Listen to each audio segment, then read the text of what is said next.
And good evening, everyone, as we are high above Bay Ridge Speedway, getting ready for an exciting night of racing with Paul Ordway and Stephen John, truly, right here at Bay Ridge Speedway. Good crowd, and we're all set for the national anthem as we get ready for some exciting racing at Bay Ridge Speedway.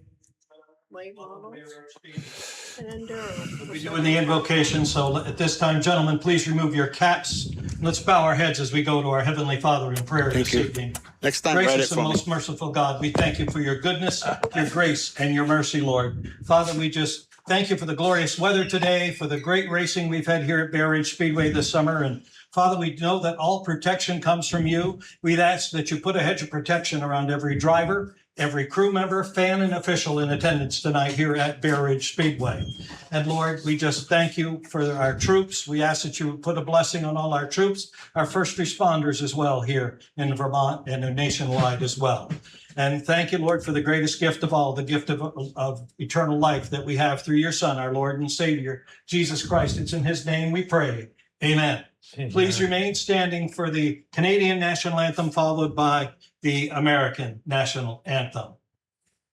Oh, Canada, our home and native land, true patriot love in all of us command. With glowing hearts we see thee rise, the true north, strong and free.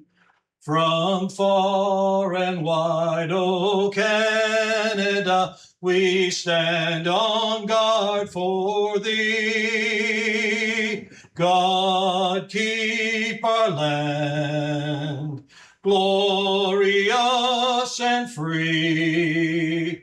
O Canada, we stand on guard for thee. O Canada, we stand on guard for thee. And now our Star-Spangled Banner. Oh, say, can you see by the dawn's early light what so proudly we hail at the twilight's last gleaming, whose broad stripes and bright stars through the perilous fight o'er the ramparts we watched were so gallantly streaming, and the rocket's red glare, the bombs bursting in air, gave proof through the night that our flag was still there. Oh, say does that star-spangled banner yet wave o'er the land of the free and the home of the brave. Thank you, ladies and gentlemen. Now, kick back. Well, that was always a well-done job. He's been here for a long, long time doing that, hasn't he, Paul? Yes, he has. Quite a few years.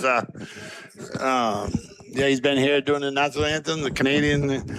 It's been really good. Yeah, it certainly is. Paul Ordway, Stephen John, we're high above Bay Ridge Speedway, and it looks like an exciting night of racing. You got the lineup of how things are going to actually go tonight. Yes, I do. And so we did some time trials for the Ridge Runners, and now we're going to go with the midgets. They're going to be first race out. After that will be the Ridge Runners' first 20-lap. They're doing two 20-lap features tonight.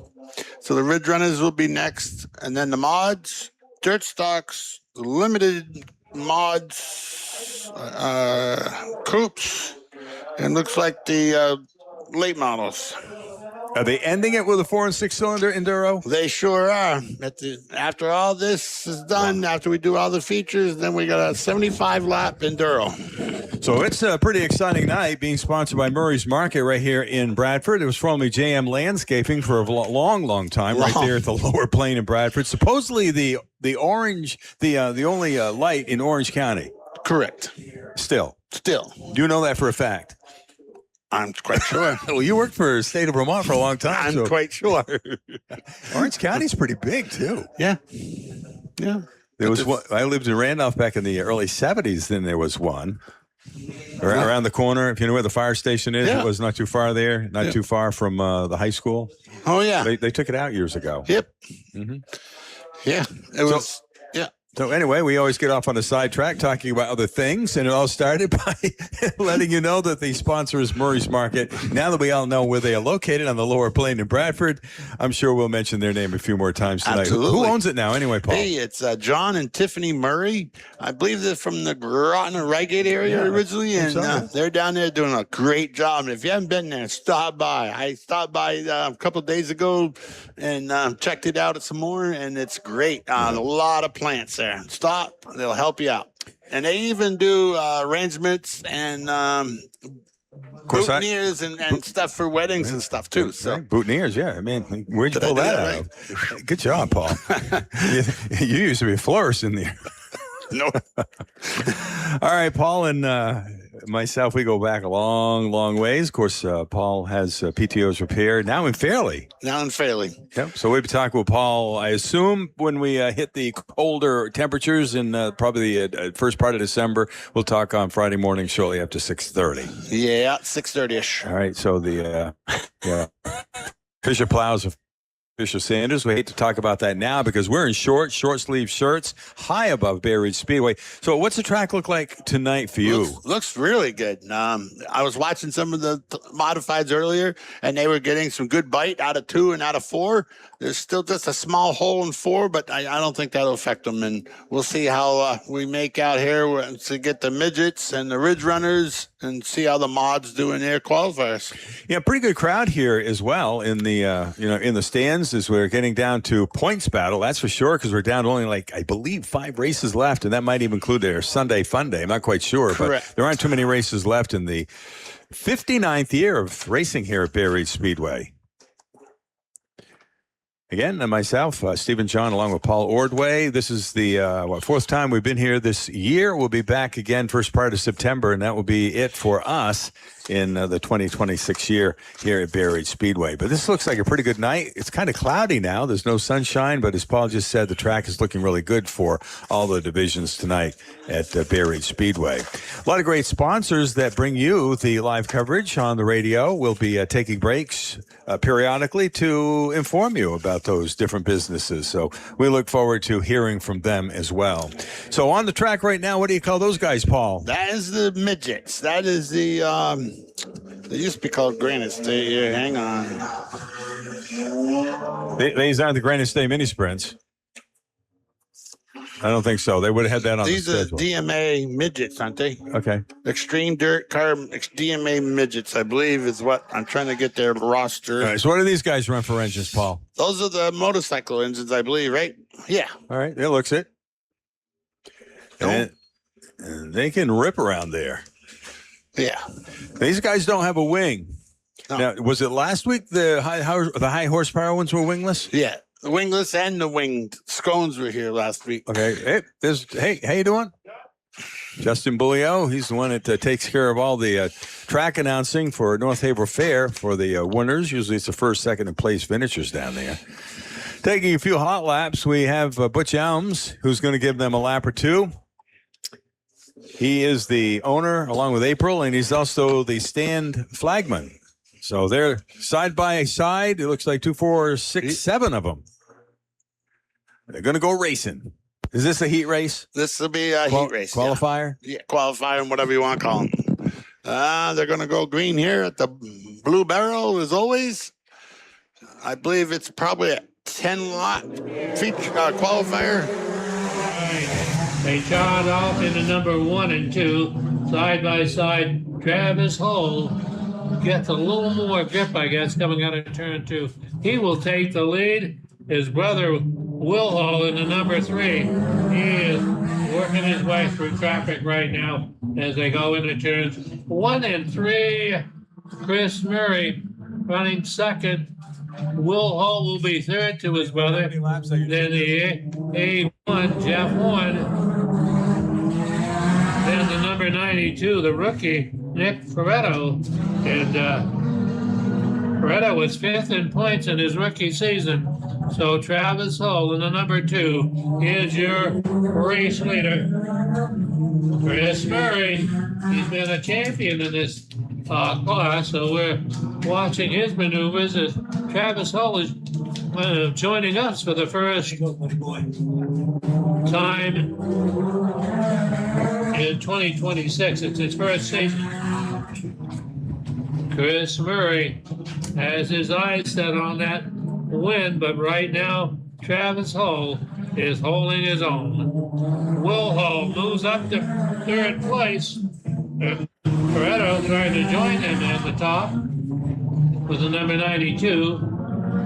So they'll take it all into turns 3 and 4 as we will put 2 laps to go on the flag stand. 2 laps left here, and it's going to be a 8 laps. so the lead here as Chris Murray is ready to go. White flag courtesy of St. Johnsbury, Chrysler, Dodge, Jeep, and Ram. That's that. And here is the final one. Travis Hull is your leader. Chris Murray right now settling for 2nd. Will Hull is 3rd. And Fecteau in the 92. All right, so that is a qualifier heat race, as they call it here, Barrie Speedway. They went 8 laps. 8 laps for the midgets here. And we should have another group. Yep, got another group coming out for qualifier number 2 for the midgets. Okay, so yeah, this is a 4 or 6 cylinder enduro that we're going to have tonight, and that's going to be later tonight. And from what Butch and April was saying Friday morning when we were chatting with them, it'll be a 75 lapper. And unless there's real cautions on the track, they just let them go. Let them go unless the driver is facing traffic or rolled over or in a dangerous spot, and then throw the red and take care of the situation and put them back. Okay, they still have a yellow out on the track. For some reason, they're going to give them one more. 2, Maybe 4, waiting 6. for a car to come out of the pit. We got 6 out there right 6 in now. this one.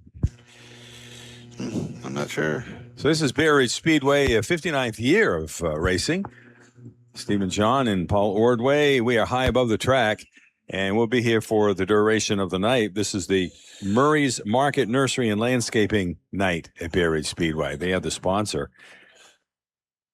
Going to give them the green this time, it looks like. Yep. We're going green here as they get into turn 4. Butch is pointing the green flag to the blue barrel. That's the restarting point, and we'll turn it over. When are we going to start teaching kinship again? Yes, John? I guess so. All right, Brandon Piasca doesn't care. He's taking the lead as he comes out of turn number 4 as the leader. Right on the outside, though, the 0, Keith Brown. Right there, the 0-1, though, is John Fecteau. All the top. All these guys could win. They've all won before. So we put 2 laps up on the board, and we have Brandon Piasca carving his way to the front and staying there in that number 7. Out of turn number 4 is still Piasca in black and red, number 7.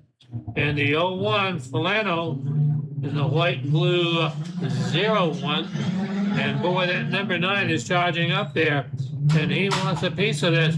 Justin Coombe in the number 9 coming to the front here. Brown is slid to the back here early in competition. The number 4, Dylan, has retired to the infield for now.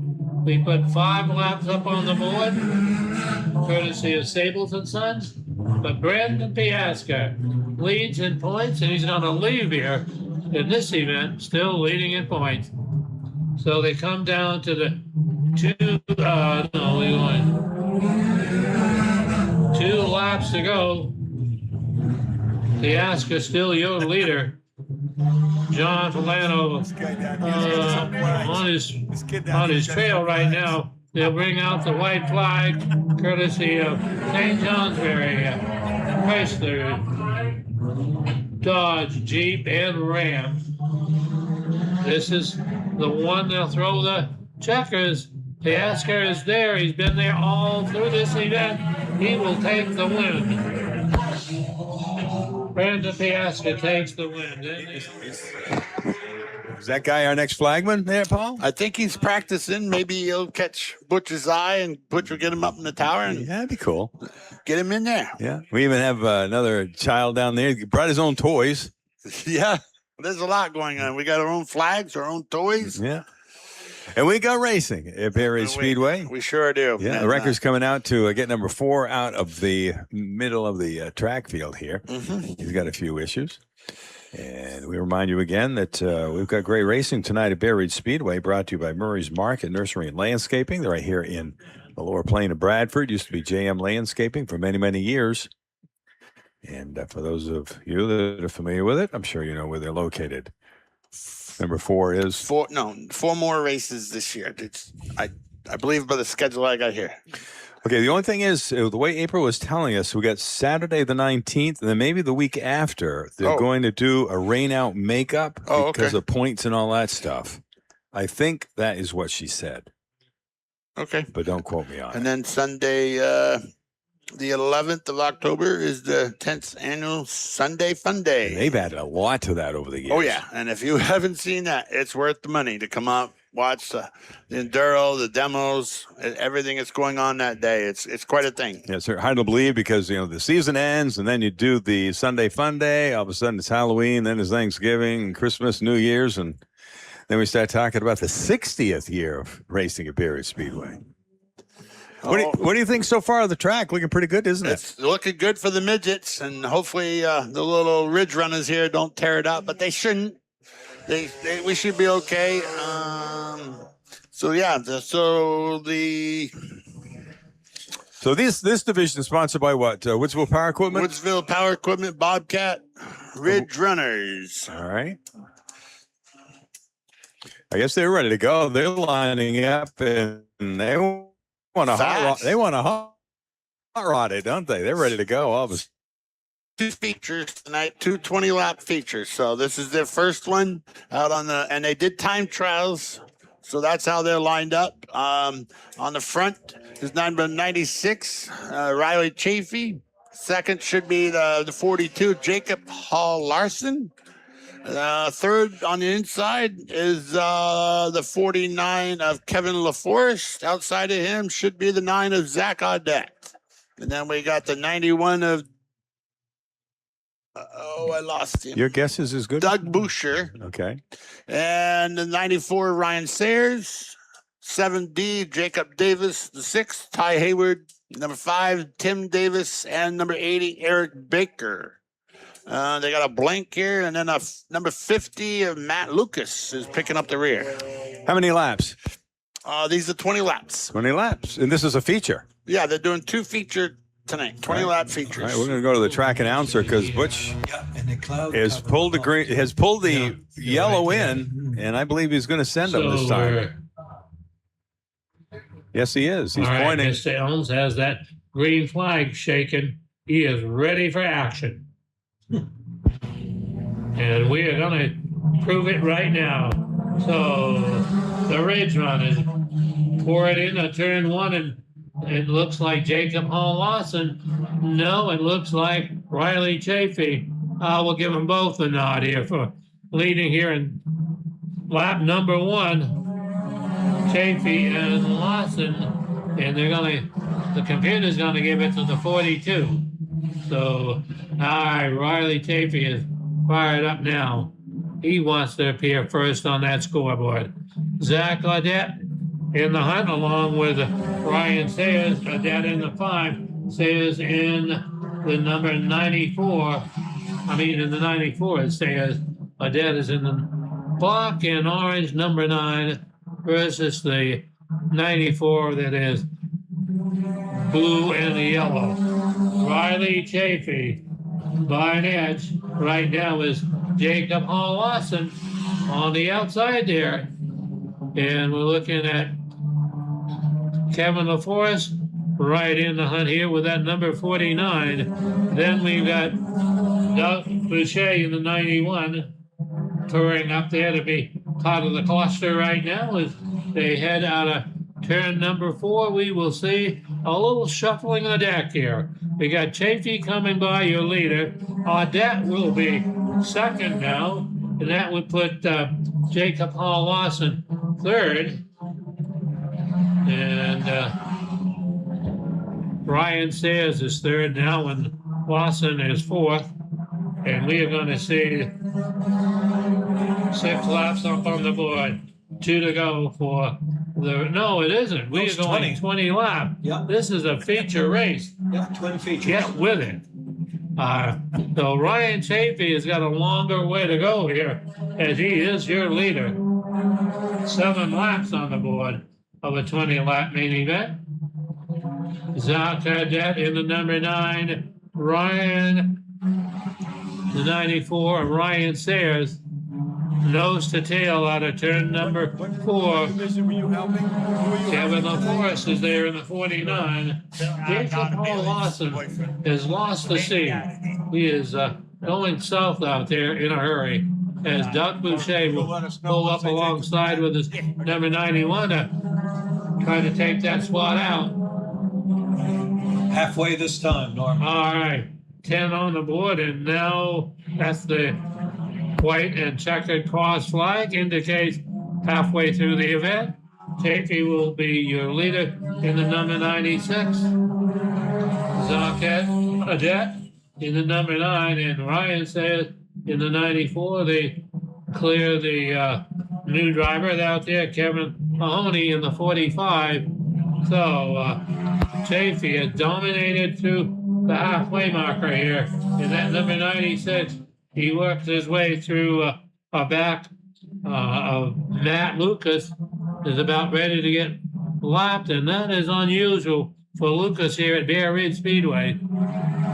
Chafee, Audette, and Sayers, 1, 2, 3 is turn 3, 1 and 2. Boy, Chafee somehow got some speed on that backstretch. He has increased his lead here, but he is going to have to work on lap traffic as he goes by the number 80 of Erik Baker. And then it will be Tim Blake in the number 5. Chafee handles it quite well in the turns 3 out of turn 4. He will clear the lap traffic going into turn number 1. Audette and Sayers going to try to follow through here as they go nose to tail. Out of turn number 2, they shoot it on down the backstretch. Chafee comes by your leader in lap number 15. And looking for Doug Boucher to make a charge to the front. Number 91 mid-pack. But Chafee escaping everybody right now as he takes that lead early, and he is not looking back. He is charging forward. Zach Gaudet, another strong showing for the number 9 driver. Number 94, Ryan Sayers, still running third. And we got Kevin LaForest pulling up in the 49. He has clear sailing in front of him to catch those top 3. 2 to go, Norm. All right, 2 laps to go as we come to the start-finish line here. Ty Haywood slowing down up in turn number 4. So this time, says yellow flag for Ty Haywood. 2 laps to go. Everybody but Riley Chafee wanted to see the yellow light flashing. Ooh, 2 laps to go, Paul. Wow. That tightens up the field a little bit. Yeah, Riley Chafee's going to have his hands full on this restart for sure. He had quite a 5-6 car lead, and now he's going to have people on his bumper. So 2 laps to go. It could be a new finish here. Yeah, number 42 really was making a run for a beginning. After 96, but he wanted the outside groove, and he just wasn't working for him. No, he wasn't getting any bite. I don't know if he's got a tire going down there. He just really fell off the pace there for a few laps. And then he just kind of settled in. He's in 6th now, and for challenging for the lead to end up in 6th right now with 2 laps to go. We'll see what happens here. They got the 6 of Ty Haywood going. He was stopped in turn 4. They gave him a little push. Looks like he's still going to run. So they go single file. They don't double up, do they? They should be single file now. When would they go double if they had a yellow? Before 2 laps to go. Oh, really? Yeah. Okay. When you get down to 2 laps to go, most of the time it's single file. All right. That only seems fair. Yeah. All right. Learn something new every time we come Bay Ridge Speedway, that's for sure. Of course, Paul used to race here years ago, and he had his own set of rules back then. I'm just kidding. I worked on more cars than I raced. Yeah. And you worked on one earlier today. We'll talk about it a little bit later on. Yeah. All right. Oh, they're going to go double. Okay. They are. Pardon me. Generally 2 laps to go, it goes single file, but we'll see what happens here. This is even going to be worse. I told you it's Paul's own set of rules. They're going to do the Delaware restart. So Chafee will be out front by himself, but he's going to have company with the 9 of Zach Audette on his bumper and the 95. All right, the green is out. Green, white checker as Chafee will be challenged by Ryan Sayers on the outside. Zach Audette tucked right there on the inside. But Chafee pulls away from the pack. That 96 has an advantage now as the leader. And we go to the St. Johnsbury, Jeep, Dodge, Ram, I missed somebody. Yeah. Chrysler. Right. All right. We will get the checkered flag this time by. No yellow lights flashing. And Riley Chafee will walk away the winner here in feature number 1. That was pretty good. They had the yellow flag come out with a couple of laps left. That was a 20-lap feature. There's going to be another 20-lap feature later tonight. Later tonight at Bay Ridge Speedway. The lights have come on at Bay Ridge Speedway already, Paul. Oh. And it's only 6:30. What is this all about? We lose a lot of light. Mark Breen, of course, chats with us Friday morning shortly after 7:30. He was saying last week how much light we lose in the course of a week. And it goes fast. Pretty incredible, like an hour. Yeah. That's crazy. Yeah. I don't like it when it gets dark at 4 o'clock. No, Justin Boyle's going to be taking the microphone and introduce the winners. The North Haver Fair sponsors that part of it here at Bay Ridge Speedway. So finishing 3rd, we have the 94 of Ryan Sayers, the 9 of Zach Audette, and the 96 of Riley Chafee is your top 3 of this race. All right, so we'll take a break here. We've got some really important messages to pass along. We have some great sponsors, different businesses here in the listening area. Reminding you again, it is the 59th year of racing at Bay Ridge Speedway. It's Murray's Market Nursery and Landscaping Night at the Ridge. We'll be back soon.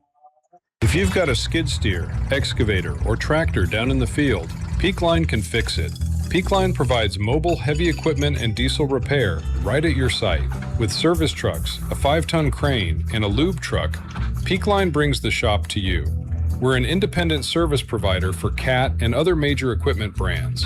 That's Peakline. Visit our website at peaklinerental.com.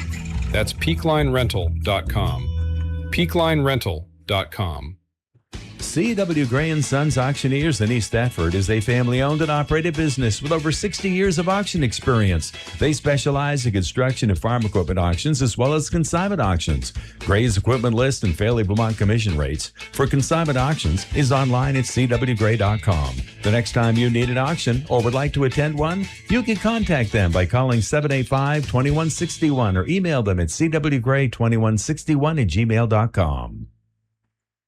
Your expensive vehicle takes a beating driven through daily harsh conditions that you didn't even realize. Scheduling regular inspections with 802 Automotive in East Corinth will help to catch issues early and prevent costly repairs. Tom the crew will check the brakes, tires, fluid levels, belts, hoses, and lights to catch issues early to help prevent costly repairs. All of this to ensure that your vehicle operates safely and efficiently. To schedule your vehicle in, call 802 Automotive, located at 9614 Route 25 in East Corinth, 802-439-5802. Well, we got some great help back at the Route 302 studios. Ajax and Joshua doing a great job keeping us on the air.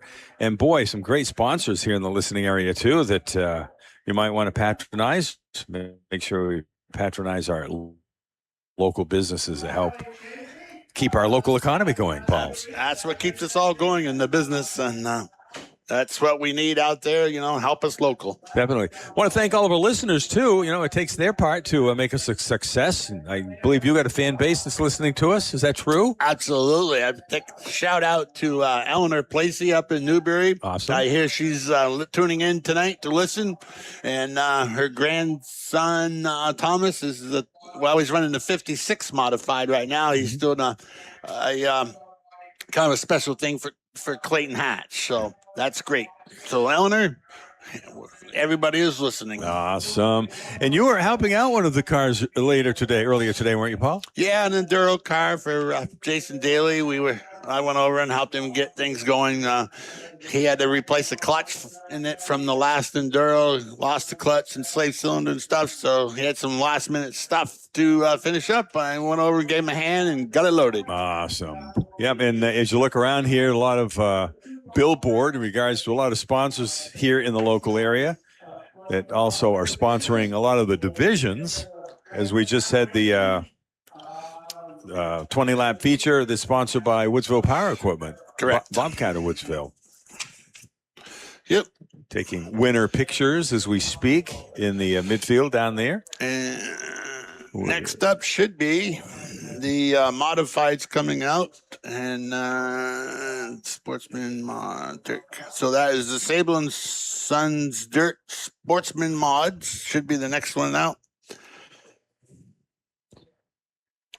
Tight race, I guess, in some divisions in regard to points, as April was saying the other morning when she was in, shortly after 6:30. So it's going to be an exciting few weeks of racing at Bay Ridge Speedway. Hard to believe here we are, the August 22nd.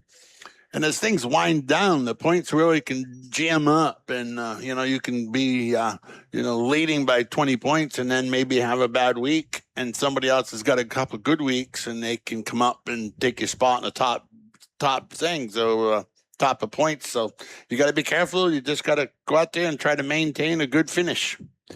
You've been to some of the other tracks in the area. Of course, this is historic because it's dirt track racing. There's a lot of blacktop racing around here. Yeah, we've been around to White Mountains and Thunder Road, been down to Claremont a few times this year for enduros and stuff, and check those out, and it's great. But come back here to the quarter-mile dirt track and right here in Bradford. The Bay Ridge Speedway's been here a long time, and 59 years, and here it is still, and the changes that's happened in 59 years. Last week they had the old timer night here, and some of the old coupes and stuff that was here back before my time. So that was cool to see. Nice that they've mothballed a lot of those cars and they're able to bring them out and show them off. That's for sure. We may, we're streaming worldwide on the World Wide Web, so maybe some of the folks that are down and watching the NASCAR races this weekend are listening to us. Who knows? Absolutely. They had a great Scones race down there last night. Down to Loudon. They have a dirt track down to Loudon, so the Scones were down there, and a couple locals had really good finishes. Jordan Fulmore won a race down there last night in the Scone, so that was cool for a local guy to go down there and have fun. We're out here, the first qualifier for the modifieds. Gonna run. Not as rough as Paul Parker. I don't know if Paul's living or not. I think so. He's still alive. Yep. He hasn't been here. And we're under green. On the break down in the corner, it is the car number 47 of Owen Brown, followed by Thomas Placey in the 56. Then it's Kane Pike in car number 20. Ross sliding out of 3 and 4 past the stripe. Brown still holds a commanding lead over Placey in second. Kane Pike. But here comes the Irish Mike Ryan down on the inside. Ryan squeezing his way into the inside underneath Kane Pike and rolls the 86 car up to third. Kane Pike pulls down fourth as Jeremy Huntoon in fifth. Then it's Wayne Stearns, Robert Tucker, Jeff Huntington. Stearns, you're a little loose there. Yeah, Wayne Stearns a little loose up in the corner. Gathers it back up, but Dan Forth has to take evasive action. Passing on the 42 of Robert Tucker. Your leader at halfway. Halfway this time is Owen Brown in the 47. Brown followed by Placey, followed by Irish Mike Ryan. Kane Pike with a great run in fourth place. Jeremy Huntoon. Huntoon looks down to the inside, trying to pick up another spot. Points at this juncture in the season are very important here in all divisions. Owen Brown takes him down the backstretch with Placey in second. Irish Mike Ryan in third. They come to the flag stand this time. Popsicle sticks in the air. 2 laps to go. 2 laps to go for the Sable & Sons Sportsman Modifieds. Owen Brown, your leader, still followed by Placey in the 56 car. Irish Mike Ryan in third. White flag out, sponsored by St. Johnsbury, Chrysler, Dodge, Jeep, and Ram. Checkered flag will fly this time as they come to the stripe. Your winner, Owen Brown, car number 47, followed by the 56 of Placey, Irish Mike Ryan. Then it's Kane Pike. And I assume we'll have another qualifier in this division next. Yes, they're heading out right now. They're coming around the pit tower, and we were talking about the points and stuff. I don't know how their point system works here, but that 47 Owen Brown, he's 18th in points, so he came out and won a good feature. Thomas Placey right now is 3rd in points, so that could change some things. I'm not sure how their point system works here this year, but anyways, that's just telling you how things could really change in one race quick. It certainly can. So here's the second qualifier for our Sable & Sons Sportsman Mods. They got the 631 of Buckwald on the front. I think that's a 39 of Jason Horniak. You got the 3, it should be Jeff Huntington. Yeah, Adam was telling me Nope. his number 1. So Butch, the flag man, here's tightening them up, and I assume the way he's got them positioned now, they're going green on this one. Great. It looks it. That's Kyle Huntington in the 3. There's 2 3s, so we got to split them up here. Okay. Yeah. In the same race here. Yeah. All right. New to the division this week, maybe. They're going this time. Yeah. It's all good. It's all good. All right. Chief Starter CV Elms looks the field over as they come out of 3 and 4. When they get to the blue barrel, the green flag will fly, and we are racing at the ridge. On the break, it's 631, Todd Buckwell with Jason Horniak holding tough up on the outside. But the 631 puts a little extra pedal down to the floor and gets out in front. In third, the battle is between Dolliver and the 3H of Kyle Huntington. Huntington on the inside, Dolliver on the outside. Jason Gray holds down the 5th spot. Oh, there's bite on the outside. Looking like there's a little bit of bite up on the outside. Norm and I were just saying, because Dolliver's having a good run up on the outside. Max Dolliver in the 29 car, current point leader. Your leader, though, is Todd Buckwell, the 631 car, followed by Jason Horniak in the car number 39. Dolliver still holds down the 3rd spot, followed by the 3H of Kyle Huntington, Jason Gray, and Richie Simmons halfway this time by. 4 laps down, 4 laps to go. Here for the Sable & Sons Sportsman Modifieds. Buckwell, he's still holding a commanding lead over Horniak. They come out of 3 and 4 to the stripe. It's Buckwell, followed by Horniak. Max Dolliver in 3rd. Jason Gray now looking for 4th as Huntington gets a little bit high coming out of 1 and 2. Popsicle sticks in the air. 2 laps to go. 2 laps remain for Buckwell out in front. Jason Gray gathers another spot as he moves his way up to 4th place in the heat race. White flag will come out this time, sponsored by St. Johnsbury, Chrysler, Dodge, Jeep, and Ram Memorial Drive, St. Johnsbury. Buckwell out in front as Horniak holds down 2nd. Dolliver in 3rd, Jason Gray in 4th. Checkered flag will fly this time. Your winner, Buckwell, followed by Horniak, Oliver, Gray, Huntington, Simmons. So is that how the night's going to go? A lot of racing going green to checkers. Yeah, that's good. We'll see what happens later, though. And we get into the features. You're going to see some cautions flags. Man, I'll tell you, it's hard to change positions with 8 laps. Oh, yeah. It's hard to move up, isn't it? Some of them weren't getting good bite in the second groove. I see a couple of them working it a little bit, but they were just not getting the bite they need out of turn 2 to get down the back stretch and make some excitement. So we are Dirt Stalkers up next. And we got, how many we got? 2, 4, 6, looks like 8. Yeah, they going to line them up. They may go this time. We'll see. They're looking for green, aren't they? I'm not sure what's going on. We got nobody outside the pole. Inside pole, we got the 22. And that is... we had a car that just pitted. Went to the pits. Yep, 5. All right. So we may be waiting for a car in the pits still, the way it looks like. We'll see. Anyway, high above Bay Ridge Speedway. Paul Ordway, Stephen John. We're here for the duration of the races tonight. And it's a good night. 4 and 6 cylinder Enduro will be the final race of the night. And look, go 75 laps from green to checker. They don't really throw a yellow or obviously a red until there's a real situation on the track. They're still waiting for a car. So we got the 22 Mike Mann on the pole. Second row is the 44 of Keith Mansher and the 46 John Fields. I'm not sure. Now Fields is going to pull up, I guess.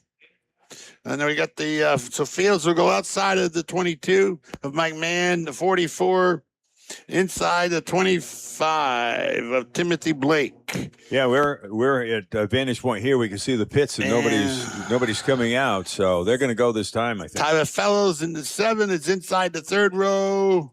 I can't see the number on that one. They're going to go here in turn 4. The 42 is Hunter Garduno in the back. With us tonight. And then Tim Blake.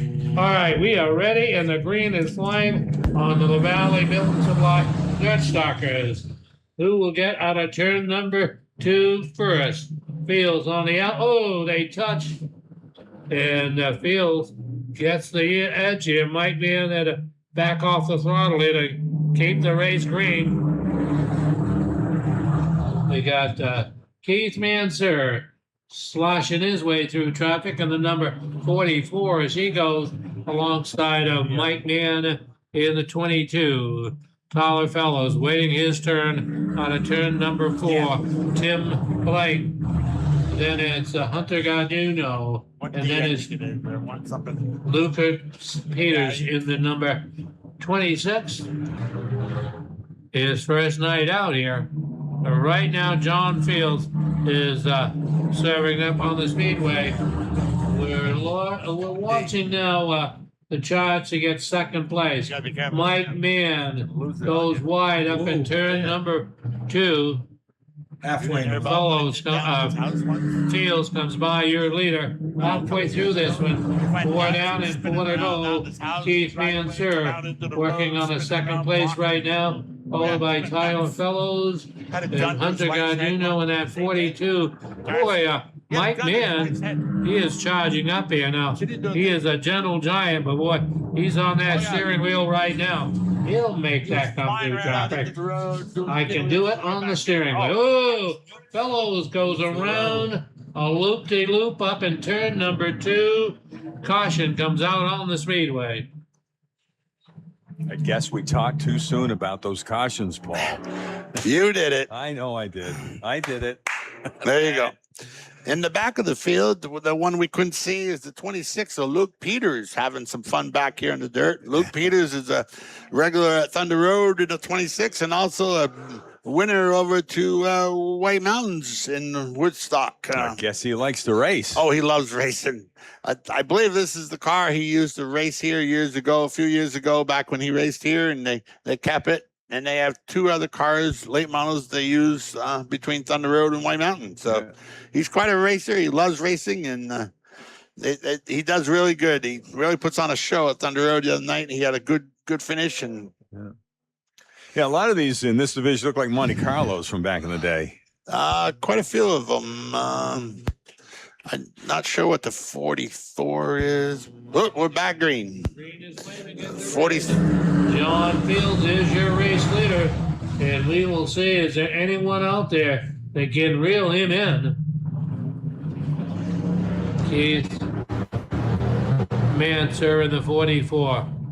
Pulling up on the outside of Tim Blake. 2 to go. 2 laps to go for the La Valley Building Supply Dutch Stalkers as they motor down the backstretch here. Boy, right now it's a race for second place. The white flag, courtesy of St. Johnsbury, Chrysler, Dodge, Jeep, and Ram, has been posted. The next one is the one they're looking for. All right, Tim Blake charges up alongside of Keith Manser. Manser and Blake running for second place. John Fields takes the win. We're going to look at the computer, and it'll be Keith Manser in the 44. Then it's Tim Blake in the 25. Then the 7 of Tyler Fellows, courtesy of the Sables and Sons scoreboard. So the gentleman you were talking about that does pretty well at the other tracks came in third? No, 26 way in the back. Oh, okay. Yeah. Oh, you're talking 26. Okay, Yeah. that's right. Yeah. All right. Luke Peters. Similar looking cars, though. Oh, yeah. Very good. Just a different number. Yep, exactly. Right. What was that? The 25 up there. Yeah. So now we've got the limited mods. So when these guys are in these cars with the open wheels, are they really paying attention to where the wheel is when they're up against the other cars? Oh, yeah. I mean, the open wheel, it really, when they start bumping into each other, it really can send the car for a loop, I noticed. Yeah, some of the drivers can see their front tires. I don't believe everybody can, but Okay. you know where they are, and you try to be careful because you go for a heck of a ride here. Yeah. And looks like the 2 of Jordan Robinson is back. She's on the pole. Outside of her should be the X of Brian King. Inside is the 33 of Lucas Ball. And we are under green. Down they go into turn 1 and 2. Jordan Robinson on the brake. She gets the brake coming out of turn 1. But out on the outside, here comes Brian King.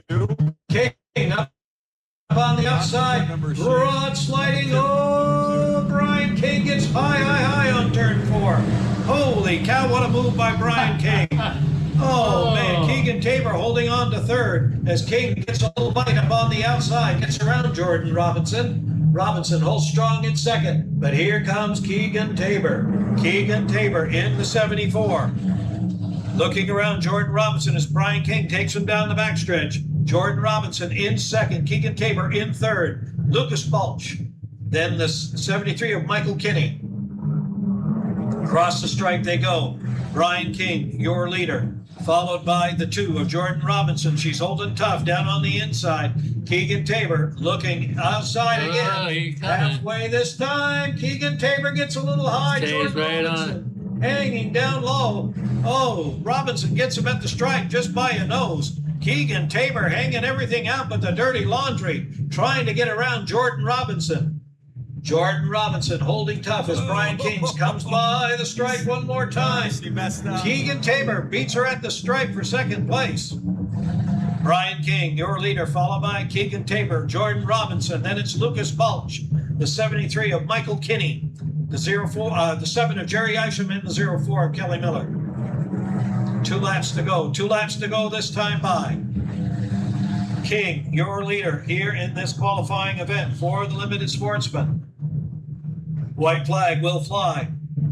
This time by, brought to you by St. Johnsbury Chrysler, Dodge, Jeep, and Ram. King with a commanding lead over the 74 of Keegan Tabor. Checkered flag will fly this time. Brian King will take the heat race, followed by Keegan Tabor, Jordan Robinson, and it's Lucas Balch. The track acts like it's a little slippery. They're not getting as much bite right now. Yeah. Are you noticing that? Yeah. Yeah. Especially when these guys got out there. Yeah. It's just losing traction and it's dark. And there's dust flying off it on the outside. So I'm not sure what's going on there. We really lost traction. Yeah, it wasn't one particular car. It looked like all of them. All of them. You noticed that too? I really thought the second groove would come into it, but it seems like the second groove has gone away. Yeah, I agree. But it looked better before than what we're seeing now. We'll see what we can do here with the coupes coming out. The Wells River Chevrolet Sportsman coupes are up next. Yeah, if they run the outside, it just seems to push them further and further out. Yeah, just can't get a bite in it. They go wider than almost into the third groove sometimes. So this division is The Wells River Chevrolet Sportsman coupes, my favorite. all right. WYKR Haverhill. We're glad to be part of Bay Ridge Speedway this year, the 59th year of racing, and they are going to go green this time. So we're going to give it to the track announcer. They're pacing themselves down into turns 3 and 4. Stevie Elms looks the field over. When they get to the blue barrel, the green flag will fly, and we're under green. On the break, down in the corner, Chris Roberts holds tough on the inside. Oh, Bobby Shepard with a move up on the inside, getting underneath the 96 of Rob Williams. And Buckwell, he's down to the bottom, trying to get underneath Williams as well.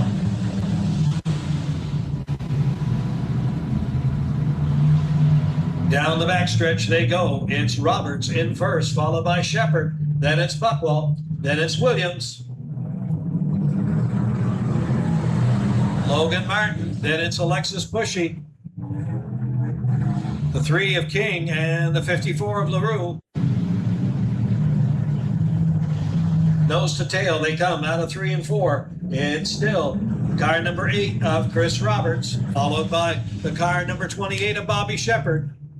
631, Todd Buckwell holding down third. When they come to the stripe this time, the cross white and checkered flag will indicate the halfway mark. Halfway, 4 laps down, 4 laps to go.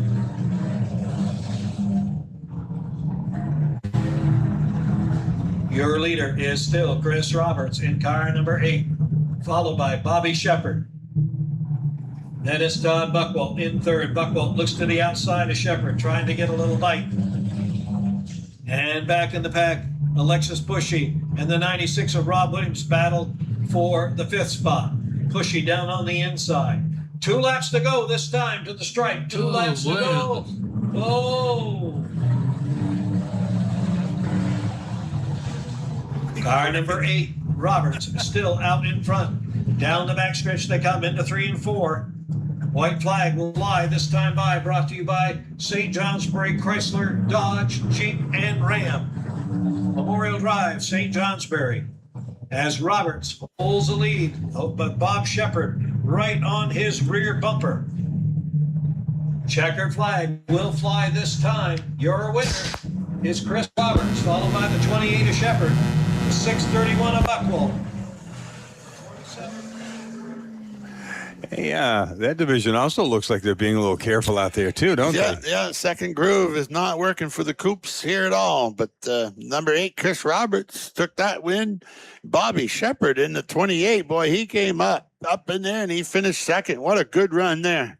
So what would you do? What would you do to your tires? Let air out? I'd make a little chassis adjustment, maybe let some air out of the left rear or something, and because you don't want to let too much out of your right rear because you'll roll it off. Yeah. Even with the bead locks, you can still do it. But maybe left rear tire adjustment and air adjustment, and some chassis adjustments, and see if we can get a little more bite. You tighten it up, loosen it up? Loosen it up a little. Loosen it up? Yep. Okay. All right. Second qualifier out. They're running pretty good so far tonight. They are. Jinx Nice ourselves night. here. The wind is blowing a little bit here. The Boy. flags are blowing around on the pits, and down here the American flag. Yeah, if anybody's in the area, if you've never seen racing at Bay Ridge Speedway, dirt track racing, come on down. There's still plenty of time to see some racing tonight. Yeah. On the pole in the second coupe qualifier, you got the 1 of Adam Osgood. I can't see. Yeah, when they line them up side by side, you can't tell the numbers unless you really know the color of the car. Right, and so starting on the inside row 2 is we'll go to the track announcer. It's Osgood by a nose. Super Duper Cooper Hodge on the outside. But Lucas Wheeler working his way up through the inside as well. Jason Gray down the inside, as is Michael Danforth Jr. Osgood out in front, followed by Lucas Wheeler. Jason Gray has worked his way up to third. A great move by the 111 Coop. Yeah. Cooper Hodge out on the outside. And here comes Earl Maxim. Maxim trying to work his way up on the outside. Gets shuffled back a little bit as Michael Danforth and AJ Pushy get underneath him. The Wizard of Oz, Adam Osgood, comes to the stripe this time, with Lucas Wheeler in hot pursuit. Jason Gray in third. Michael Danforth now up to fourth. Watch that 44 car, ladies and gentlemen. Halfway this time at the stripe, 4 laps down, 4 laps remaining here at the home of the Coops, Bear Ridge Speedway. Osgood pulls him off as he's got Lucas Wheeler right on his rear bumper. Jason Gray right behind him. Michael Danforth behind him. Osgood down into the corner with Lucas Wheeler in hot pursuit. Jason Gray as well. Michael Danforth working his way up to 4th place. Oh, Lucas Wheeler bobbles a little bit as the 111 of Jason Gray gets underneath him, works his way up to 2nd. 2 laps to go. 2 laps remaining for the Coops. Adam Osgood takes him down the backstretch with Jason Gray in 2nd. When they come to the stripe this time, the white flag will be displayed, sponsored by St. Johnsbury Chrysler Dodge, Jeep, and Ram. Osgood holding off Gray. Look out here. Boy, here it comes, ladies and gentlemen. It's not. Oh, and Lucas Wheeler gets a little tough there on the back. You got brakes on that car? I don't know. Trouble on the cover, but anyway. Jason Gray gets 2nd, followed by me. Yeah, I think there was a little bumping and running a few laps earlier. That's why there was a little tap there. Yeah. From our observation high above Bear Ridge Speedway. Something was going on there. But Bump and run? I tell you the story I got for you from Lucas Wheeler. Lucas Wheeler, he got hit in practice. Okay. In hot laps. Yeah. So they had something broke in the back. So they had to load the car. They live right over here in Crossroads. So they went back to their father's house and the garage there, and they fixed the car and got it back here. So Really? that is quite a night right there. I guess it is. Man. So yeah, he got hit in practice and something broke, and they loaded it. Ran home quick, got it fixed, and here they are. I was thinking there's a lot to it behind the scenes for these guys to show up week after week for half a year. Yeah, if they had the parts, there is a couple welders in the pits. But they didn't have the parts, so they thought the best thing is just take it all home and get it fixed right and get back here. What? Yeah, they're gonna go to the green. Number 60, Kevin Smith is your leader. Cameron Grant in the 24 is in the shotgun position right now. Tim Higgins goes to work on the high side out of turn number 4.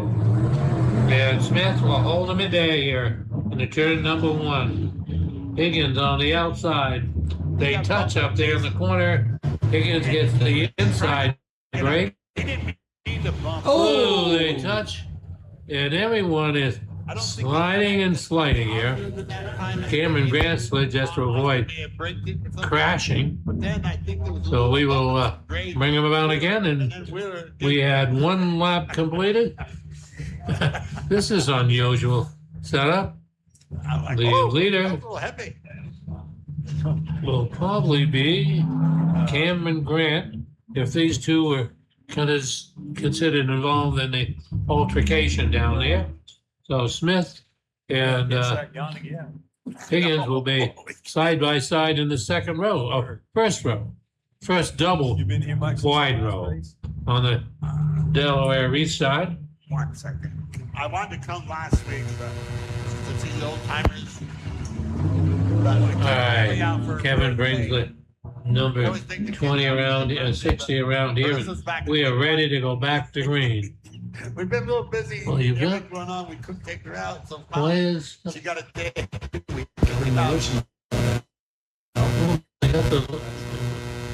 Looks like Christian's car sitting there. I don't know what's going on. So the green flag flies. Boy, Higgins wastes no time to go to the throttle. So Friday night we had a birthday party. He's got some trouble. Cameron Grant. Nice to see Cameron back here at the Speedway. And then the little He makes an appearance now and then and puts in a good show for us. sister. And at number 60, Kevin Smith, a rookie, but he is showing a lot of promise. There was a girl. Don't go spinning out on me now. And looked just Smith. like Teresa from the back, and I walked up and I was Dan trying to go like Higgins. this, and she turned. I'm like, Your nope, race not leader, Teresa. we put 3 laps on the board to 61. Younger. There he goes. Oh, there goes Like Teresa in that regard. And she doesn't- Kevin Smith. Spins to the infield. Comes right back. 2 laps to go here.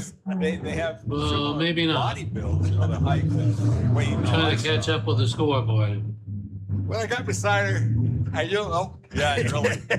But it was close. As we bring him out of the white flag is out. That would have been a little St. weird. Johnsbury, Oh, you're Chrysler, not Teresa. Dodge, Jeep, and Ram. I would dump this class. Gone. Yeah, I Get know. out. So we will give the checkered flag to This way you got it. Jim Higgins. Why waste it? Then it's Cameron Grant. Get rid of them. Then it is I'm with you. the 60 of Kevin Smith. 3 cars can't even go 6 laps. The top 3, John. And the only thing. 3 Now cars we in that got- that qualified there. Yeah, 3 cars. Let's see, 61 of Tim Higgins won that one. What do we got now? 2? Oh, come on. All right. We're going backwards, Paul. Here comes the second qualifier, I guess. I'm not sure why we didn't throw them together, but we got Ryan, the 10 of Ryan Christian, I believe, on the pole. Well, there's going to be a first and second here. Just Well, which- maybe not. They you know. couldn't go 6 laps on that one. We'll see what happens here. I can't even tell you the number of that second one. 84, maybe. It's orange body with orange letters. 04. 04. All right. Kelly Miller Sr. Sorry, it's just could see the numbers when they're both orange. And this division is, This is the late models. and who sponsors this? Sorry. Paul Ordway checking that out with, La Valley, no, that's dirt stocks. What am I- Late models, High Country Dispensary. all right, right here in Bradford, I think. I have no idea. Right, they're going green, Paul. All right, the green flag will fly. Ryan Christian off to the side here in the number 10, the 04 of Kelly Miller. And they will race for first and second place. In a race like this, you don't want to be last. Christian and Miller, 2 experienced drivers, both champions. Ryan Christian, one of our early champions in the late model. Taylor Miller is the defending champion in the 04. Christian and Miller.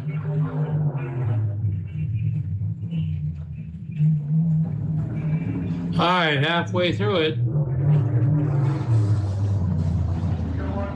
They run them only 6 laps? I don't know. I don't know.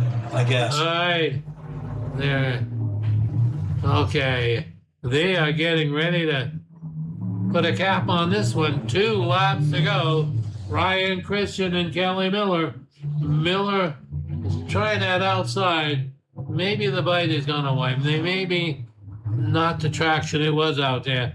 Ryan Christian takes the white flag courtesy of St. Johnsbury, Chrysler, Dodge, Jeep, and Ram. And they'll tiptoe down the backstretch here. Christian and Miller. They're looking for that checkered flag. And it is ready to be displayed. Christian will take the win. Miller will finish second in that event. Why did they put them all together? Just run 2 features. I think he's going to work on the track now, I think. Look, Bush, There you have. There was 2 in that division. So number 10 and 04. Yeah.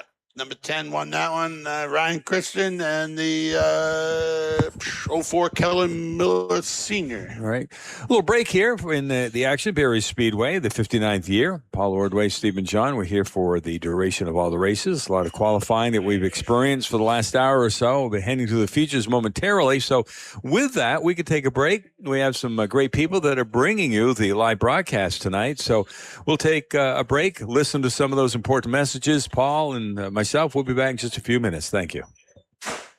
Introducing something brand new from Fecteau Homes. Manufactured single and double wide duplex homes. It's a revolutionary way to bring more flexibility and value to your property. Whether you're creating space for extended family, generating rental income, or looking for seasonal housing for friends, our duplex mobile homes deliver unmatched versatility and affordability. Ready to see how a duplex can work for you? Visit fectauhomes.com or stop by and learn more. Fecteau Homes, where innovation meets opportunity.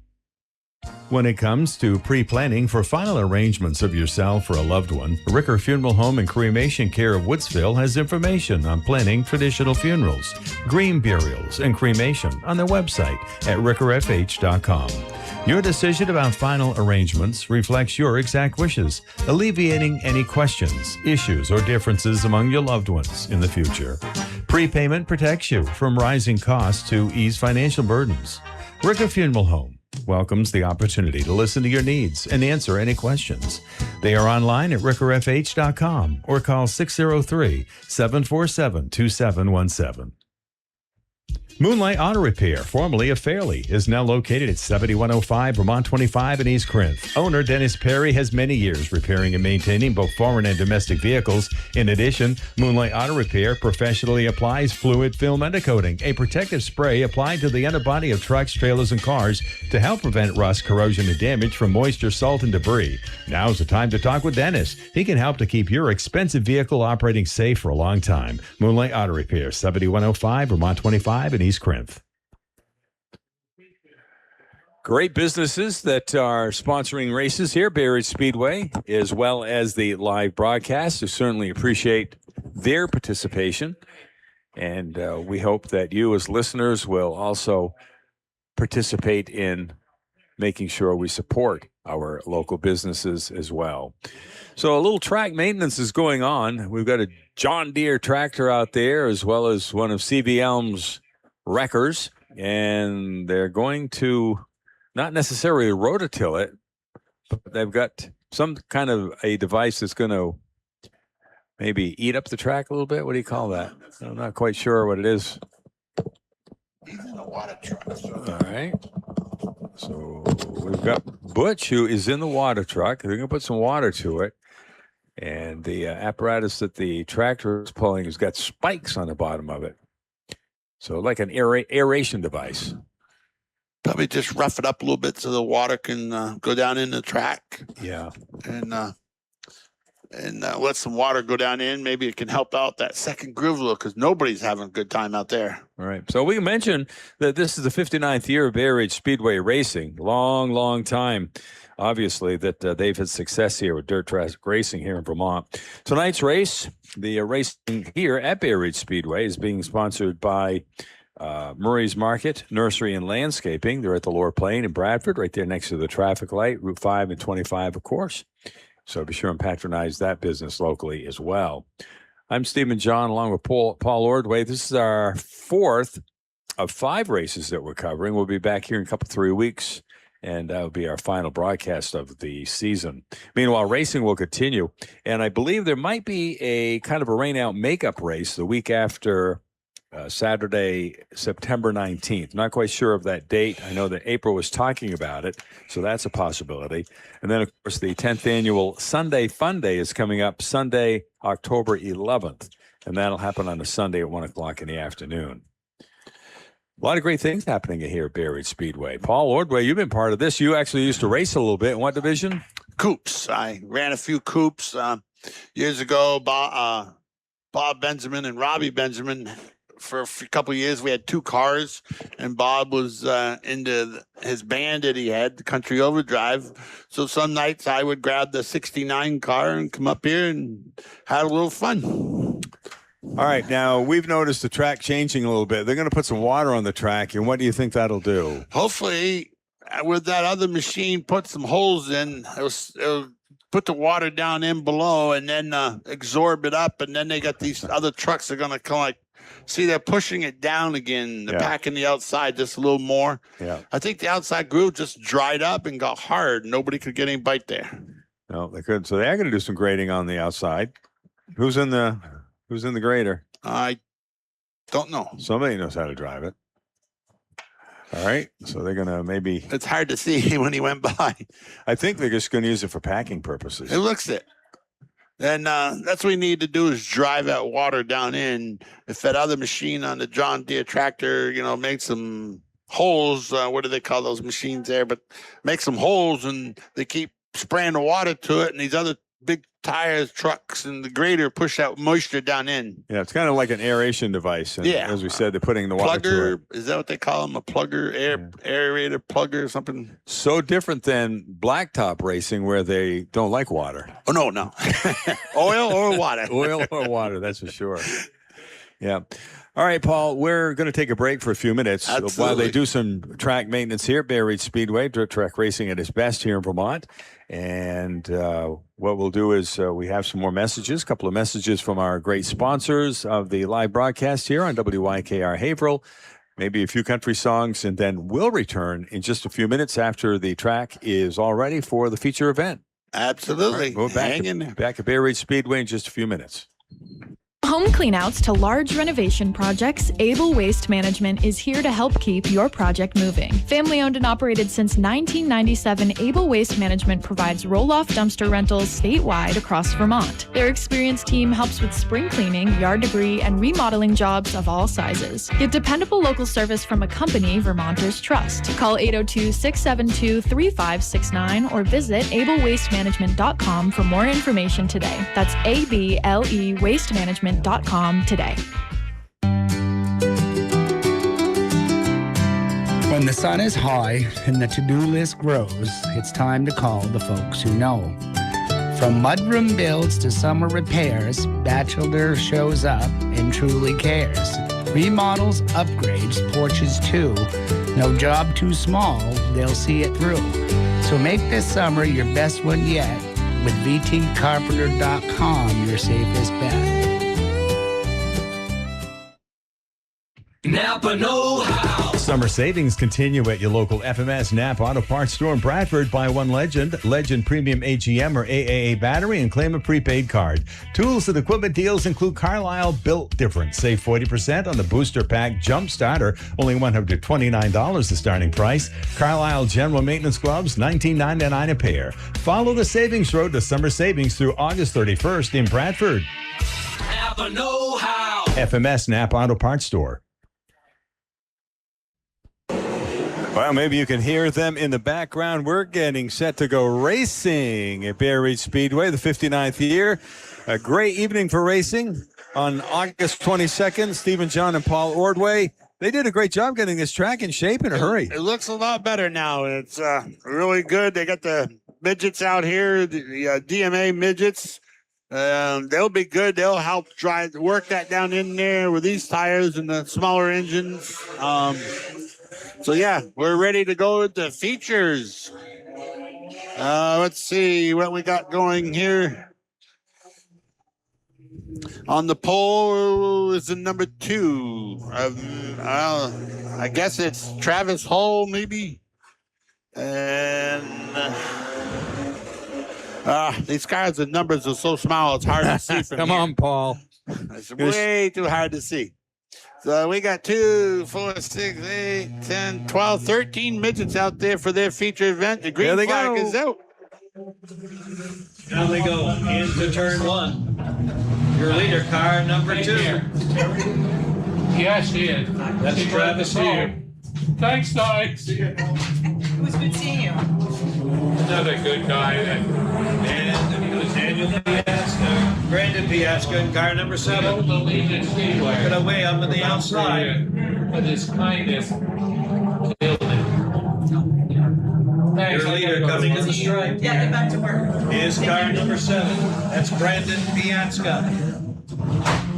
I'm going to turn it over to Norm here so he can give you the John, play-by-play here. I had a pleasure of talking with a former student, and Cy Allen came by. And, well, we'll be back to extreme dirt midget racing here.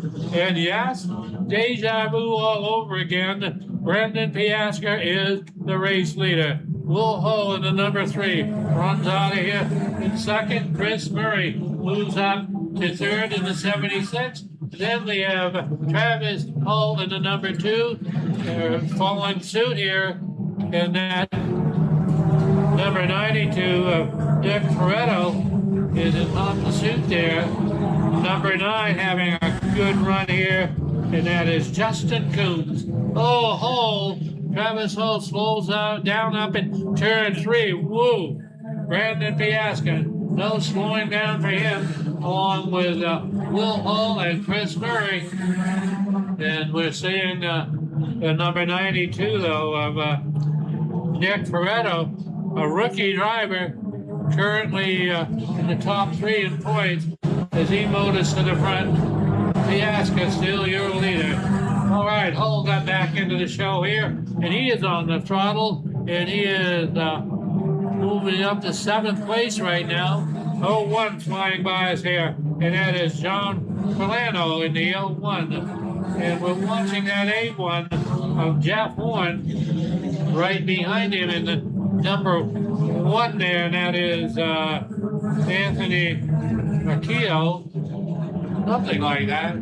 Wow, extreme dirt midget, showing the way they are called, or why they are called extreme.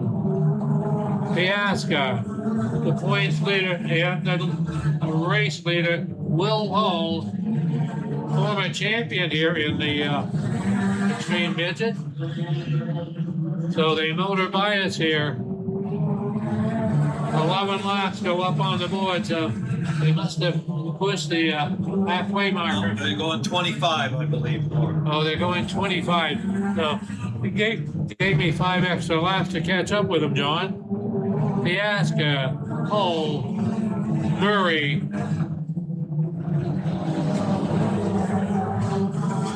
Oh, we got a challenge as we motor into turn number 4. The challenge is out for 4th place here. The number 9 has it. Justin Coombs, but the rookie setting his eyes on that 4th spot. Nick Toretto is the number 92 screaming by us here. Extreme dirt midget. Travis Hull working his way back to lap traffic here. And 15 laps up on the board. 10 laps to go for the extreme dirt midgets. And I say they are full throttle all the way around the speedway here. Because Brandon Piaska set a blazing trail for them to follow right now. As he goes by your leader. They're going to come up on lap traffic here shortly before 25 laps are up. Piaska will be deep in the lap traffic.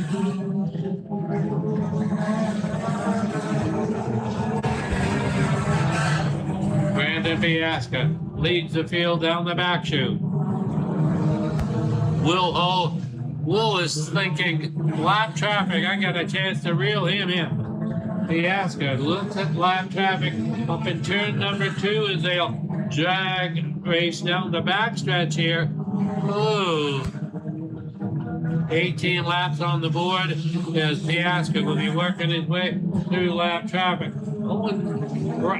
Keith Brown, almost a fast car tonight, off the pace. Piaska looks at him carefully as he looks like he's going to come up the middle, but Piaska slides down on the bottom, and he makes the pass on one of the lap cars. Will Hull is closing the gap here as we come up on lap number 19. Piaska. Hull gets there to Brown's back bumper as they charge down the backstretch. Will Hull may have an opportunity here to be a spoiler as they come out of turn number 4. Will Hull. 3 laps to go. Hull is closing the gap, and he has got a short time and a long way to get there, I guess. 2 laps to go here. 23 laps up on the board. Brandon Piasker is your race leader. Will Hull and Chris Murray round out the top 3. This time we're going to see the St. Johnsbury Chrysler Dodge Jeep Ram white flag. All right. So this time by, we are going to close the curtain here on the... That better? There you go. Brandon Piaska will take the win on Murray. That was quite a performance there, Paul. That was good racing going on there. Man, those guys were really hot rodding at that time. The work they did to the track looked like it has helped, especially these sprint cars. We'll see what happens later when we get the coupes and mods or even the dirt stalkers out there, because it looks like the groove is coming back into it in Groove 2. These guys are running side by side here and there, and it was a great race for the midgets. So the way they seem to throw it into turn 1 and 3 sets them up for the next corner, kind of squares them up better. Yeah, kind of throw yourself in there. You see them kind of sideways a little, and they're just working it a little bit. So when they get to 2, straighten out and put the throttle to it. All right. So typically on 1 and 3 is where that's happening? Yes. Okay. Going into 1, you'll see them kind of kick out a little bit, and they'll ride it around. Travis Hall got a little wide in the beginning, and he kind of went too high and got in the loose dirt. But it was a good race. It was very good. Yeah, it sure was. So it's supposed to be mod feature, I believe, coming up next. Yeah. So the North April Fair sponsors the winning circle. Correct. And Victory Lane. Victory Lane, whatever you want to call it. Yep, that's why we've got Paul here. We've got all the right terminology. Well, it's not a circle, it's a strip. That's true. All right, we're going to take a break. We got some great people, local businesses that sponsor the live broadcast here on WYKR. Haverhill. So we'll listen to those, and we'll be back with the next feature race at Bay Ridge Speedway. From home cleanouts to large renovation projects, Able Waste Management is here to help keep your project moving. Family owned and operated since 1997, Able Waste Management provides roll-off dumpster rentals statewide across Vermont. Their experienced team helps with spring cleaning, yard debris, and remodeling jobs of all sizes. Get dependable local service from a company Vermonters trust. Call 802-672-3569 or visit ablewastemanagement.com for more information today. That's ABLE Waste Management.com today. Your expensive vehicle takes a beating driven through daily harsh conditions that you didn't even realize. Scheduling regular inspections with 802 Automotive in East Corinth will help to catch issues early and prevent costly repairs. Tom, the crew will check the brakes, tires, fluid levels, belts, hoses, and lights to catch issues early to help prevent costly repairs. All of this to ensure that your vehicle operates safely and efficiently. To schedule your vehicle in, call 802 Automotive, located at 9614 Route 25 in East Corinth, 802-439-5802.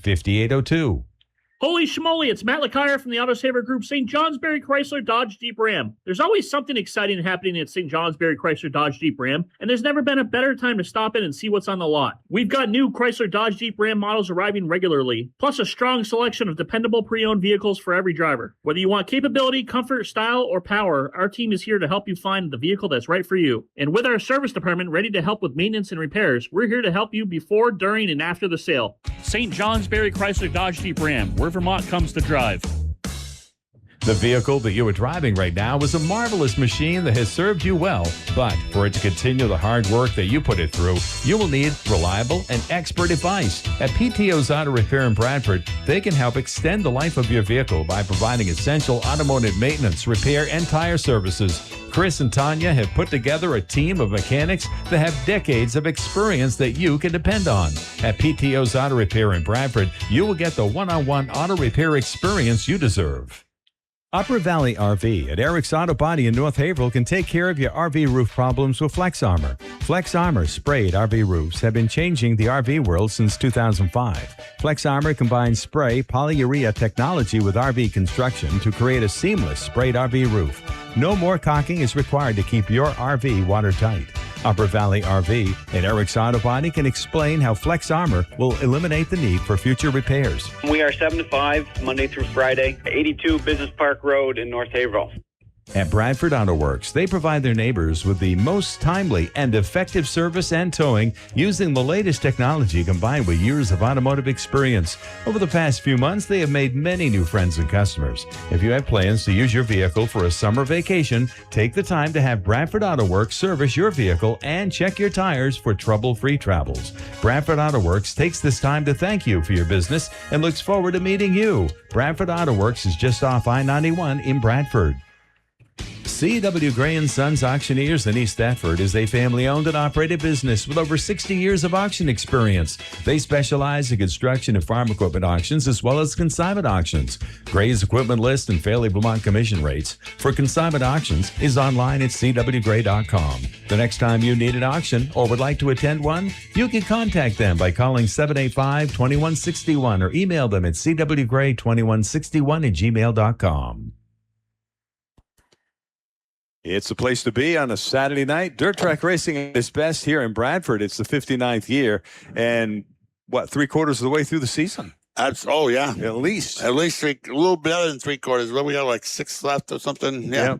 So yeah, it's if you're still in town driving around and you hear us, come on up. You have got plenty of racing left, especially the Enduro at the end, 75 lap 4 and 6 cylinder Enduro.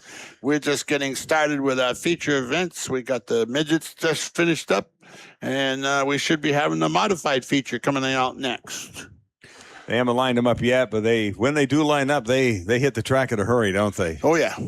So the winners of the midgets, the top 3, they'll take over to turn 1, where you can go down and check them out, say hi to the drivers, congratulate them, see what these cars are made of. Murray's Market Nursery and Landscaping right here in Bradford, the Lower Plain at 5 and 25, the intersection of 5 and 25 are the sponsors of tonight's racing here at Bay Ridge Speedway. Another local business, so be sure and check them out. Absolutely, and I tell you, if you've been there once since they reopened, stop by again because they have changed. Yeah. Especially right now, the peak of a lot of flowers and everything going on. And don't forget, they can help you out with arrangements and that kind of thing. It's great. Stop in, talk to Tiffany and John, Tiffany and John Murray down there, the owners.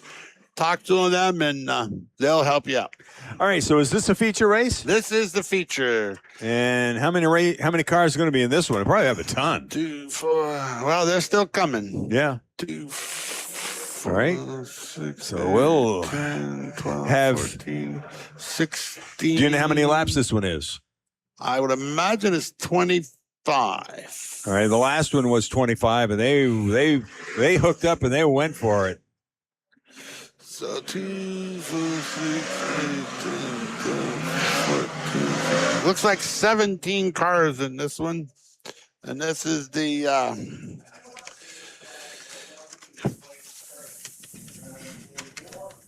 they're lining them up. Sable and Sons Dirt Car Sportsman Mods right here.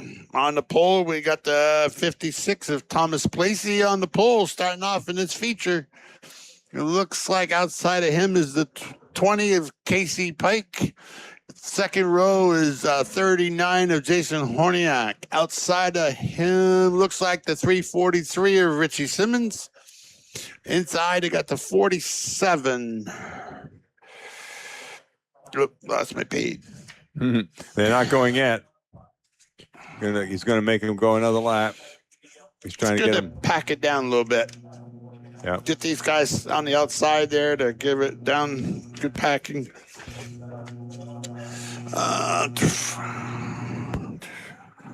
Owen Brown in the 47. Outside of him looks like 26 is Jeremy Huntoon. Then you got the 86 of Mike Ryan. Outside of Ryan. Okay, they're going for it. We're going to go green here shortly. Back over to the track. Right, here they come, ladies and gentlemen. The Sable and Son Sportsman Modifieds are ready to do battle here at the Ridge, and we're under green. Whoa, little misfire up front there. Kane Pike in the 20. But gets it gathered back up again as Thomas Placey is out in front. On the outside, it's Pike, followed by Horniak down on the inside. Richie Simmons now in fourth, and then it's the 47 of Owen Brown. Jeremy Huntoon trying to work his way up on the inside. And Robert Tucker up on the outside. Oh, they touch and rub a little bit, coming out of four, but gather it back up. Your leader is still Placey, followed by King Pike. Then it's Horniak, followed by Richie Simmons. And the battle is back here from fifth place on back. You've got Tucker, Huntoon, and the 47 of Owen Brown battling for position. Irish Mike Ryan as well. And Jeff Huntington. Oh, my heart. What a race here for the modifieds. Tucker is moving up. See the difference how they're running now out of the outside. Watch that 42 car. He's been pretty crafty running the outside here lately. Big difference. But the point battle in this division is very, very close. And Max Oliver, the top dog, is caught in the middle of the back here, along with the 00 of Jason Gray. Six is up front. Yeah. Into turn 3 and 4 they come. It's still Placey, followed by the 39 of Horniak. Then it's Richie Simmons in third. Kane Pike in fourth. Robert Tucker now up to fifth. And Owen Brown. Then it's Huntington, followed by, I believe that's Jeremy Huntoon. Yes, it is. Then the Galloping Greek, Cody Gargalopoulos. Then it's car number 86, Mike Ryan. But here comes the Thetford Express, Jason Gray, trying to work his way up on the outside. Some of the big dogs still caught up out back. Gray is out back. So is the 631 of Buckwald. So is Dolliver. Here comes Placey crossing the stripe one more time, followed by Horniak. Then it's the car number 343 of Richie Simmons. The top three have kind of set their own pace out in front. Kane Pike and Robert Tucker and Owen Brown battling for that fourth position. Oh, then it's right after that is Kyle Huntington in the 3H. Oh, they touch and rub a little bit here. Here comes the Cardiac Kid. Here comes Simmons. Oh, he gets the barrel in turn 4. Keeps going. Yeah. Simmons, we call him the Cardiac Kid for nothing, I'll tell you that. How would you like to have that guy mow your lawn, ladies and gentlemen? All right. Placey still out in front, Horniak in second, and Richie Simmons in third. But here comes Tucker, Robert Tucker, who's been on a hot streak lately, trying to work his way around Owen Brown. He's got his sights set on Kane Pike in car number 20.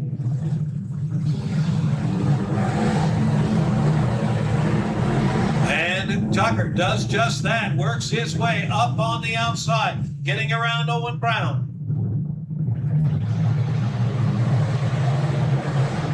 Placey out in his own zip code, Horniak as well, followed by Simmons.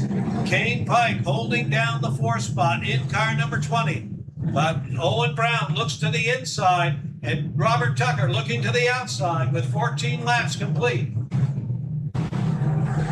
15 laps in the books as the Sable & Son Sportsman Modifieds battle it out for position. The top three have kind of checked out. The battle is for 4th, 5th, 6th.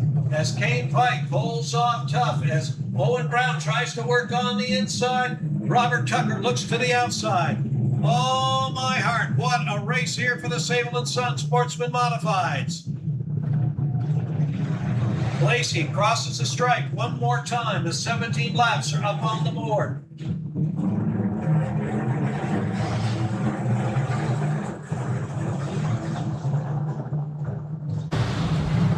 Down the backstretch they go, but Placey crosses the stripe with Horniak and Simmons in top pursuit. Brown. What a race here, ladies and gentlemen, in the back of the pack. Still, some of the big dogs are not getting out towards the front. Jason Gray trapped in the back. Max Dolliver trapped in the back. Irish Mike Ryan trapped in the back. Jeremy Huntoon is as well. Wow. The Sable & Son Sportsman Modifieds. They'll come to the stripe this time. They'll click off the 20th lap as Placey Horniak and Simmons are still your top three. Then it's Owen Brown in fourth. Then it's Kane Pike in the car number 20. Then it's Robert Tucker. Then it's Jeremy Huntoon battling for position with the car number 3, H.M. Kyle Huntington. Irish Mike Ryan right behind. Oh, they touch again. But they both gather it back up again. What a race here for the modifieds. Now Gregolopoulos is trying to work his way up on the outside to try to get around some of these cars.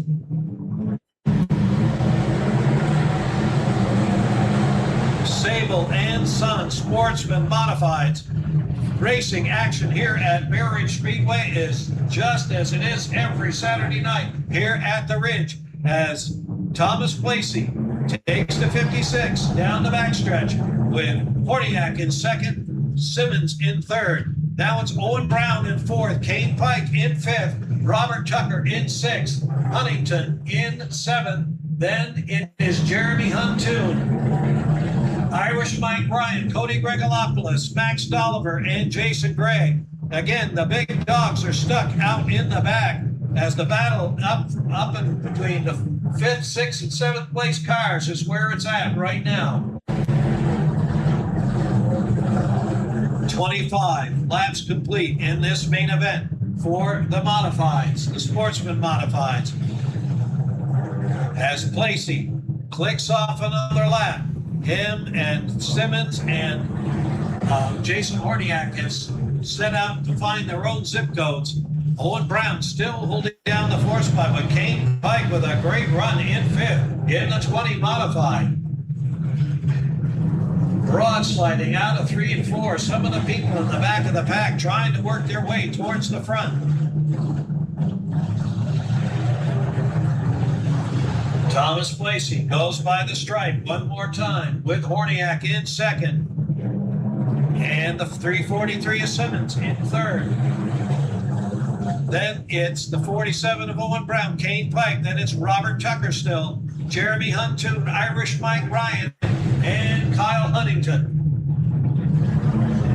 Laps winding down here in the main event for the Sable and Son Sportsman Modifieds here on Murray's Market Nursery and Landscaping Design Night.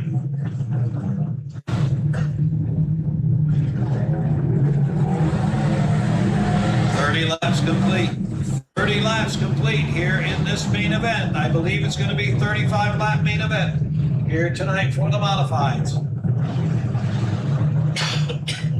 Oh, Tucker got to the top 5. Tucker now worked his way. He got underneath Kane Pike and got around to work his way up into the top 5. Robert Tucker. Oh. He and Richie Simmons put on an exhibition here a couple weeks ago. Oh, Tucker gets high in the corner, but gathers it back up, and he's still holding down the 4th spot here. And he's got his sights set on Owen Brown. 2 laps to go. 2 laps to go in this 35-lap main event. Oh, boy. Thomas Placey out in front still with the 39 of Horniak in second place. White flag this time, sponsored by St. Johnsbury Chrysler, Dodge, Jeep, and Ram. Checkered flag will fly this time by when they come to the stripe. Your winner will be the Muffin Man, Thomas Placey, followed by the 39 of Jason Horniak, the 343 of Simmons in third. Then it is Owen Brown, Robert Tucker, Kane Pike, Jeremy Huntoon, Irish Mike Ryan, and the rest of the crew. And wow, and wow again. The Sable. Well, there's another. Wow, that was a great feature. That was really good. Well, Ellen Placey, I hope you're still up because Thomas, your grandson, just won that one, 35-lap feature event. And yeah, some of the previous, as you heard the track announcer say, the top dogs, they just couldn't move up. And they had the traction because they were going, they had the track. They were going too wide in a lot of places, and they just couldn't get up there. No. And it's tough. They were stuck back there. You had Placey and Jason Horniak and Richie Simmons up in the top three. They got away quick. And so, yeah, the top dogs were out there getting hung up. And it was a good feature, though. Man, green to checkered, 35 laps. Yep, so he's doing a hot lap with a checkered flag in his hand.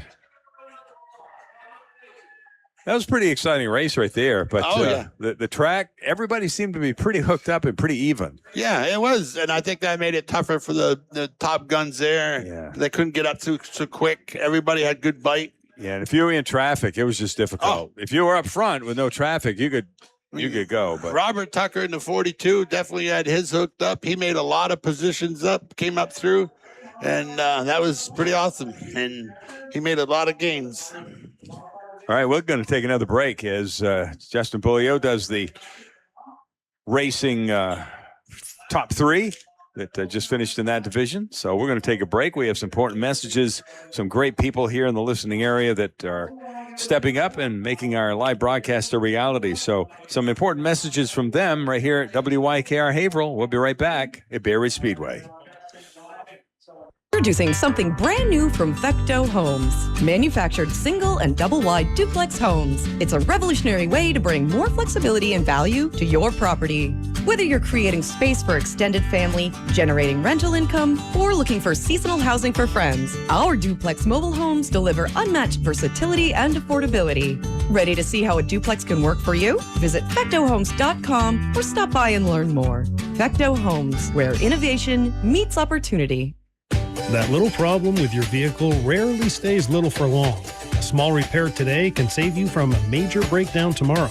At B&E Automotive in Woodsville, they help local drivers catch problems early, fix them right, and keep life moving. If your car, truck, or SUV needs attention, now is the time to act. Don't wait until you're stranded or stuck with a bigger bill. Call B&E Automotive at 603-243-0200 and get on the schedule today. Dale Leroux, president of Leroux Transmissions, spends a few moments with his iPhone. Siri, if I want the best place in northern New England to fix my transmissions, where should I go? The best place for transmission repair is still Leroux Brothers, just off Interstate 91 in Barton, Vermont. Siri, can Leroux fix just about anything I need repaired on my car? Yes, Leroux can fix just about anything you need repaired on your car. Siri, what is the best method of letting folks know Leroux Transmissions is a complete, total, comprehensive vehicle repair shop? The best way to inform others is to tell them, please see the definition of communication on the web. Siri, sometimes I think you may actually be programmed by one of my relatives. Do you mean relative to the conversation or your family? Thank you, Siri. Bye now. You are welcome, Dale. Wow, sometimes Siri just creeps me out. Leroux Automotive in Bucolic, Barton, Vermont. Get it fixed at Leroux. Call 1-800-420-4330 and visit us at LerouxBrothers.com.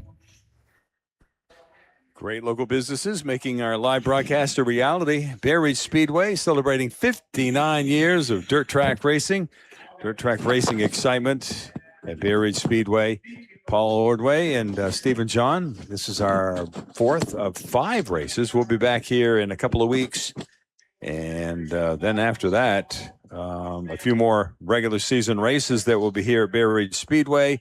And then they'll take a break for a few weeks. And then Sunday, the 11th of October at 1 o'clock in the afternoon, it's going to be the 10th annual Sunday Fun Day at Bay Ridge Speedway. You've taken part in some of those and been a spectator or actually part of them, or what's the deal? No, I've here and watched it. I've announced the Demolition Derby a couple of years when they used to have it over here. I've done the announcing of the Demolition Derby. I've helped out some enduro cars. I think one year here I was here with the fire department helping out. I think we had 3 of us that time, and good thing because we did have that bad one last year. 2 girls hit the wall. All in pits, and we had to cut one girl out, but she's okay. Really? You know, I think it was a leg injury or something, but we were here for her and helped her out. Yeah. So you're part of like the rescue crew? Okay. Yeah. Well, you see a lot of that stuff because you used to have your towing business. Correct. Yeah, had towing for 18 years, and we were busy with that. I can't do that anymore. So. 24/7? Yeah. Wow. 1 o'clock in the morning, you get the call, you got to go. Yeah. 20 below. That's always fun. Yeah, that wasn't so fun, but had some bad ones, real bad ones. And yeah, we were out all night. One night I picked somebody up and they wanted to go to Maine, and I said, not happening. And so we ended up, because that's where they were from. They had a Mini Cooper crashed off the road or something. And he actually found somebody at Mini Mart to take him to Maine, and then he called me the next day and he wanted me to take the car to Peabody, Mass. So I took the car down to Peabody, Mass to a Mini Cooper dealership. So yeah, I've been around, been some miles. I've ended up in Littleton and late at night. Cars crashed in 91 or something, and take them up to Littleton to a shop. We had a Mini Cooper about 10 years ago. And man, that was a fun car. It was so much fun. It was a nice one too. The lady that had it actually had it since it was brand new. And when she handed the keys over to us, she kind of had tears in her eyes. Oh, I bet. That was her baby. A lot of people loved them. Yeah. And for us, it was a little confusing because the front tires were a different size than the back tires. Oh, really? Yeah. So when you go order 4 tires from them, you got to make sure you check both ends because they were smaller on front than the back. Huh. Different size, width and stuff. So you had to watch out for that. So this was the S model. So it was supercharged. Yeah. All right. So coming out now is the Woodsville Power Equipment and Bobcat of Woodsville Ridge Runners. I believe the 96 was the winner of the first one. Yeah. And that was Riley Chafee. So this means he goes to the back of the pack? Is that how that happens? I think they reversed the finish, maybe. That's what it looks like. It looks it, yeah. Yeah, it looks like they've inverted, they call it inverted the finish. So the winner goes to the back, the 96 of Riley Chafee. And who else is back there? And they try and do that in all divisions, don't they? Don't They should. Some nights they do. They Okay. try to do a reverse. Up front on the pole, got the 5 of Tim Davis. Outside of Davis is the 50. Yeah, they're going to take one more lap. Matt Lucas outside, inside number 6. That should be Ty Hayward. Outside of him is the 80, Erik Baker. 42 looks like Jacob Hall Larson. Outside of Larson is the number 7, Jacob Davis. 91, Doug Bouchard, and looks like the 49. No, what's that? Red, white, blue. Well, they're Ridge gonna Runner go Racing. green. This is for Ridge, Ridge Runner Point.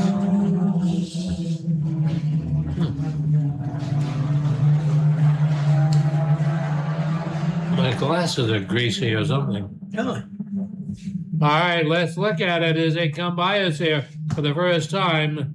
It is Tim Blake, followed by the number 50 of Matt Lucas, followed by Ryan Sands is right. Ooh, what happened to Patrick Jones? Almost went into the wall down there in turn 1. All right, Tim Blake comes by, your leader, and Matt Lucas running second. Ryan Sands looking for a charge up the inside there, and he's gonna take a stab at it. And alongside comes Doug Boucher. We almost had 4 wide racing, but we had 3.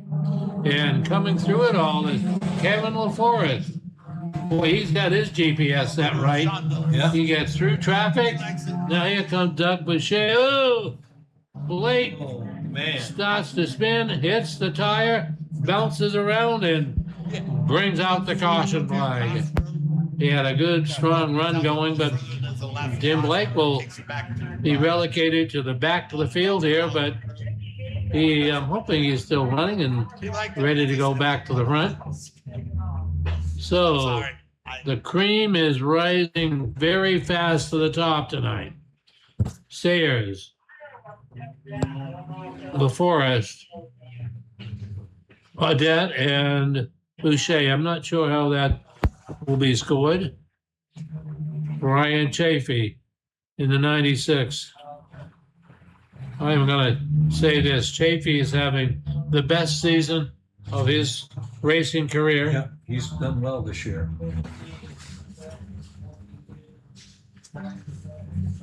Well, we do want to welcome Kevin Mahoney to the Bear Ridge Speedway lineup, and that number 45. It looks like the car number 5 is going out on the hook. It's not what we like to see. No. We don't like to see tow trucks with their hooks lowered, and we don't like to see fire and ambulances, but we have to credit all of those, the Corinth Fire Department. Yep, the Golden Cross Ambulance. Golden Cross Ambulance. And I'm not sure if we finally back to the Orange County Sheriff's tonight. Well, it was Caledonia County. I don't know if they're here tonight or not.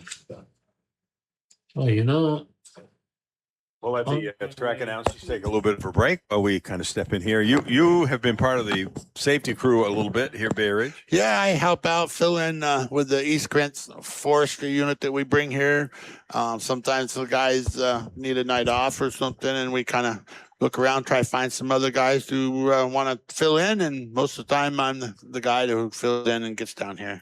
All right, so what's going on with Halloween with you guys out there this year? We are getting ready.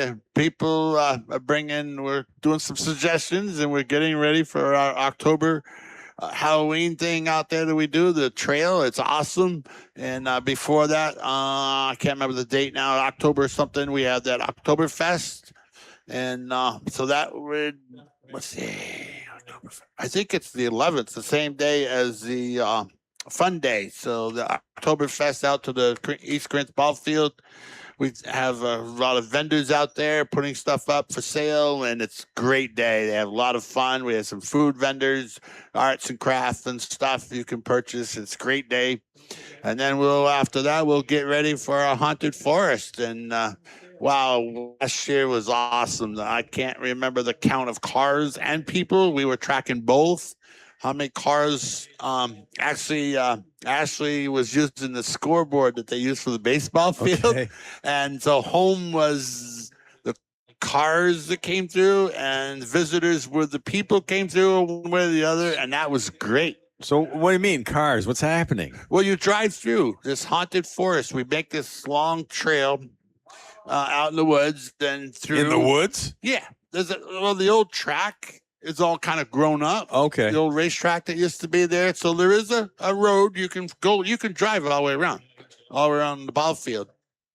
So we take that part of the woods and we make up different things. We have blow ups, and we have one year we had that big ship they'd made out of some wood and some pallets and stuff. Oh, it's something. And if you haven't seen it, it's worth the I don't remember what the cost is. It's not much. It's really cheap. Hats off to you guys that do this. Man, it sounds like a lot of work. Oh, it's a lot of work. We put a lot of time in, a lot of arts and craft people get. And one year what did we carve? 50 some odd pumpkins. One year we carved and put candles in and lined the road. Maybe over 50. I don't know. A bunch of us got together at the station and carved out these pumpkins and stuff. And that was awesome. It's quite a thing. If you ain't been, I tell you, stop. Wow, last year, I believe it was, we did a Beetlejuice kind of all right, scenery thing. Beetlejuice, yeah. Because of Beetlejuice being in Corinth. Right.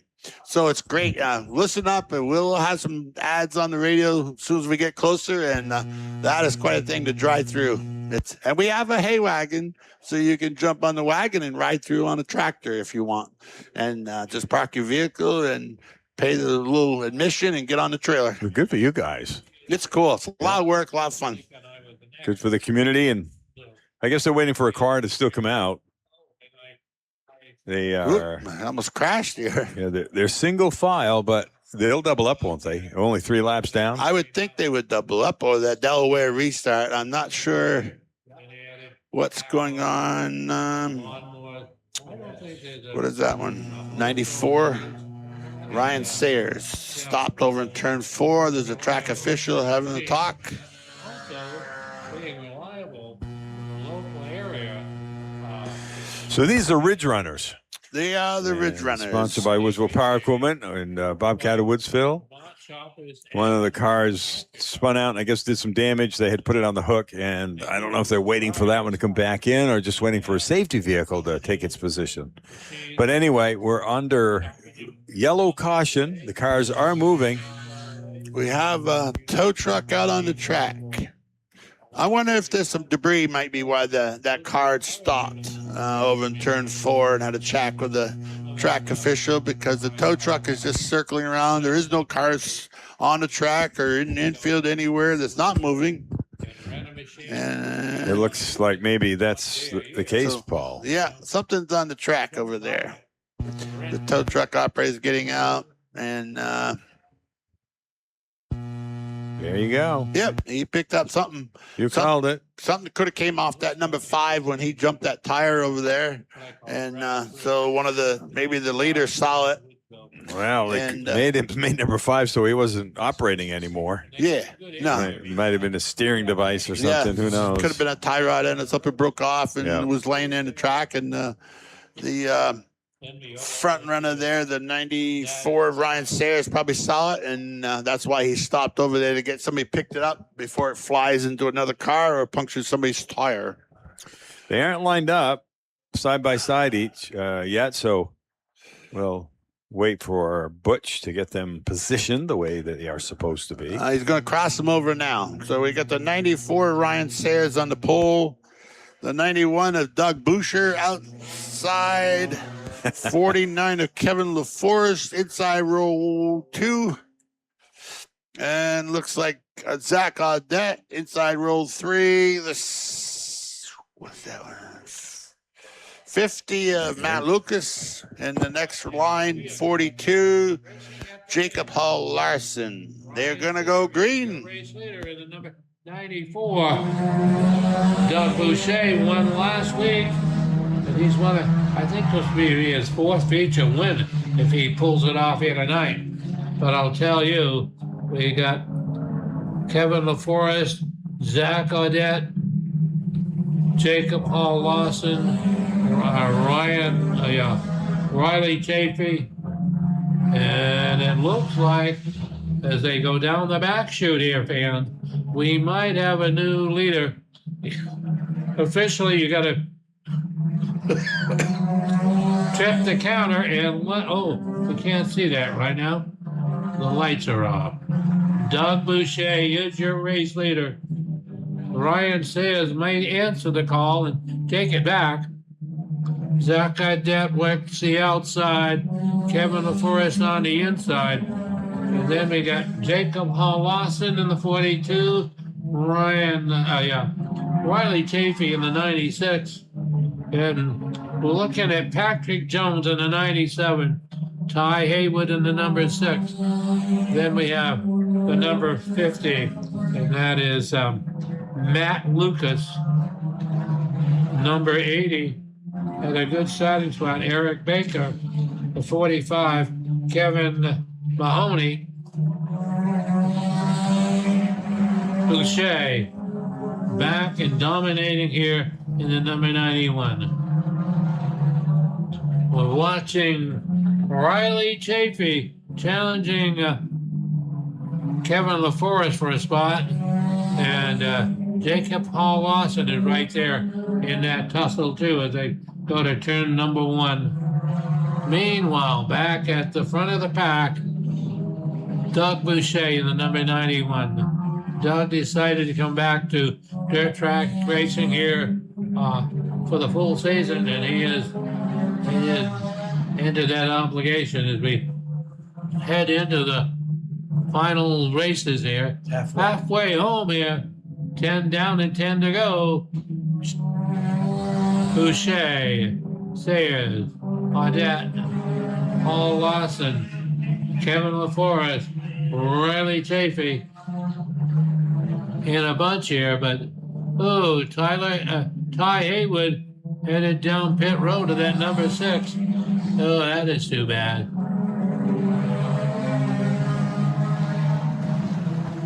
Boucher going by lap cars up in turn number 3 here. As the number 80 will go a lap down, and that is Erik Baker. And the rest of the leaders coming by here as they get by Kevin Mahoney, and then number 45, Ryan Sayers Running second to Doug Boucher.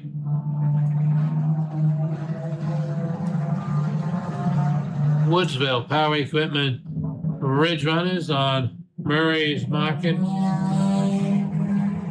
Nursery Landscaping and Landscaping Design are sponsored tonight. And John and I both can attest that if you want something in the home care line, I'd end up there first. And if you're looking for a present for that special person, stop there first. You won't have to go any further. Boucher. On the bottom of Matt Lucas and Boucher puts number 16 on the board. Ryan Sayers, Zach Odette, Jacob Paul Lawson, Kevin LaForest, and Riley Chafee.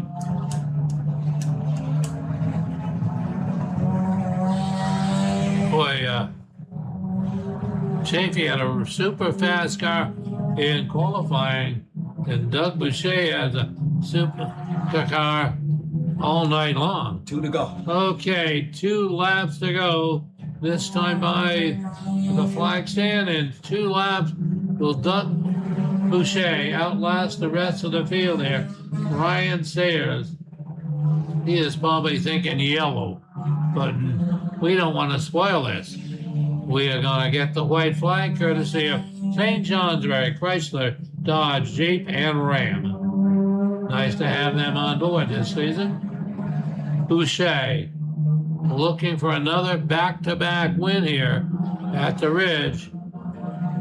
White flag, checkered flag. Yes, because we had to get Kevin Mahoney in. And the checkered flag waves on the rest of the field as Doug Boucher captured another feature win here, and he will head to North Havel Victory Lane, North Havel Fair Victory Lane.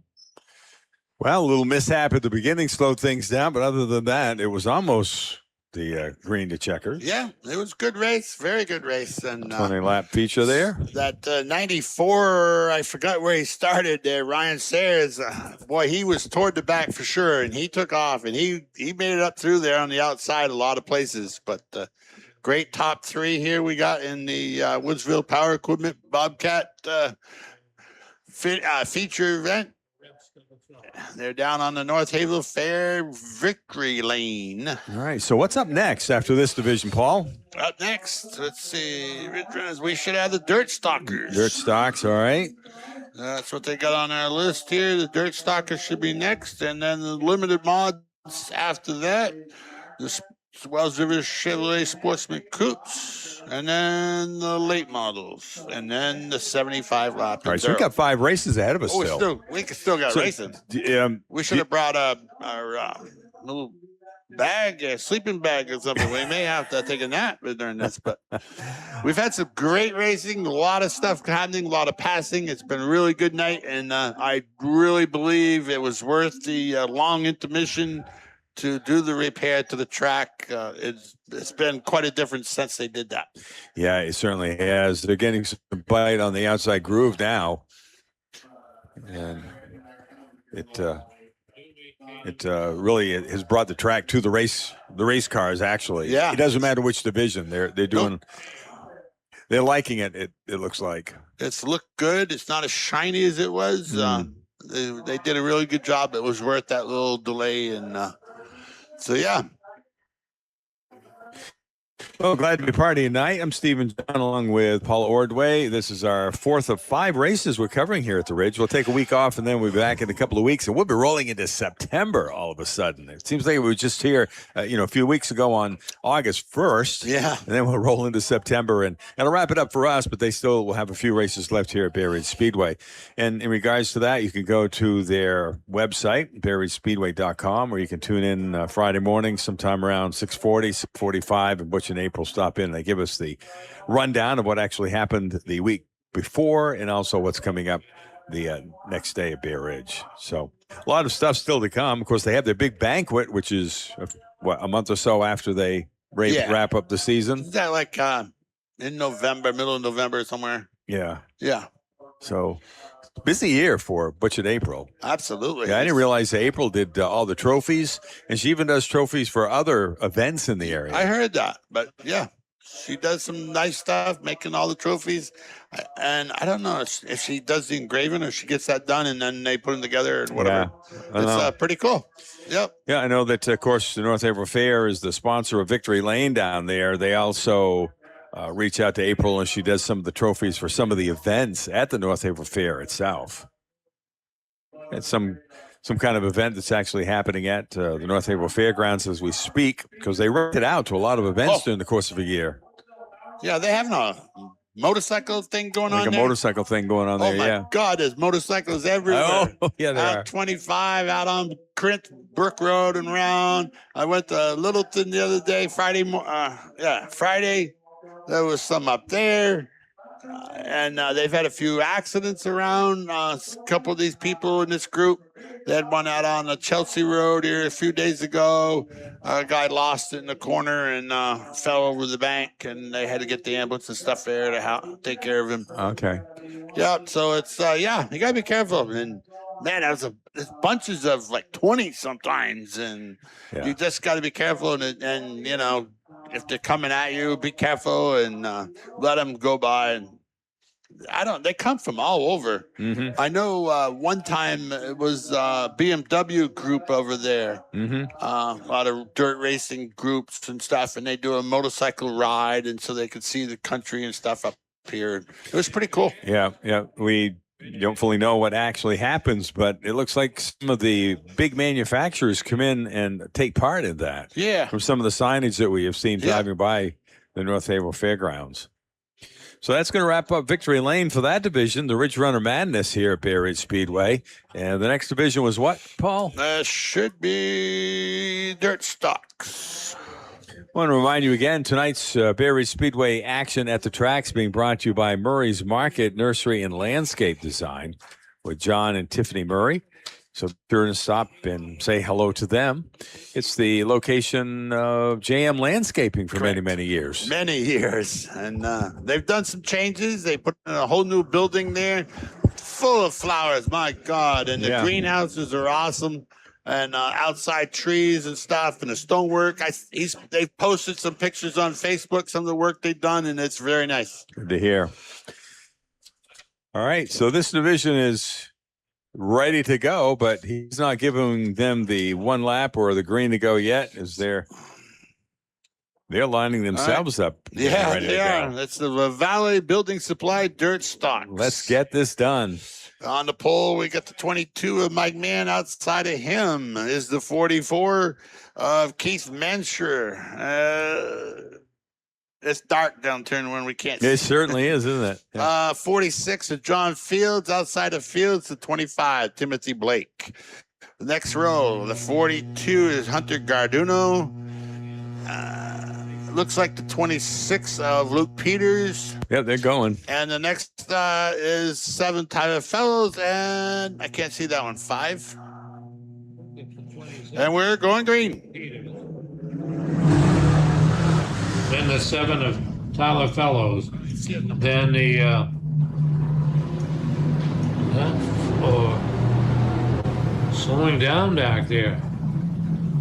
But at the front, it's Mansur and Mann. Donald M for murder up there in the front row. Mansur and Mann going at it. Mansur gets a little bite on the outside and he shoots to the front. They'll come to the start finish line here and he will take it and make it official. John Fields moving in the number 46.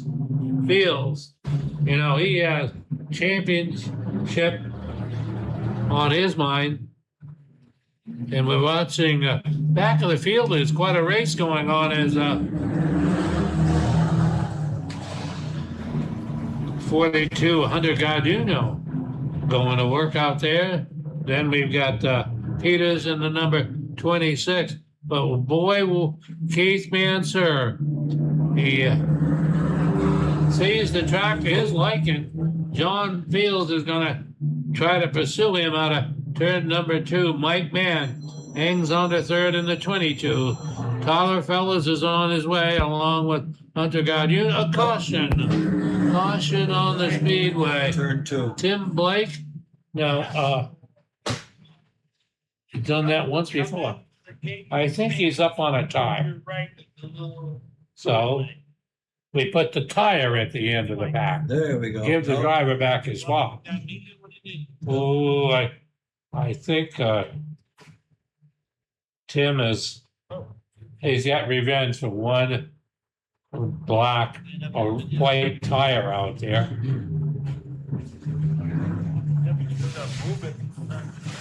So Keith Manser established himself as a strong leader.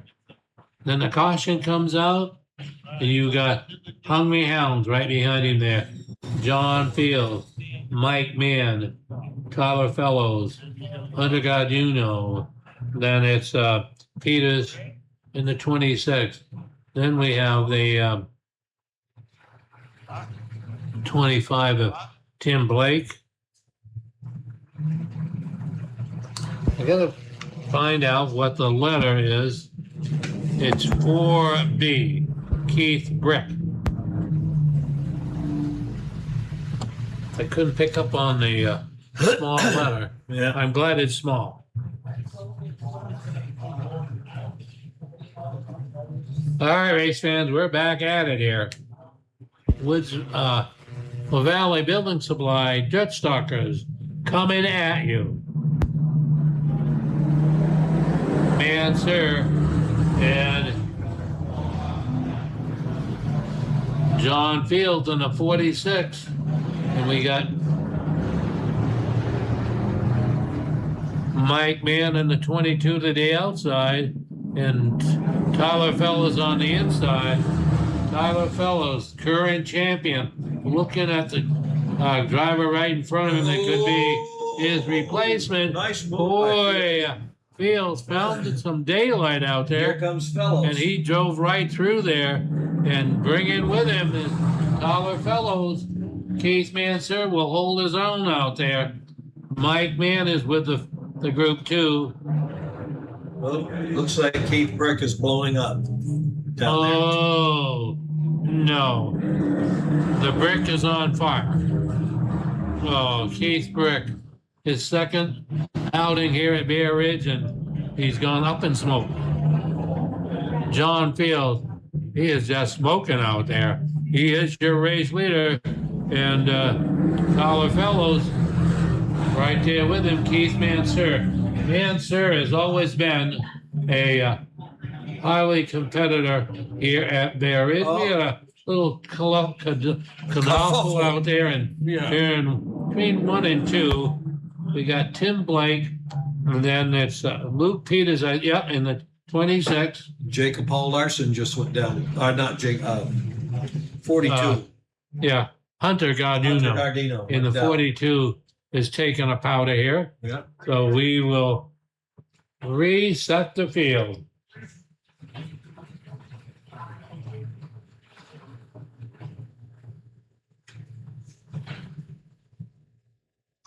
John Field, number 46.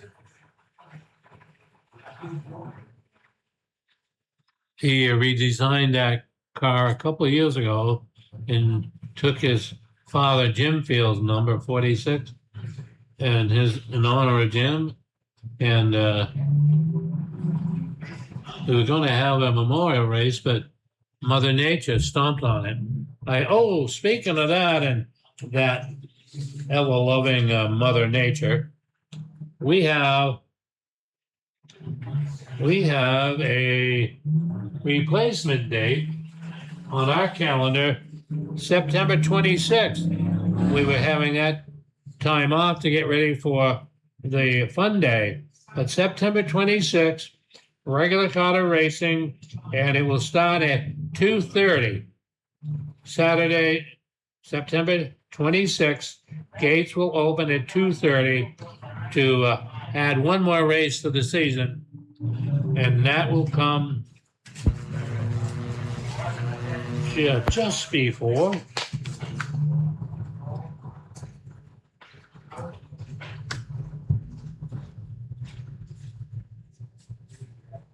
26th of September. I'm looking at my calendar. My 1948 calendar, John. They probably match. That's just before Fun Day here. And the 10th annual Sunday Fun Day. We'll tell you more about that as we find out about it. It's always a great show, and it's a Sunday afternoon. Yeah, I don't know if I'm going to be here or not for Fun Day because I may have to fill in at my church. That's right. I don't know yet. I'm lucky because I go right up the road. Yeah, you're fortunate. John Field, boy, he is putting it out right now. Then you got we got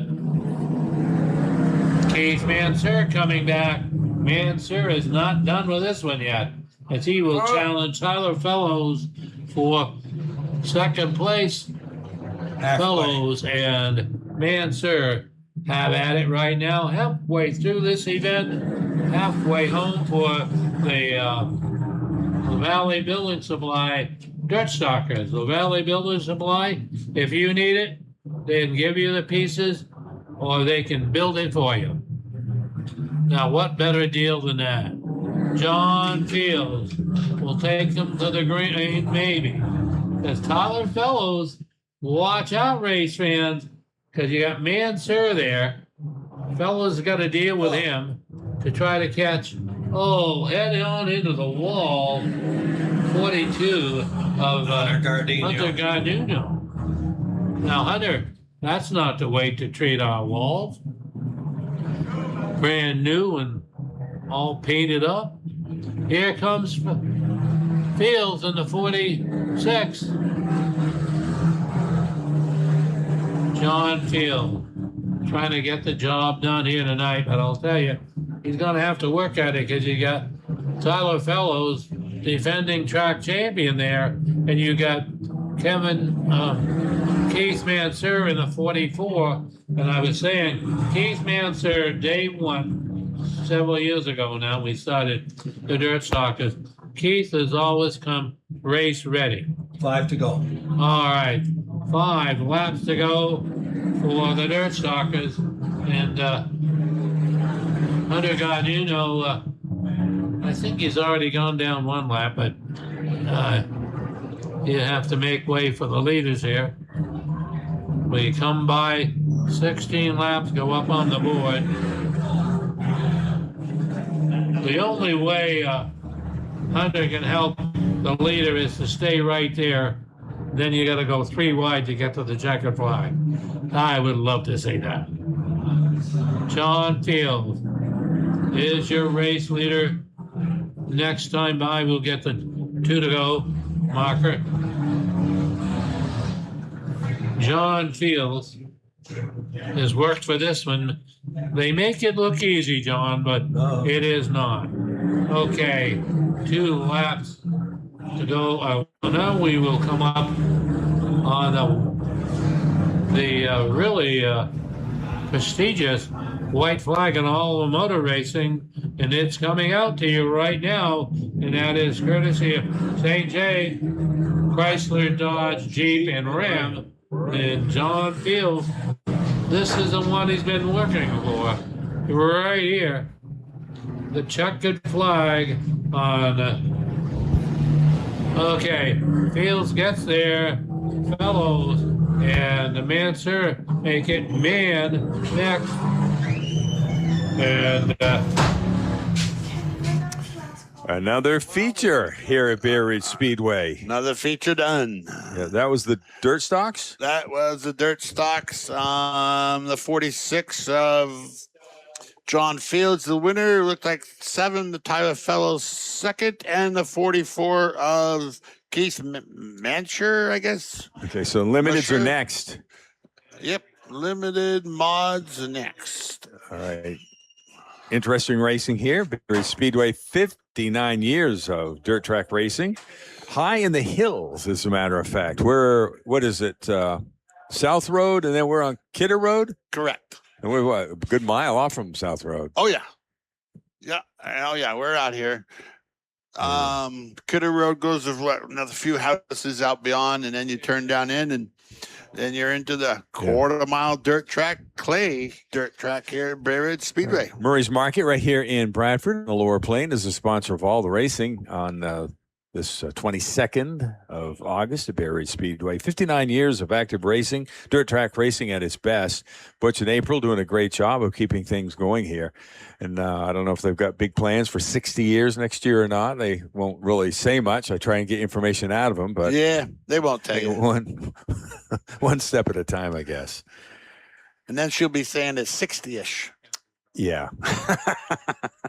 She loves that 6-ish. Yeah. So now it's going to be 60-ish. Yeah, Butch, he's been part of it for the 59 years. Absolutely. Yeah. I think he probably was helping out as a little guy, and then he started racing. God, I don't know how many years he raced here. He raced in the coupes, and then he moved up to the modifieds. And he's had a lot of help along the way to get here, and here he is now owning and maintaining the track that his father used to do years ago. So what do they have meeting in the tower? What's going on? I don't know who the other two gentlemen are. They were up here earlier. Oh, that's right. Okay. Yeah. I think that's the two gentlemen who was up here earlier. And well, we saved that conversation with Butch and the other gentleman that helps out in the flag booth. That was flag stand. What do you call it? Flag stand. Flag stand. Yeah. There you go. All right. So anyway, we're not privy to their conversation, but we might find out later what was happening. Yeah, I don't know. So tell us about the last race of the night, the Enduro. They're expected to go about 75 laps. What's an Enduro? 4 and 6 cylinder? 4 and 6 cylinder cars. You got to strip them out, take all the glass out, but the windshield. Take the interior out. You're not supposed to strengthen the frame or anything in any way. The hood latch has to be removed, or should be removed, and use hood pins so they can get it open. You have to provide a chain on the back bumper and on the front bumper that the wrecker can use to pick you up if you need so. Tire restrictions? No. You got to run within the size that you're supposed to be on that car, I guess. All right. So there are certain rules and regulations for each division here at Bay Ridge Speedway, and they don't have an Enduro every week. They have had more than one Enduro this year, though. Oh, yeah, they have. I believe this is the last one of the season, though. Anyway. No, they got another one on the 19th. Okay. Another Saturday, the September 19th, they got one, and then they'll obviously have all that on the Sunday 11th, October 11th, Fun Day. Okay, so the next time we're here in a couple of weeks, it's going to be Saturday the 5th of September, and it's going to be Midget Madness. Oh, baby. And we don't know who the sponsor is going to be of the races that night. Tonight, though, it's Murray's Market right here in Bradford, formerly JM Landscaping. Stephen John, along with Paul Ordway here at WYKR Haverhill, we're doing the entire race schedule of Bay Ridge Speedway tonight. Quite the meeting going on in the flag tower, though. No fist of flying yet, so that's good. That's so true. That's going to come later during the Enduro, we've heard. Oh, yeah, okay. It gets hot in the Enduro sometimes. Some attitudes really get short, the fuse is short, and things happen, but hopefully not. All right. So you have a division that you really like here, don't you? Coupes. Yeah. Why? It's the home of the coupes. It's the home of the coupes, but that's what I worked on when my brother had one and he was gone to the guards. I must have been like 10 years old, 12 years old, whatever. And I would try to get it ready for him when he got back and stuff. And so, I've been kind of working on them for a while. Coupes up through a couple brothers had some other relatives, helped out Robbie and Bob Benjamin and different ones. Brian Grant, a friend of mine, had one. So I kind of just like the coupes. And I wish they would go back to the old 6 cylinders, but I know you can't. So okay. So when the car's running halfway decent during the week to get it kind of ready for the next race, what are some of the things you're going to do to it? Well, if you didn't get hit, you got to wash her down, clean her up, check everything, do a nut and bolt check, as they say, shake it down. Check your front end, rear end and stuff, and make sure you are still square and ready to go. I remember years ago, they're always talking about tearing down the engine after the race to make sure they were legal. Yeah, because they used to pull heads off here. And different things, carburetors, check carburetors. Some divisions, I think it's mostly the modifieds. They do still check the carburetors and some other electronic stuff that they got in there I don't know about. And yeah, they used to check for clutches. Some people used to sneak in those triple disc clutches that the big modifieds will use years ago, and they're aluminum housing that 3 discs go in, and then you have a pressure plate, and they're a lot lighter than the original equipment. Really? Because they weigh some of these vehicles. Oh, every vehicle goes across. Like the top 5 or 10 will go across the scales after each feature. Really? Mainly after the feature. So everybody goes on the scales. Like most classes, I know it's like the top 5 have to go on the scales, and you'll watch. They've already gone out. The cars that they go down turn 1 was the top 3. Like these dirt stalkers are going down in. When they get done here, they'll cross in between the ambulance and the tow truck, and they'll hit the scales because everybody's top 5 mostly have to go across the scales and have their weight checked. All right. So there's a huge infrastructure here. Oh, yeah. There's a lot. I mean, you got your lights. Your red lights, your yellow lights, green lights. You got generators going to power up. Most of the track lights, I think, all run off the generator. You've got, the scale house. You've got this. You got the walls to maintain. There's a lot here.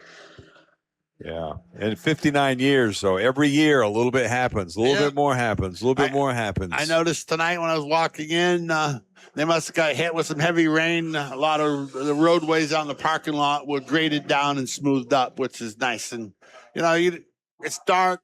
You don't want a little hole somewhere. Somebody could step in and hurt their ankle or something. So it was good to see it all graded out and smoothed up. Yeah. They put out some great food here too. Oh yeah. The burgers, the French fries. Good job. Yeah, it's really good food here. Yeah. So a lot of racing actually within just a hour's drive of us. Oh, yeah.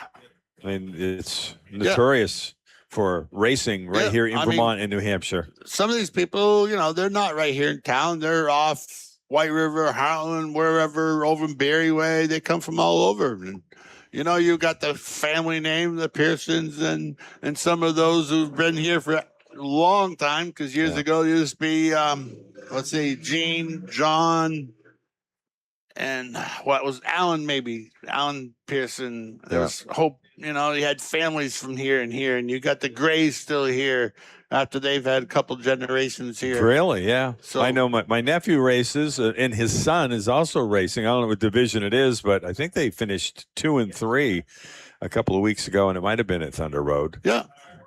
And they've also Ben has also raced here. Huh. He's also, is it Norway Pines or whatever they call it? Used to be, and now it's Legion. Legion down in Wentworth, Warren. Yep. Norm used to be the owner of Norway Pines. Oh, okay.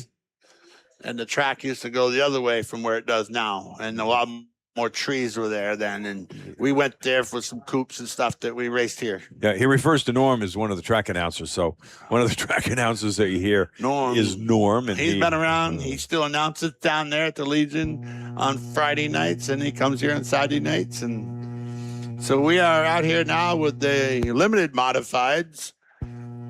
So these guys don't have quite as much horsepower. They got, 2-barrel carbs or something, Correct. you said? 2-barrel carbs, and chassis can't be above a certain age. I can't remember now. I think it's...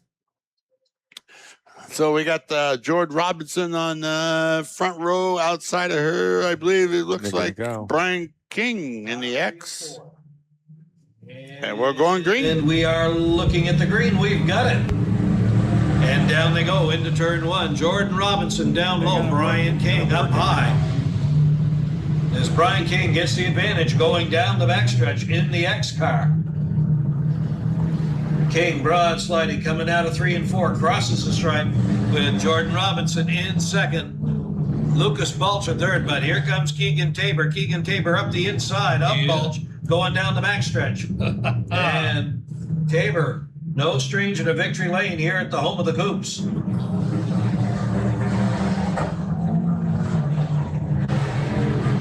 Your leader is still Brian King in the X car, followed by the 2 of Jordan Robinson. Then it's the 74 of Keegan Tabor, followed by the 33 of Lucas Balch, the 73 of Michael Kinney, and the 7 of Jerry Isham.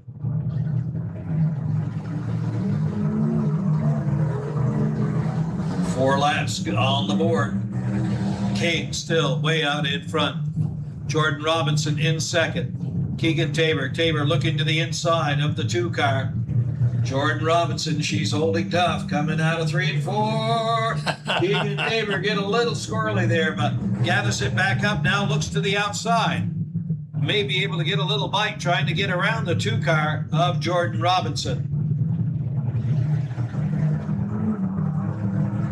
Brian King crosses the stripe as Keegan Tabor moves up to second, and Jordan Robinson delegated back to third. Lucas Balch in fourth. Then it's Michael Kinney and then Jerry Isham. 7 laps complete this time by. Brian King still out in front, followed by the 74 of Keegan Tabor. Then it's Robinson, followed by Balch and Michael Kinney and Jerry Isham.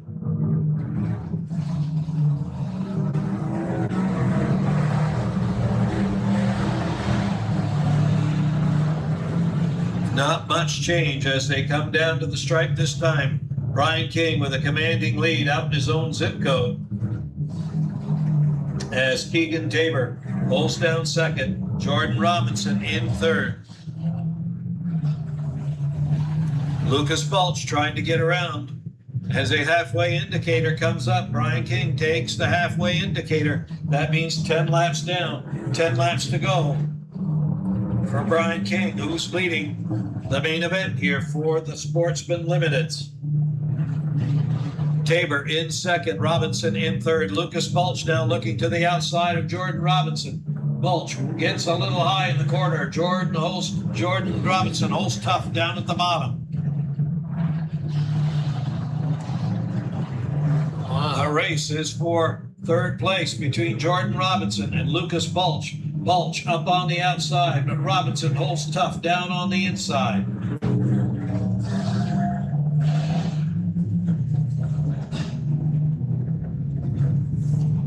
The X car, Brian King, is your leader. Ooh. Whoa, something happened there on the 74 car. Got a little squirrely or something there in the corner. Gathered it back up. Keegan Tabor, great job holding that car together. The battles for third, though, between Jordan Robinson and Lucas Balch. Balch up high on the outside. Robinson holds tough down on the inside. Very disciplined. Yeah, very good racing here for third place between. Oh, and now 5 laps to go, ladies and gentlemen. Wanted to make sure. Heads up down front, heads up. The dirt stalkers are coming through. All right. Brian King comes by this time. He's got a commanding lead over the second place car of Keegan Tabor. Jordan Robinson now up into third with Lucas Balch, Mike Kinney, and Jerry Isham. I want Jerry to finish. I think he will. Yeah, I think he will. 2 laps to go this time by as Brian King comes down through 3 and 4. The popsicle sticks are in the air for Brian King. Sean King's not racing tonight. Must be in some trouble with his car. White flag will be displayed this time, brought to you by St. Johnsbury Chrysler, Dodge, Jeep, and Ram on Memorial Drive in St. Johnsbury, Vermont. Brian King, Keegan Tabor, Jordan Robinson in third. Then it's Lucas Balch, Mike Kinney, and she is going to make it. Your winner, Brian King, followed by the 74 of Keegan Tabor. Then it's Jordan Robinson, Lucas Balch, and the rest of the field. That was a pretty good race again. That was really good. I'm impressed with these limited mods. That was a good race for Jordan Robinson. She started on the pole, but she hung on. She got back a couple cars, and then she gained back up into third. So I think she was back to almost sixth there once, but then she got back up into the third place. That was awesome racing. Brian King on the X started outside pole. And the 74 of Keegan Tabor finished second. And number 2, Jordan Robinson finishes third. That was a great race for all three of those. Yeah, she ran a tight line all the way inside. She kept him on the outside groove all night long. Yeah, she made him work. Both She certainly did. Keegan Tabor, when he was trying to race it, that took a few lots for him to get by her. And then when the 33 of Bolch and her were going at it there for a few laps, and I don't know if he just was losing traction or just gave up and let her go. It wasn't worth it. She definitely had the faster car. She slipped up a few times in a couple corners, but regained and did a great finish. Yeah, 33 slipped up too. Yeah. We were down to the final 5 or 6 laps, and I don't know if he caught one of his front tires on her or what, with being open wheel racing, and sent him back a little bit and never could catch up again. Oh. So good racing there in that division, 20 laps in the books. And, of course, Justin Bulio will do the track announcing down there for North Haverhill Fair, who sponsors Victory Lane. On this Saturday night, it's the 22nd of August. Stephen John, Paul Ordway, 59 years of racing at Bear Ridge Speedway, where this is our 4th race that we have covered this year. We had a few weeks off. We'll be back in 2, and we'll be rolling into September when we come back in here, Paul. Oh, yeah, September. We'll be getting a little darker at night, a little earlier, and the temperatures will cool down a little more. Mm-hmm. Yeah, they threw the lights on here around 6:30, a couple hours ago at least. Yeah. So good racing here at Bear Ridge Speedway. So we've got 3 more divisions coming up. Yeah. The coupes are next, followed by the limited models. No, it should be late models. Late models. And then the Enduro. And then the Enduro we've been talking about. So, yeah, we're waiting on the coupes are lined up, and they'll get finished here in Victory Lane with Justin Bolio and the North Haverhill Fair Victory Lane. Excellent, excellent. All right, we've got some great sponsors bringing you the live coverage here on the radio at your country, WYKR Haverhill. We'll take a break, listen to them, and then when we come back, we'll be all set for the coupes at Bear Ridge Speedway. When you plan ahead, you know that your wishes will be fulfilled, as well as easing that burden for your loved ones. Ricker Funeral Home and Cremation Care of Woodsville has information on their website at rickerfh.com to help you create a unique memorial service that fits your budget, your needs, and your values. Ricker Funeral Home understands the importance of personal requests and family traditions. Their professional staff will assist you with all of the details to create a meaningful funeral or memorial service for your loved one. For additional information, call 603-747-2717. Moonlight Auto Repair, formerly of Fairleigh, is now located at 7105 Vermont 25 in East Corinth. Owner Dennis Perry has many years repairing and maintaining both foreign and domestic vehicles. In addition, Moonlight Auto Repair professionally applies fluid film undercoating, a protective spray applied to the underbody of trucks, trailers, and cars to help prevent rust, corrosion, and damage from moisture, salt, and debris. Now's the time to talk with Dennis. He can help to keep your expensive vehicle operating safe for a long time. Moonlight Auto Repair, 7105 Vermont 25 in East Corinth. Erik White, owner of Erik's Autobody. Sure, anybody's welcome to come in at any time between 7 and 5 to get a free estimate on anything they're looking to have done, whether it be a collision repair or out of their pocket, a little rust bubble, anything they need. Quotes, same thing as our estimates, just a quote, but we'll do whatever we need to do to make their repair as easy as possible. We are 7 to 5, Monday through Friday, 82 Business Park Road in North Haverhill. Erik's Autobody. 60. They just gave away 500. That's pretty good for here. Join here, it's like 2s and 3s. We're part of your Saturday night. All kinds of excitement here at Bear Ridge Speedway. Dirt track racing here in Vermont, high in the hills. And our vantage point here is pretty high above the track, I would say. I don't know if it's quite 3 stories, but there's almost 3 flights of stairs to get up here. It's up here. So who visited us earlier? Oh, that was my daughter, Bailey, and her friend. And She wanted to know about coming up here with her cell phone, see if she could get the whole track on her cell phone to record the enduro. And her boyfriend is the one that I helped out this afternoon, and he'll be running the enduro again. And yeah. So do you have any idea how many cars are going to be in the enduro tonight? Have you heard? they were supposed to give me a driver's list. I haven't even got that yet. Man, April. All right. Maybe we can still get it. Who knows? Let me see. Hi. It looks like she's going to have a little push to get that number 2 back into the pits. Yeah. Well, they got to bring him over here in turn 1. Oh, almost fired it up. They got to bring him over here in turn 1 so the fans there can come down and check out these cars, congratulate the winners, and just see what it's like to. There it goes. See one of these cars up close. Just be careful though, and where you're reaching and touching, because the exhaust is very hot. Luckily on these, the exhaust is in behind the rear quarters, over beyond the rear wheels. So yeah, I see the car that she was up against going into turn 1. Backfiring. Oh yeah, big time. Misfiring. So maybe, I know we were talking about 2-barrel and 4-barrel. Maybe you can explain that to our listeners that don't understand, because those were 2-barrel carbs on that car. That's what I'm told. And a 4-barrel will give you 4 barrels. So when you look at the carburetor on top, your little 2-barrel, you'll see 2 round holes. A 4-barrel is 4, and the bottom of it will have 4 flappers. So it's feeding more gas, a lot more gas, more air. More, all the air is there, yeah. It's I mean, the it's engine's got to breathe. Oh yeah, it's got to take it on for sure. So nowadays, though, we're talking with new vehicles, fuel injection. Yeah, there's no carburation. Nothing, just fuel injection, and that's why sometimes in the winter people have trouble. The car doesn't start, and they go and crank it over. Well, every time you cycle that key, you're turning that pump on, dumping more gas. Yeah. Some of the newer ones won't let you do that. And but the older ones, if you're having trouble and you want to wait a sec, just leave the key on. Don't shut it completely off.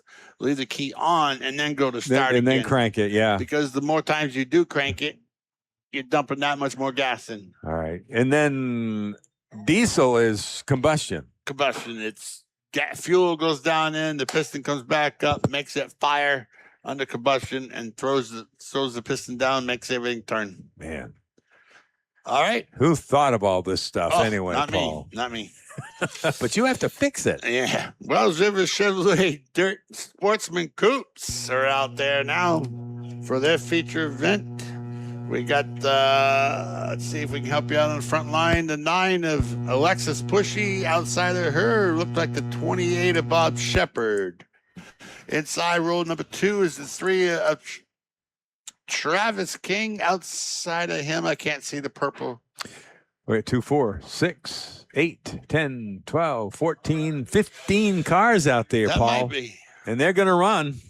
They are going to go green here at the turn 4 tire, and Blue Barrel that's already taken 1 hit tonight. It sure has. Anyway, we're back and we're under green.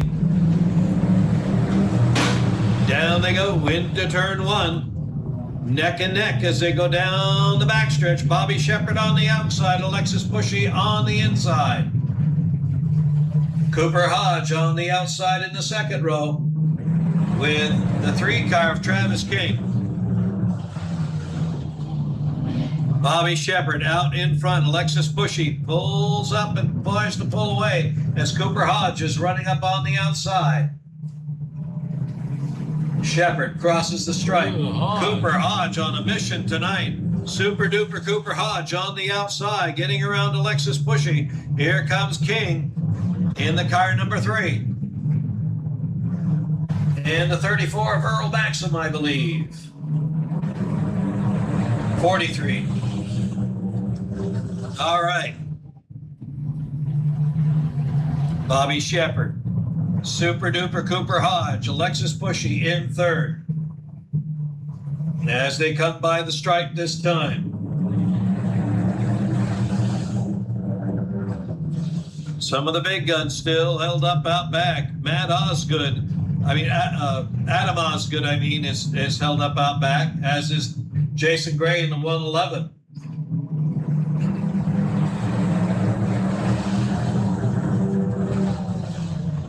Your leader, still Bobby Shepard. There's a battle for second between the young guns. Alexis Bushy on the inside, Cooper Hodge on the outside. Then it's Earl Maxim, Travis King, Chris Roberts, I believe. Yes, it is. Chris and Lucas Wheeler. Then Todd Buckwell. Ooh, Shepard. Yeah. Scraped the backstretch wall. Oh, Bobby Shepard scraping the wall in the back there. Lost a little bit of ground there as Earl Maxim works his way up, but Alexis Bushy holding strong in second place.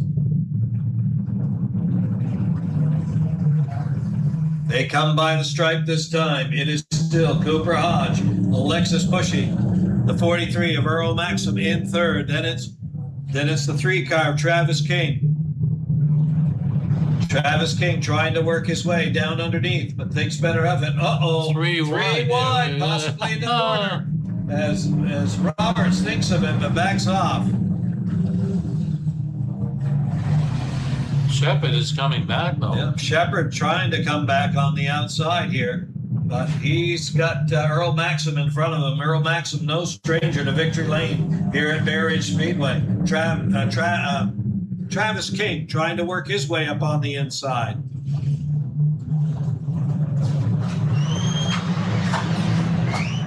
Robbie Streeter won, and he grabbed it down there. Oh, he did. Okay, thank you, Lily. All right, your leader is still the 17 of Super Duper Cooper Hodge, Alexis Bushy in second place, followed by the 3-car of Travis King, who is now battling with, I believe that's Earl Maxim, if I can see through the dust. Yes, it is. Then it's Roberts, the 631 of Buckwell, the 28 of Bobby Shepard. Jason Gray now working his way up towards the front. Michael Danforth as well. Oh! Whoa! Kerfuffle up That was a close one. Oh! Oh my! Yellow flag out on the speedway. Looks like Logan Martin, I believe, is up there. It's Travis King. Travis down King. pit road, right on. Yeah. Head on into the wall. Yep. I Travis don't know what's King. on the back side of that wall. And I believe it's Earl Maxim, but I'm not positive, but I think it is. Oh boy. What I saw happen was Roberts. Who did he hit coming out of turn 3? But right there, it was a good chase to get out of the way because you go down pit road. Right. But King spun and hit the Jersey barrier. Yeah, he's back though. He's out.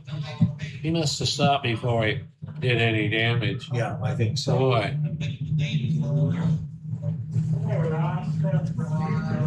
All right. Hodge. Cooper Hodge, your leader. Followed by Alexis Bushy in second. Then it's Todd Buckwell in the 631. Yeah, I see that. That's a way to do it.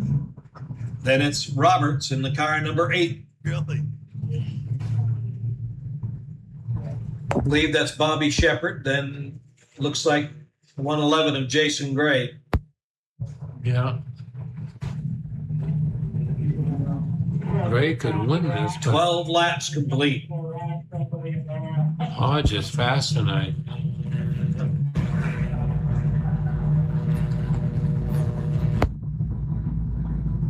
Adam Osgood way in the back here. The Wizard of Oz having trouble getting up towards the front. So I don't know. I know they're related. I don't know if they're cousins or step cousins. Because Cooper and Alexi, they are connected through the Steigels family. I have trouble enough with my own. I can't keep track of somebody else's. Yeah.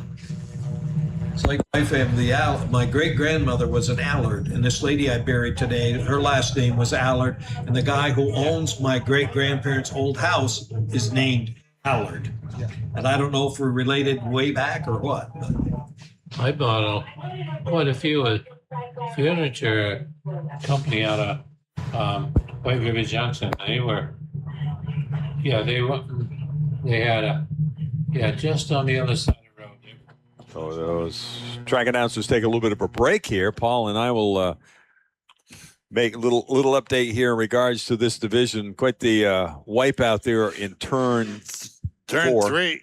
Turn three, they were getting piled up. I'm not sure what was going on. A little tag teaming going there. The 43 of 43 of Earl Maxim, the 3 of Travis King, and the 27 of Logan Martin all got a little tangled there. And luckily, Travis King and the 3 kind of turned right because he was headed right straight into the wall in front of the pits. But he took the choice of heading down pit road, and I don't think he hit the wall there hard. I think he just got it stopped up, blowed up. But we're getting crossed over, getting ready for the restart. We got the 17 of Cooper Hodge out front. So how do they know to be inside or outside? They can hear the guy over there in the other two because they've got radios. And so you have a receiver. It just goes in your ear, a little blue box in your pocket. Okay. Oh yeah, I was going to get us one so you could hear. Oh really? Yeah. Yeah, that'd be cool. Yeah. All right, here we go. Down they go into turn 1. It's still Cooper Hodge out in front. Alexis Bushy doing everything she can to hang on down on the inside.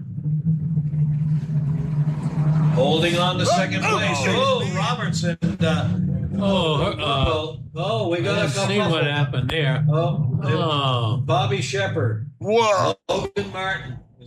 That was not good.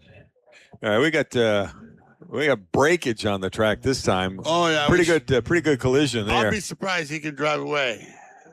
Okay, who's that? That's Bobby Shepard down on the inside in the 28 and the 27 on the outside, Logan Martin. And we saw the hole underneath of Bobby Shepard's car. Yeah, we did. He was in the air. He hit the tire and barrel down on the. Look at that!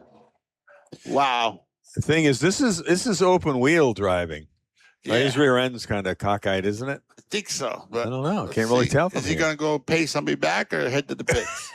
Let's see what happens. He looks like he's okay. He's been racing here for a long time, hasn't he? Oh, my God, long time. He's got to be the longest. Huh. Yeah, he's been here quite a while. I'm not sure what he's doing. Going to the back stretch and go to join the line, I guess. Well, I guess his car feels okay. Wow. But this division was doing really good. We got 12 laps down. I don't know if they're going 20, 25, 30. 25 or 30. It's a guessing game from up here, but oh my God, I can't believe he drove away from that one. See his side rail and the door got damaged for sure. We saw the bottom of that car. Yeah, he was up in the air good, and we saw the whole bottom, and I can't believe it. I really thought it was going to land on its side, but I can't believe it did land back on his tires, and he drove away. So this is the week after this race is over. He does a lot of checking of nuts and bolts. Yeah, he'll have to check some bolts, all right. Do some hammering on that door, because it looks like the right door and the railing is shoved right in too. Yeah, oh, yeah. Right under the numbers. He's dented everything in. The railing is pushed into the door. Could have been a lot worse. Oh yeah. If he'd landed on his roof, it'd been really worse. But he was upside down. We were looking at I don't know. Could he be any more upside down than upside down? We saw the hole underneath of the car from here, and he was, I would say, 3-4 feet in the air for sure. Yeah, he has a nice looking race car too. Oh yeah, it goes good. Yeah, and he's been many laps around this track, and all right, they're going to get him crossed over and get ready to go back to green the next time when they come into 3 and 4. Has he been pretty much this division?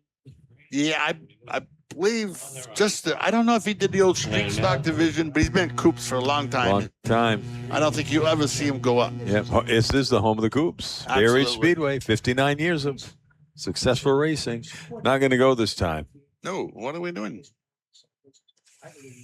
Everybody was involved in that. So what's Butch telling them to do? They take some of the cues from Butch, who's in the flag stand, and they take a lot of the cues from upstairs. Yeah, they have a gentleman over to our left in the 2 booths over, and he could talk to the drivers through their receiver. It's a little earpiece you put in, your little box. It's not very big. It's Right. smaller than a cell phone, and you put that in your pocket, and you hear everything that's going on. My grandson he uses one for the Enduro. All right. So he can hear the track talking to whoever or whatever if they got an issue, and they can tell you what's going on, or if you got a leak or something that's going on, they tell you to pull over. Yeah, so bear in mind, they can hear upstairs, but they can't communicate. All they can do is hear. Hear. Yep, exactly. You can't talk back. It's just hear. Now, some divisions like NASCAR, can they talk back and forth to their crew chief? Absolutely. They can. Even late models and stuff at Thunder Road, White Mountain, all them, they can talk back and forth. They have a spotter. I believe even the Tigers have a spotter. Okay. So they can talk back and forth. Yeah. Man, it's changed so much in the last few years. Yeah. It's huge. It's I'm not sure what we're waiting for.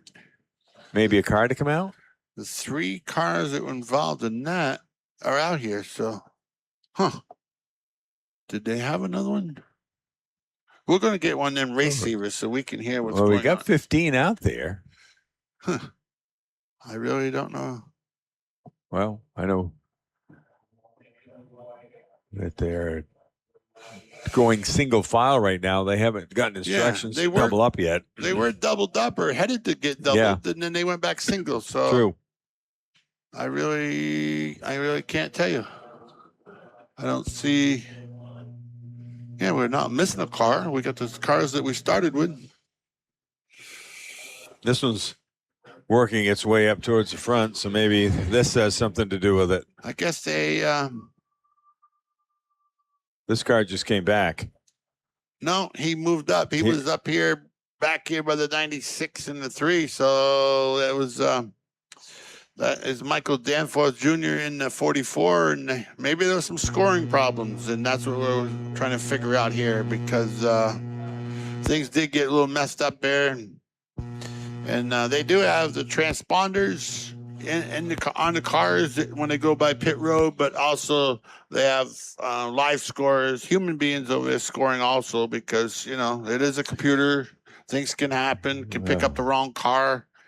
And guess they're going and not going to. They're going single file. I guess so. He's pointing green. Turns 3 and 4, and we're back under green. Cooper Hodge right on it. Lexus Bushy right behind him. As the young lady in the 9 car tries to get onto the podium tonight. Oh, here comes Buckwald. Buckwald up on the outside in the 631. As Roberts holds down third, but Buckwald has got his sights set on the front. Jason Gray has worked his way up to 5th, and here comes the champ, Michael Danforth Jr. Oh, Buckwald getting around the 8 car of Chris Roberts. Got his sights set on the 2nd place car of Alexis Bushy. Caution out, and it's Dale Leroux, car number 54, up in turn 2. All right. Fires. I guess this division is going to give us a few headaches, Paul. Yeah. Something's going on tonight. That might be why Butch put him single file because we only got 14 laps complete. So I'm not even sure if we're halfway. Yeah, we're not even halfway yet. So. Close to it because he's got the flags out to indicate Yeah, so halfway. we're close. I think probably 15 is halfway, and we haven't got there. And generally we don't do single file, but I guess the multiple cautions, Butch is going to put him single file and see what happens. Well, we got the number 54 that actually spun out. He's been in the back of the pack all night long, and if you watch him, he acts like he's driving on ice. He's slipping and sliding a lot. He's definitely not getting any neat-looking car. Yeah, Dale Leroux in the 54, and I think he's new, rookie status here, and so he's trying it out, and it's hard. It's hard when you're trying to get fast and feel it out, and then you lose it, and so hang in there. We still got more racing to go. Just gonna say, give him credit for hanging in there. Yeah. Now I guess he wants to double them up, meaning not single file. Okay. And they usually start a race with, what do you call it when you got just the lead car out front? Delaware restart. See, I'm learning. There you go. Man, Another year. You've taught me so much. Another Paul. year, you'll have it down. Yeah, I'll be down there racing. Okay. I'll be leading the pack in the Delaware start. There you go. We are green out of turn 4. Takes the jump out in front. Roberts is on the outside, but Alexis Bushy holding tough down on the bottom. And here comes Todd Buckwalt. Buckwalt down on the inside.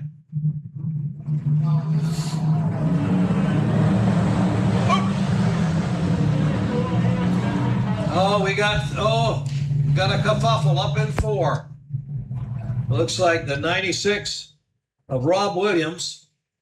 I believe Bobby Shepard again. Dale Leroux. All right. So, as I said, this division's going to give us a couple of headaches. Wow.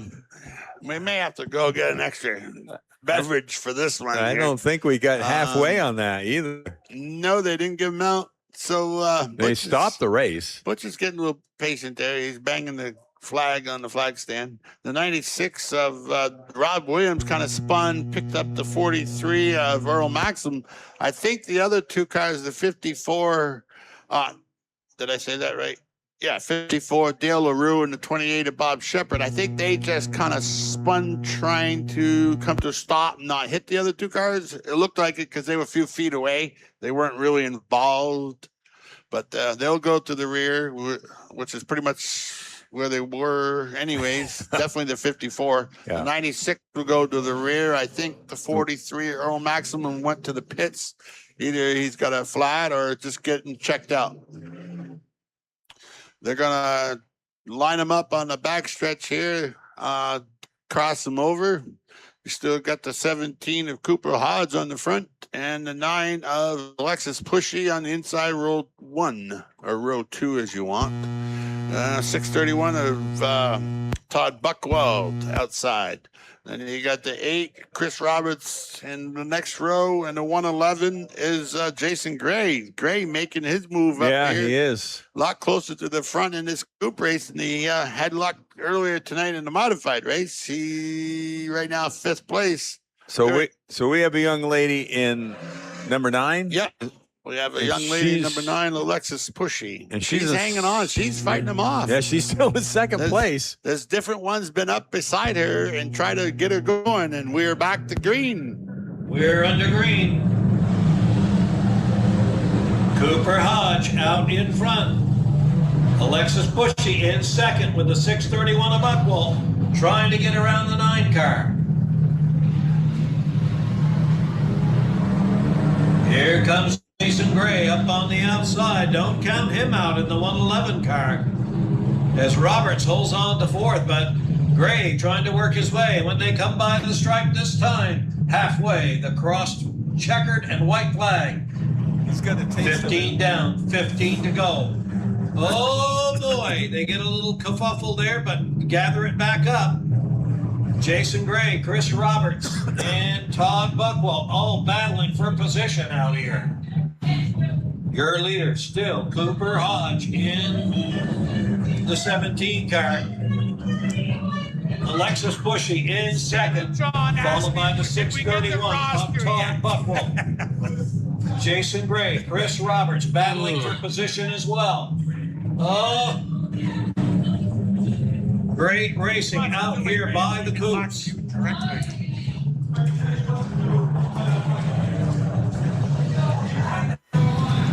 The battle is back behind Alexis Bushy for 3rd place as the 111 of Jason Gray, the 631 of Buckwalt, and the 8 car Roberts all battling for position here on the Speedway. Thank you. She's still in 2nd. Come on. Oh, it's good for the ladies.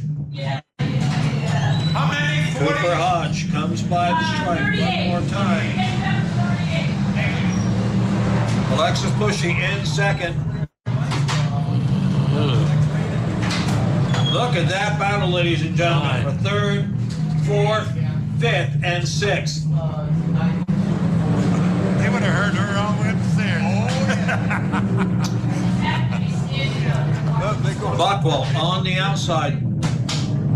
Roberts, Gray, and Danforth all battling for position here at the feature for the Coops here tonight. 21 laps in the books, 9 remaining for the Wells River Chevrolet Sportsman Coops. Boy, oh boy, watch Michael Danforth trying to work his way up on the inside. Him and Buck will touch a little bit, but they both gather it back up. Your leader is still Cooper Hodge, Alexis Bushy in second. The 8 of Roberts is holding third, but boy, here comes Danforth. Danforth has got his sights set on the front. He's the shark, and he smells the blood.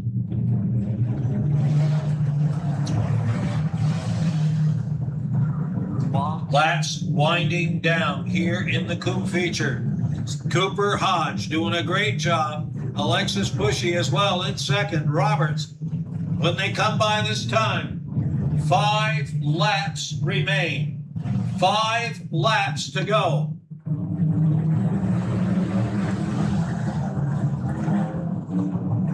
Boy, ladies and gentlemen, this old grandfather's going to have to take some heart medication after this one, I'll tell you that. These guys and gals, oh, they're going to try to go 3 wide. Oh, they think better of it. Oh, man alive. Grammy, put your false teeth in your pocketbook. This race is not over by any stretch of the imagination. Cooper Hodge comes by one more time with Alexis Bushy in second.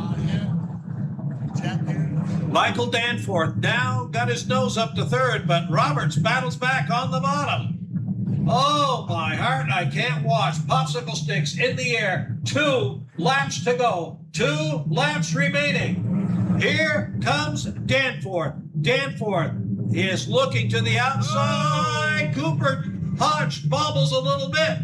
Alexis Bushy tries to get up on the inside. Oh, my heart. White flag this time. Hang on to your shirts, great Grammy and Grandpa, because this is going to be a wild finish. I can't watch. I'm going to drop the mic here. White flag sponsored by St. J's CDJR. Checkered flag will fall. Cooper Hodge, Michael Danforth, Alexis Bushy, Jason Gray. Oh, my heart, my heart. I don't know. Oh, I'll tell you. That, ladies and gentlemen, was as good as it gets. The shark. I'm going to start calling Danforth the shark because he can smell blood and he gets to the top. But I'll tell you, that little lady in that 9 car did a whale of a job holding off there. But Cooper Hodge holding off the likes of Danforth and Jason Gray and others. Great run by the 17 crew. Stand up here. Yeah, that was a pretty good race after we got through a few yellow flags, Paul. I forgot to mark them down. What we have, 4 or 5 cautions maybe? But wow, that was a good race. Earlier, Cooper Hodge in the 17 had a good stretch, probably 6-7 car lengths, and throughout all those cautions, we got jammed up, and wow, Alexis.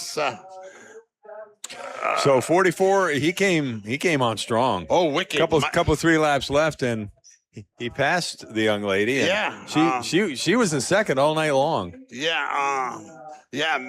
Michael Danforth Jr. Geez, he was coming up through, and Alexis Danforth, she was fighting. Not Alexis Bushy. Sorry, she was fighting it hard there, and it's great. Oh, what a great feature that was for sure. So we're down to the last couple of races. We're one race away from the Enduro. The 4 and 6 cylinder Enduro, 40 plus cars. 38 cars. 38 at this point. Okay. That's what she saw. That's going to be interesting. 38 cars. All right. Oh, that's why I'm. That's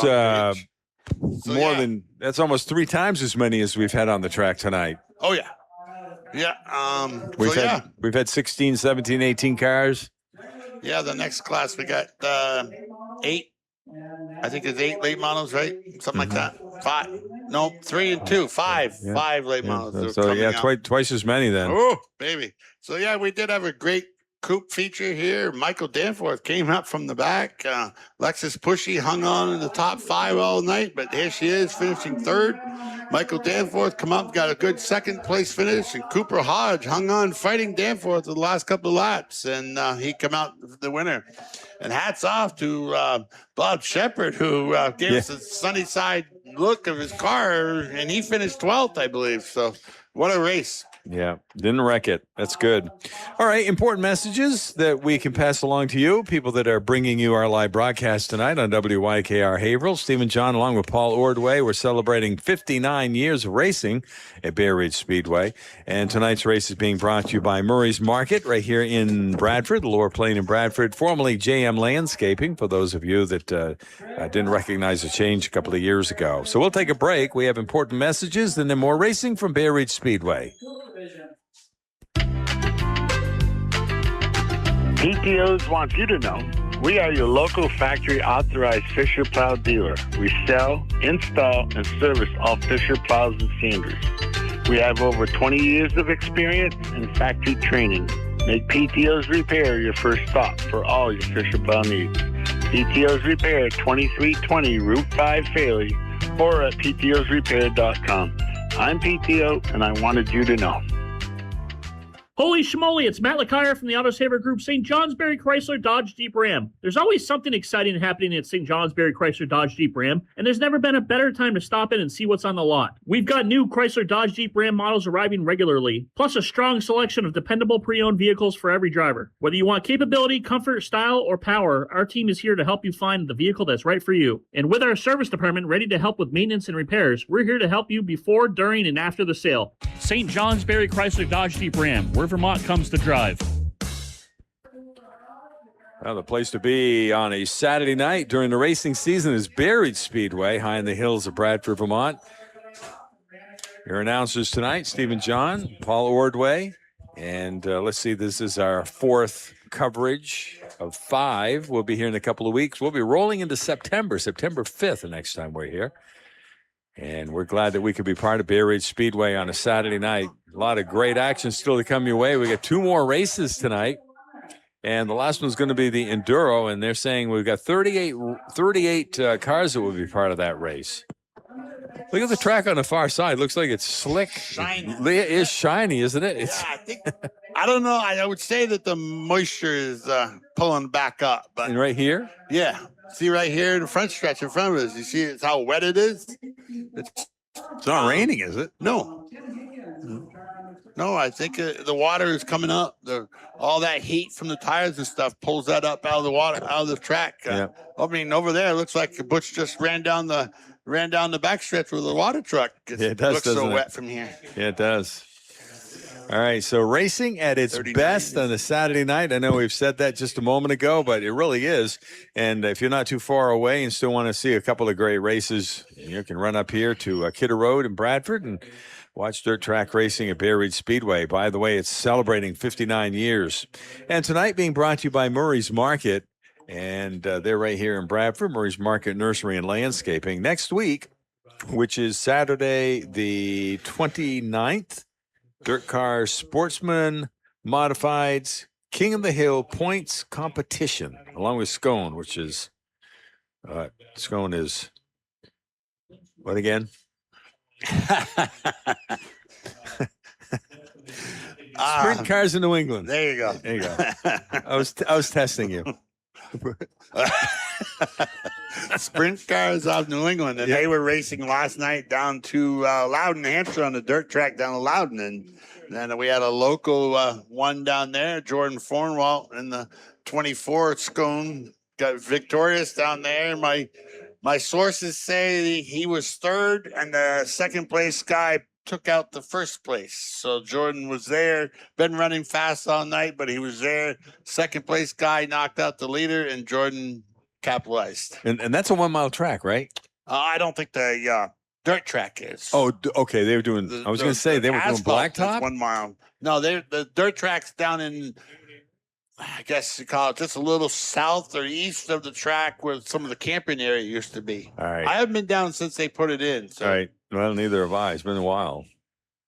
I didn't actually realize they had dirt there. Yeah, it's tracks like this, and it's down off into one of the camping areas they used to have. And like I said, I haven't been there. Is it not sticking?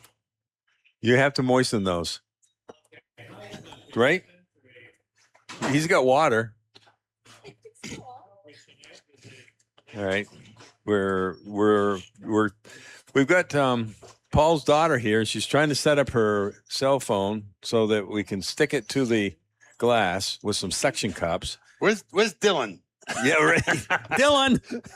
Dylan, My grandson was here a couple of weeks ago and helped us with a computer situation. All right. You think it'll work now? All right.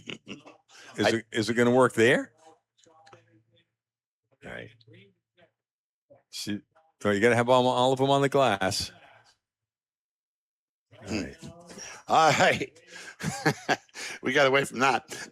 We got the late models out on the. You don't want to give us play-by-play of that, Paul? No, I'm not sure what's going to happen. What do we got? 5? I thought that's okay. I thought they had 6, but I guess it's only 5. It's not working either. Well, we tried there. We might have to hold it. All right. Anyway, we're down to the final couple of races, and the last one being the Enduro, which is the 4- and 6-cylinder. And we've got 38 cars 38 so cars far signed up. Unless you could get your car here in the next few minutes and get it booked in. All right. So we are in the late models. They're going to move them on. Kevin Smith and I don't know. Now they're switching. 5 in this 5 division? cars. And 20, 25 laps probably. I'm hoping 10 laps is enough for this. I mean, 5 cars, how much can they change? So now they changed the lineup. So you got the 04 Kelly Miller Sr., the 61 Tim Higgins on the outside, the 10 of Ryan Christensen, the 24 Cameron Grant, and the 60 Kevin Smith. I believe they're going to go green this time. I guess nobody wanted to, well, there you go. Nobody wanted to fill the outside roll 2, but all right, they're coming out into turn number 4. And they are looking for a green flag, but we're waiting on it right now. All right. One more lap, it looks like. One more lap. Setting them up there. They go by the flag stand. He shakes the clenched green flag there to pretty much tell them we're going green next time. That's quite the device she's got for a cell phone. It's going to be a real got it set up to record the Enduro. Correct. Kelly Miller and Tim Which Higgins is 75 laps. front row. 75 laps, pretty 38 much, cars. Yeah, unless there's a real caution, they go. There's They're no looking caution. for It's green, red or they green. get it. Green flag and we're racing at the ridge. Miller and Higgins at the top of the show right now. Higgins on the outside, Miller on the inside.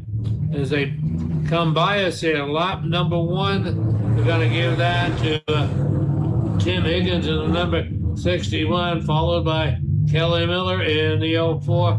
Ryan Christian coming on like gangbusters here in the number 10 as they battle out of turn number 4. Kevin Smith comes by in the number 60. Cameron Grant in the 24. As Higgins and Miller go at it here. Tim Higgins in the number 61. He is capturing the lead coming out of turn number 4. Miller will come right back at him here with that 04 as they exchange door handles down in turn number 3. Ryan Christian waits on it in the number 10 as he makes the pass on Higgins. He will go second, and he will now try to negotiate a pass on Kelly Miller Sr. in the 04. Higgins also waiting there to make something happen on his own.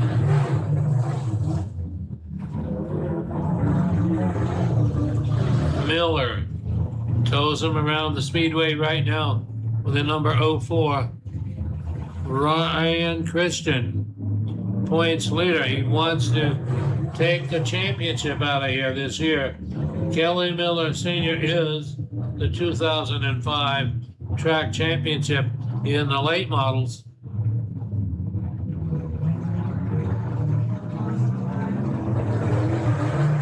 They cross the flags.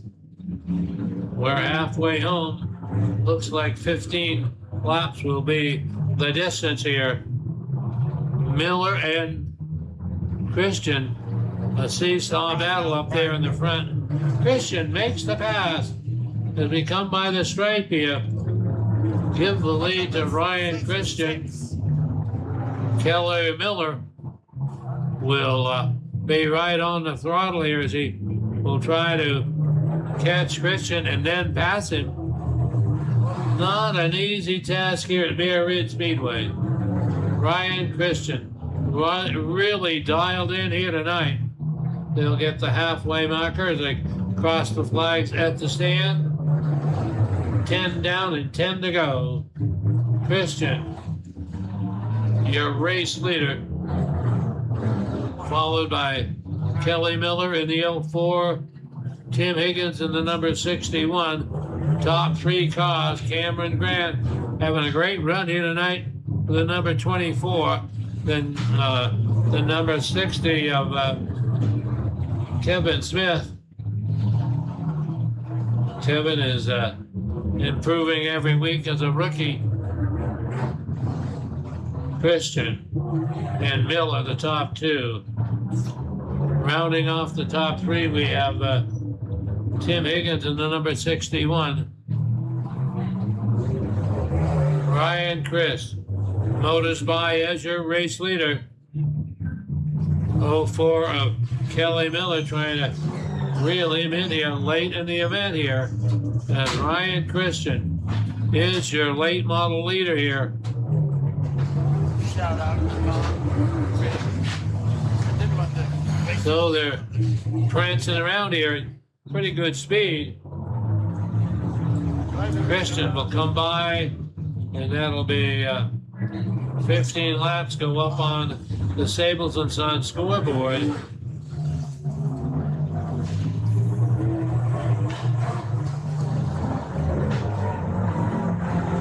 Boy, they have, I'm going to say they've worked on the handling of these late models. They seem to be under control. Ryan Christian, your race leader. Kelly Miller right there in the 04 as they go to lap number 16. The signatures are the ones that are here. This charge by Okay, thank you, Ryan April. Christian established his lead.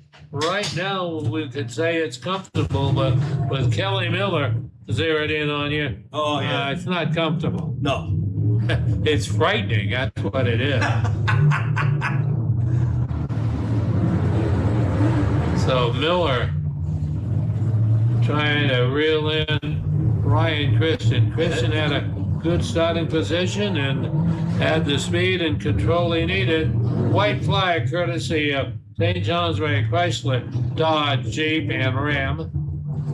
And now the one that seals the deal. Christian out of turn number 3 as your race leader. Kelly Miller going into turn 3 in second place. Checkered flag, Ryan Christian declared the winner, followed by Kelly Miller Sr. and Tim Higgins. Rounding off the top 3, Cameron Grant comes by 4th. Then it's the number 60 of Kevin Smith. They did it. They pulled off their 20 laps pretty quickly. Yeah, they did. They got that in the books. That was a good race. Ryan Christian in the lost his 10C. He did some fighting and got up at the front there. So it was a good finish. 61, Tim Higgins third. 04 of Kelly Miller Sr. and the 10C of Ryan Christian. The after they did some work to the track a couple of hours ago, it's really come around good for the drivers, hasn't it? Yeah, it's been a good track, and especially up through the coupes, the modifieds, the dirt stalkers. They all had a good track to run. On a Saturday, I want to say Friday, Saturday night here at You've Bear gone Ridge back Speedway. too many years for Friday. I hear you. Right. That's so true. We got listeners all over the place. Canada, Germany, Belgium, of course, Boston, Kansas, and even Oregon. We got a lot of listeners right here in New England. Even some of your friends, I guess, down in Fairleigh were listening. We heard? Absolutely. They're getting ready for listen to the Enduro. Shout out to Tom Daly. Jason Daly will be in the Enduro. I think he's starting on the front row. I'll tell you a little bit when they pull out. But Tom's down there tuned in, listening. I'm sure his wife Jean is in side by side, wants to know what's going on. Oh, good. All right. That's so awesome. Thanks for tuning in, and also for our many sponsors that are bringing you the racing coverage here on a Saturday night, right here on the radio. So we have messages from many of them to listen to. And right after we do that, we'll be back here at Bay Ridge Speedway for the Enduro. At Bradford Auto Works, they provide their customers with the most timely and effective service and towing using the latest technology combined with years of automotive experience. Did you just rack up a bunch of miles on your vehicle enjoying a summer vacation? Was your vehicle working even harder pulling a trailer? Then now's the time to have Bradford Auto Works service your vehicle for continued trouble-free driving. They will check out the entire vehicle suspension, including shocks, springs, brakes, wheels, and tires. Bradford Auto Works, just off I-91 Bradford. Peakline is a new, locally owned mobile equipment repair company serving central Vermont and New Hampshire. When your machine won't run, Peakline sends a fully equipped service truck to you. Diesel repair, hydraulics, on-site maintenance, backed by a lube truck and 5-ton crane. No dealer wait lists, no towing, just Peakline, fixing equipment where it sits. Visit our website at peaklinerental.com.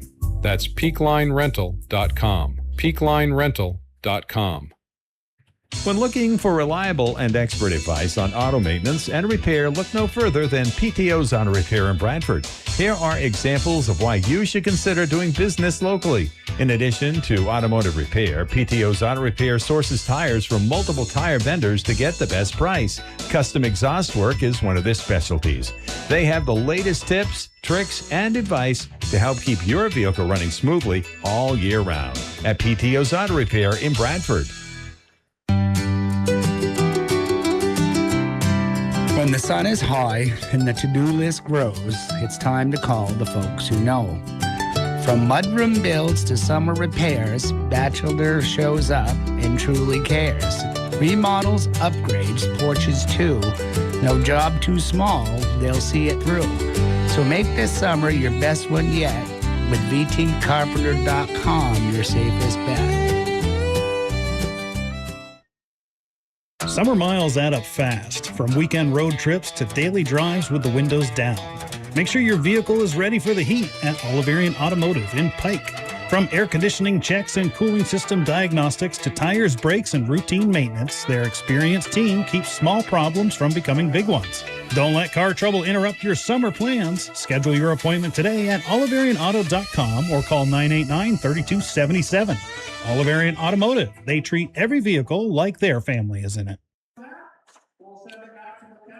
Many, many local businesses contributing to our success as we broadcast live at Bay Ridge Speedway. I'm Stephen John, along with Paul Ordway. Of course, Paul, over the years, has helped us do many, many things on the radio.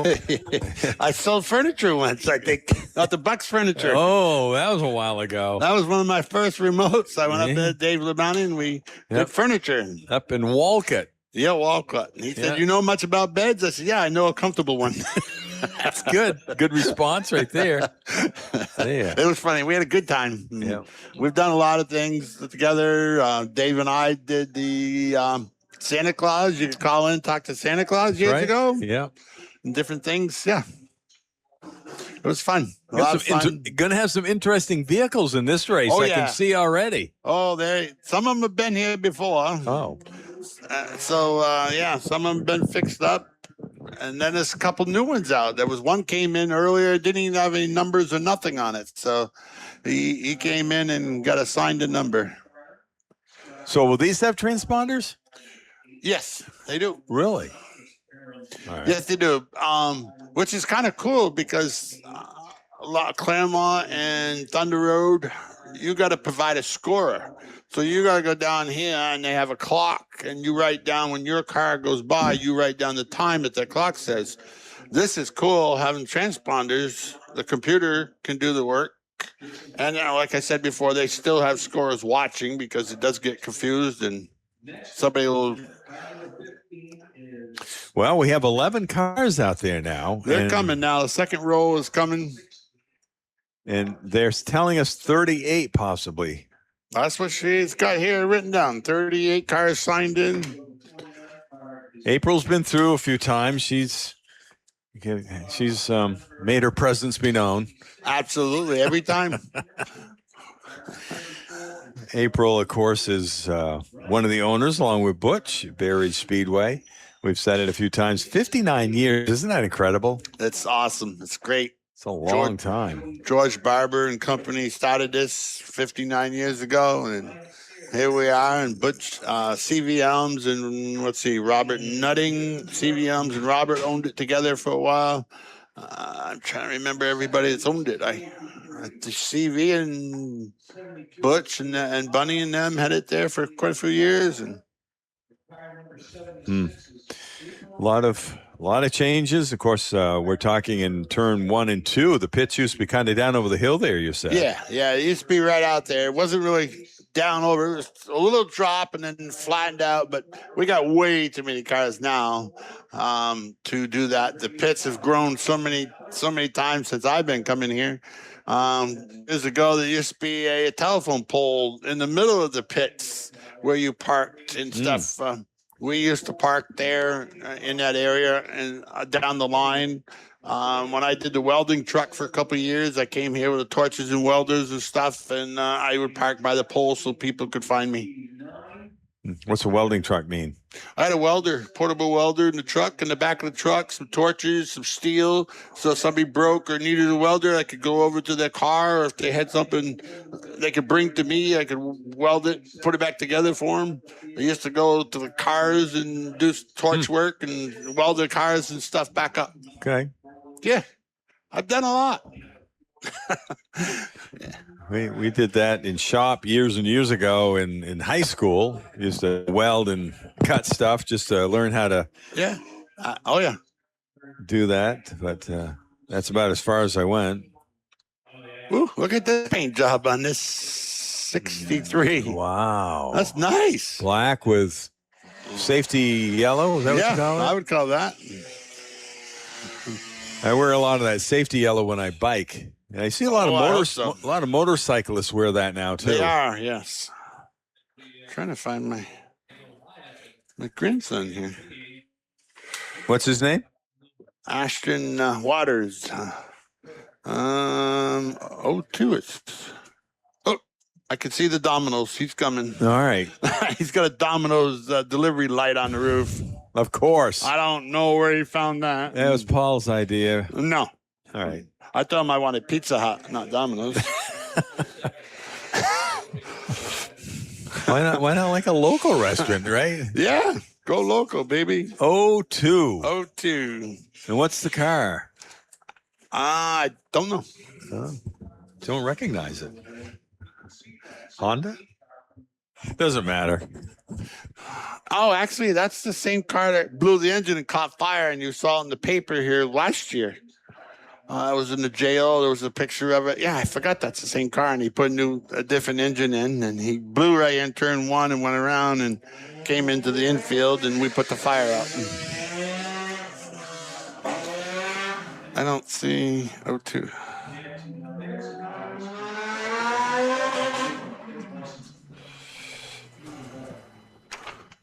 All right, so this is going to be exciting. 38 plus cars, and this is a 4 and 6-cylinder enduro. They go 75 laps. They don't stop the race unless there's a dangerous situation. So they'll pull the yellow or pull the red. Or the red. Oh, they stop it. They stop it. There's no yellow. It's red if somebody rolls over, somebody catches on fire, somebody's blocking the track, especially if the driver's door is facing the oncoming traffic, stuff like that. No caution. All right. No cautions. It's green and red. Interesting. And I'm going to have to give April some lessons. So they're going to go 3 wide because these cars aren't very big. They'll start here. They're lining up 3 wide because they go all the way around. So they'll do a few laps 3 wide, and then they'll give them the green. All right. So they got pretty much all of them out there now. I would say so. Yeah, because they're starting to let them move. My grandson is not on the list, but I know he's out there. They did that. April did that to you on purpose. I think so. I know she did. So what do you think? Should get on the radio? Oh, there we go. Phew. Oh, you found She it. gave me 4 or 5 pages here, and there he is. So he drawed 54th. So, Well, it's a Saturday night. It's just after 10 o'clock here at WYKR Haverhill. We got to what? How many cars? 38, they said? Yes. All right. Back here, number 38. He's been here a few times. He also been to Claremont. That's Brian Tillotson. Okay. If you ever ride the Tri-Valley Transit bus out of Bradford, he's one of the drivers. So up on the pole, trying to find out who's on the pole. We got all kinds of sheets. 09, 39. 09 is Aaron Tatro. 39 is Jason Daly out of Paramount. That's the car I worked on this afternoon. Oh, you got him right up front there, Paul. I didn't do it. 97 Carrie Hunter, maybe? Yeah. So, yeah. All right. I'm sorry. It's I got 6 pages here, and I guess you do. There's numbers in here that aren't here. So any number the guy that signed is here. And so I got a lot of blank pages here. Well, we're getting ready to go green. The tow truck is actually the pace vehicle for these. Butch is heading back to the flag stand, and he has a helper there. And I believe they'll probably do another lap or two, the way Butch is responding to the drivers right now. And we're going to go 75 laps total. Come here, baby. Wow, we've got all kinds of different cars. Looks like some Cavaliers. There's a Kia up on the front. A couple of Kias by the looks. PT Cruiser, maybe. That white one on the backstretch. Couple PT Cruisers, maybe. No, I think 76. 78 is a Chevrolet. Yep. 72 won last time. The 6 won the first time, just for your reference. All right. Thank you very much. So 72 won the last time, she said. And let's see. So if we they can... put 72 in the back then. Just like they do with qualifying, which is cool. Yeah. Do you see? Oh, yeah, right there. Yeah, right there. 72. He's back there beside 13. So 72. Let's see if I can find his sign-up sheet. Yeah, 78 is like the Chevrolet version of like the PT Cruiser. Yeah. Whatever they call it. Yeah, you got me now. So 72 in here is Cody Hodge. I guess he's the last winner here. And what are we doing, Butch? We got some flashing lights on a couple. Yeah. We got a Domino's light on my grandson's 02. Where were we? Someplace they had blue lights in the windshield they had on. Everybody tries a little something different. 08. They're gonna go. 08, Ryan Farnham from Philly. He's way back there. All right, hang on to your hats. Are we ready? False teeth in your pocketbook, because here they come, the Enduro Warriors. All I can think of is back in the 1800s when they had these land rushes out in the Midwest. Yeah. And that's what these people, they're rushing to say, bang, boom, bang. Well, we've already started out here in turn 2 already. There's the 29 cars going, so that's good. Ford's had it in the past, in 84. Yeah. Oh, a couple of cars going down pit road already. Oh. 2 of the high point guys taking away points. Yeah. Oh dear. Well, turn 2 cleared up very nicely, so got a couple off the back stretch. 2 went down pit road, so. 09, the leader is in turn 1. Yep, your 09 is your leader. He's over in turn 1. Going down the back stretch, a silver colored car. 39.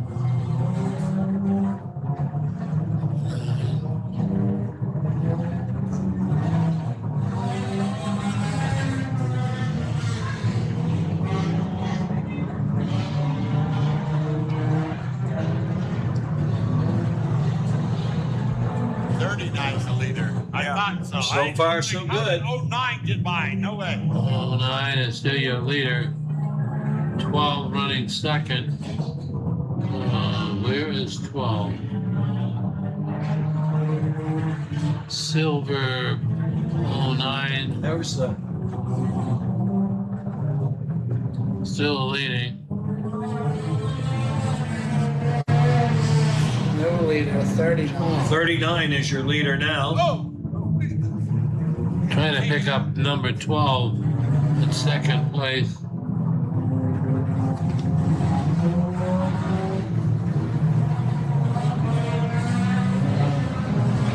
Oh, 09. Still leading. No, 88. The 88 car is your lead car right now. This changes every lap, ladies and gentlemen, sometimes because of the amount of cars out here.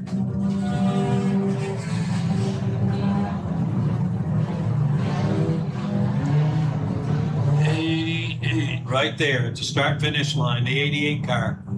Just going down into turn 1 and 2 is your leader, followed by the 39, which is the white car, right, going down the backstretch.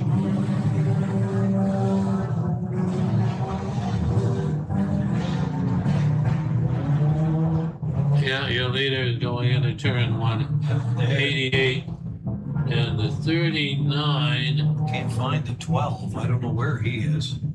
Okay, so the 39, that white, he's second. Yeah. And the leader is 88 coming by us here. The 88 car going by the stripe. 12 can't be too far behind him. I think I just heard something from, there's a red flag may come out. I'm not sure.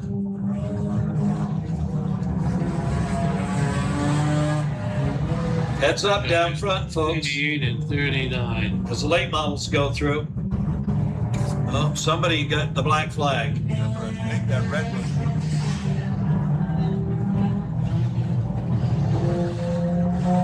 All right, your leader is the 88 car. Going by, and 39, the second place car. Yeah, right there, the checking up with 39. him. And Then I'm the looking 12. I think the 12 is probably a different car, but that's the car number that he's assigned, but it's a different number on the car. Because I have not found the 12 yet. Unless he's got one of those numbers that you can't read. 12, I think, is a purple car with a white stripe going into turn 1.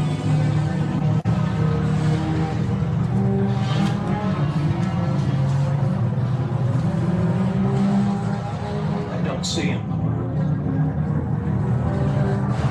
Second place. Whoa, he's getting close. The 39 is, he may pass the 88, the leader. They're on the backstretch. 1 and 2. Whoop, whoop, whoop, whoop. We got a car going south end, going north here, but gather it back up. Oh, my heart, my heart. So, This looks like rush hour traffic on a Friday afternoon leaving Boston.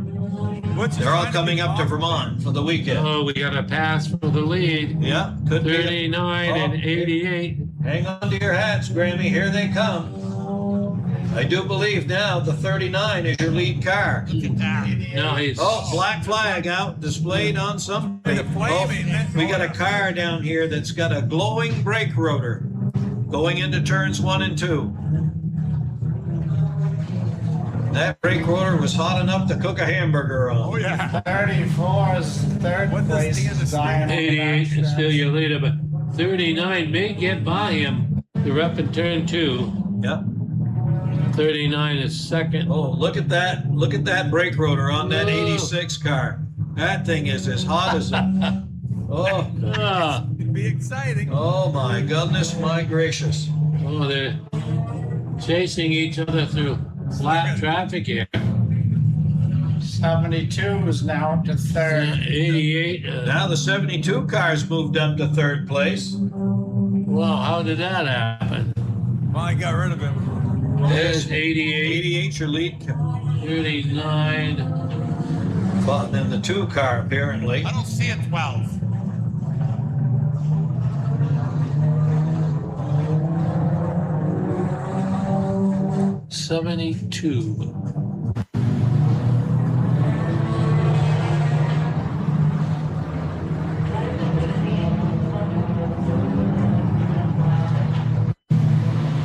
laps complete here in the Enduro. There's a Yeah, that's 72. He is flying here. Coming right here. Yeah.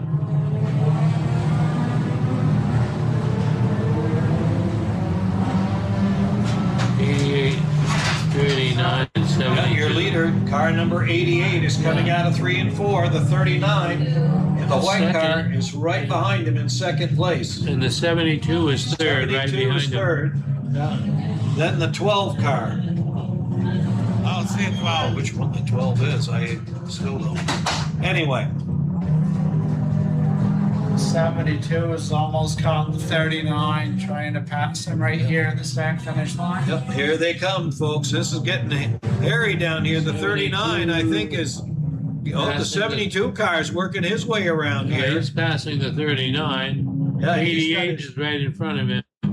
This Top isn't three over cars. with yet. They're going to get into some lap traffic here. 3 wide almost for the front here, folks.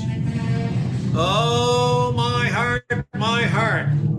3 wide down. Oh, and here comes the 39 down the front stretch. He's got it. And now the 88 is relegated back to second place. 72. Oh, and Tillison in the 38. He is there. Yeah. Look at it. Here we go again. Another almost 3 wide situation here. Now the 72 is out in front. And the 39 running second and the 88 in third according to the scoreboard. It'll click off again differently when they go by the stripe this time. 88, it's by the 39. Holy cow. Oh boy.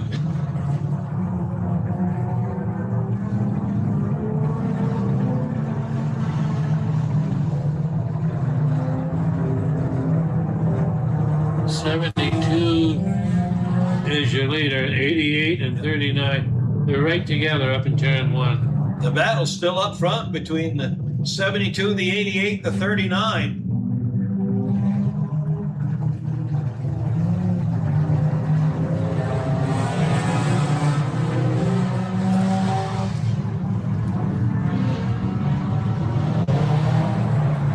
I think that 72 is the fastest car on the track.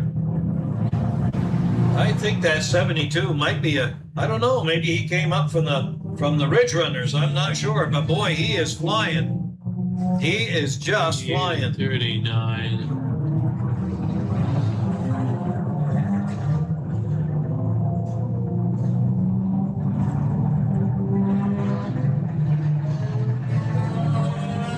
'72.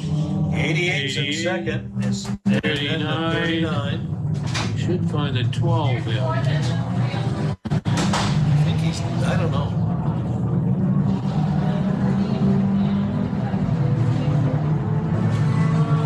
Oh. 72. Your leader. 31 laps in the books here. Oh, we got a spin up in 4. 3.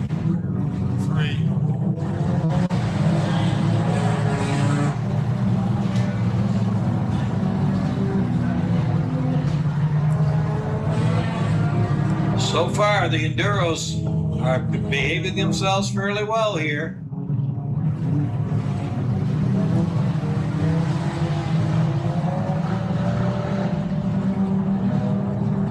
That's Jason Porter. In Yeah, Jason 13. Porter there with the flashing light there on the top. 72, man, he is motoring. 72 is really, really flying around this speedway. 39, white, 88, black, top 3. Oh. 72.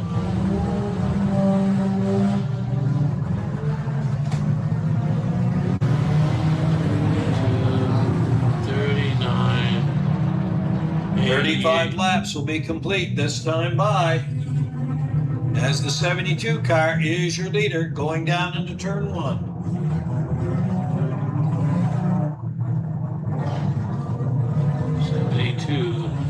Where's the white? 39 is there. Second is 39. Black 88. Where is this tire? Okay. Might be over there.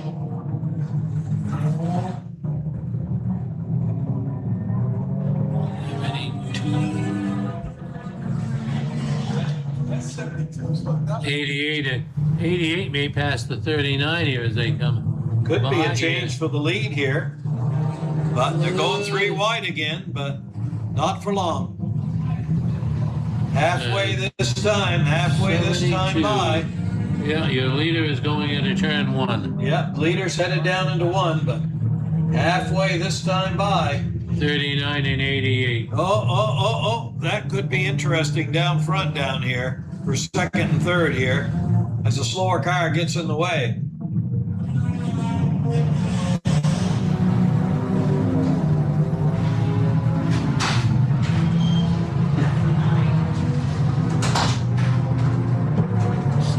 Your leader.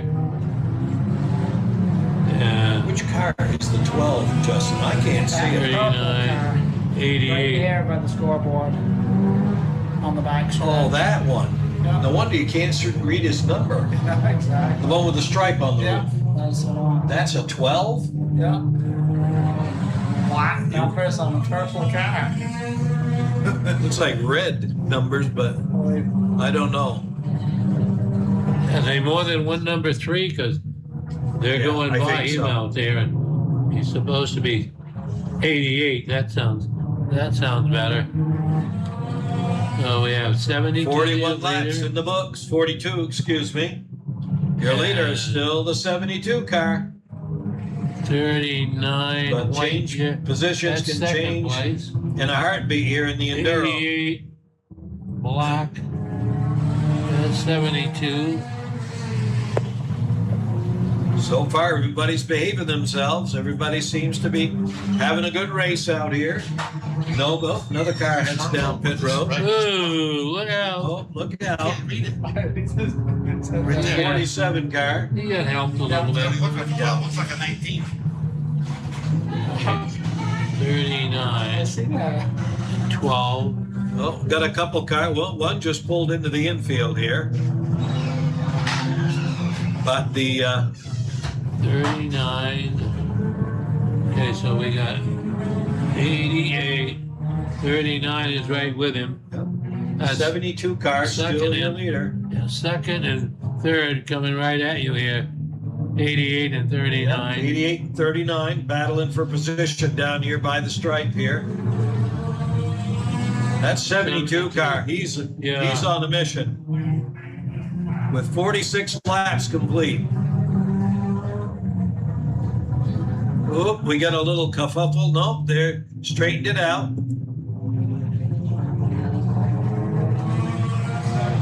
Ooh, 22 and 72 almost. 22 almost took out the leader. Down on the backstretch. 72.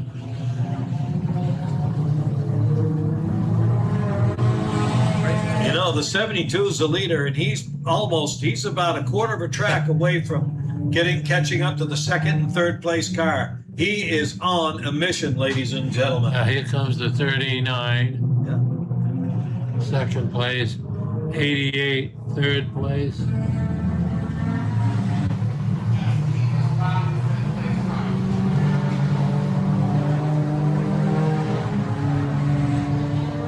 We're approaching lap 50 here, so 25 to go. hang on to your hats.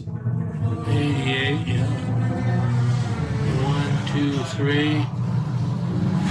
25 laps remain in the Enduro.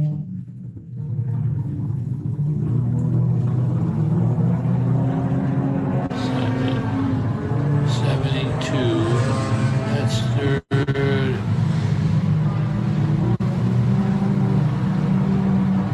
Racing all over the track here. Not just up front, but in the middle of the pack as well.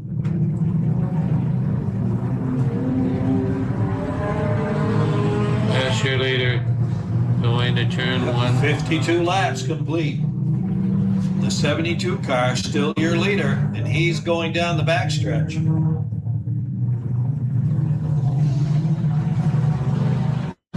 .39 still running second. 72, he is really going through traffic. Yeah, 72 here, he's really moving. Kerry Hunter's still there, the 97. Yeah, Kerry Hunter's still out there in the 97 car. 3 cars on the lead lap. Yeah, there's only 3 cars, ladies and gentlemen, on the lead lap. That's the 72, 39, and 88. Wow. Oh, 3 wide again, going down the corner. 88, 2 and 3, 72. 20 laps to go when the leader comes by this time. Right here, right at you. 72. Yeah. Just lap 3rd place car. He's already passed the 3rd place car, ladies and gentlemen. Unbelievable.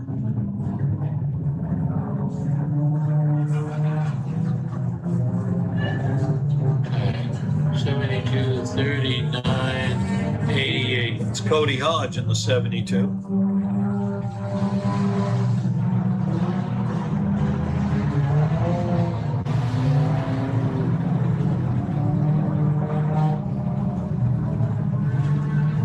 '72 has been passing 1 and 2 every time he goes by here. Yeah. And the 72 car and the 39 car are the only ones still on the lead lap. He's passed everybody else.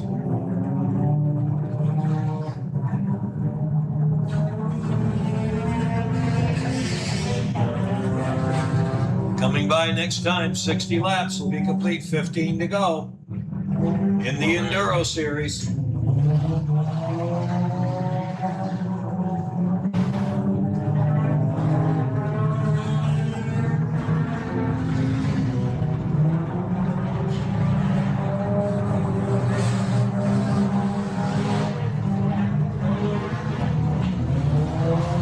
Laps are winding down here.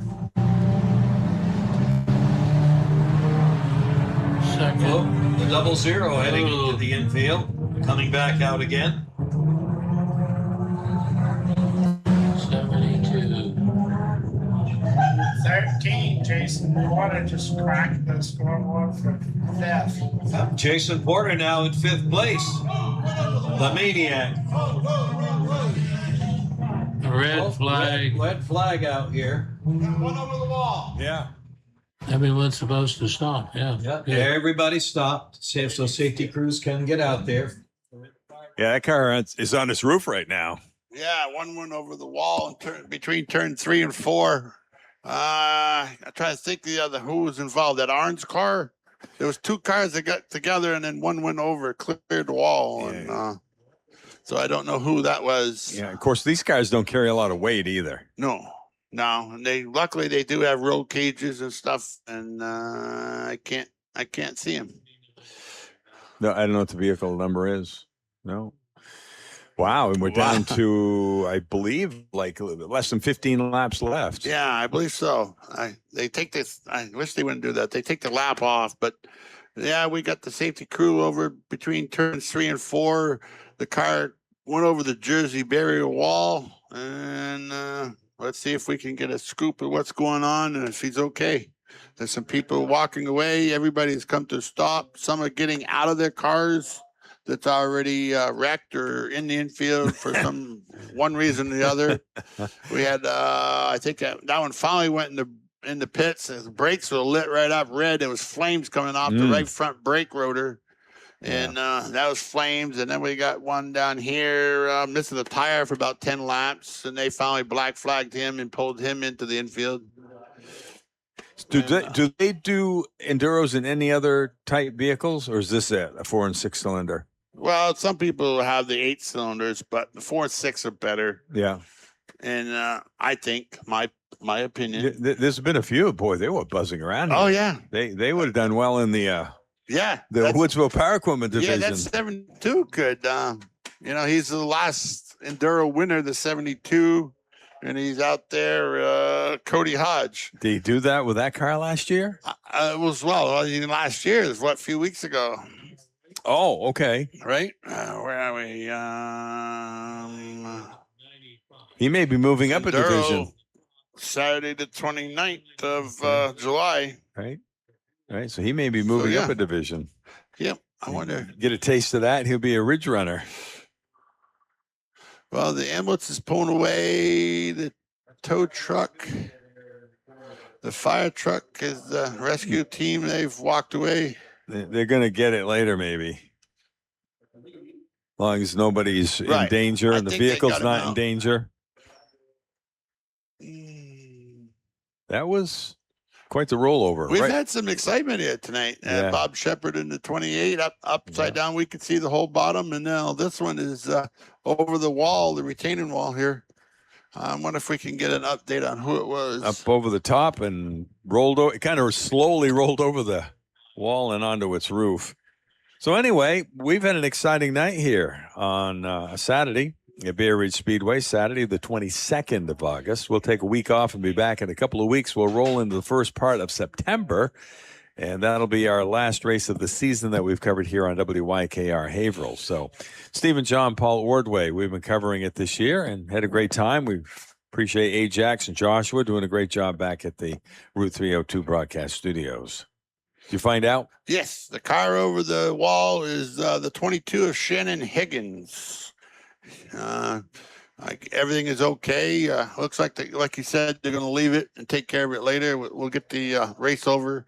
They may have to get the forklift out here. They're going back to green. They just go that way, huh? Oh, they just go. There's no pace laps. There's nothing. All right, here we go. 72 is going to lap the 39 here. That will put him down a lap if he gets by him.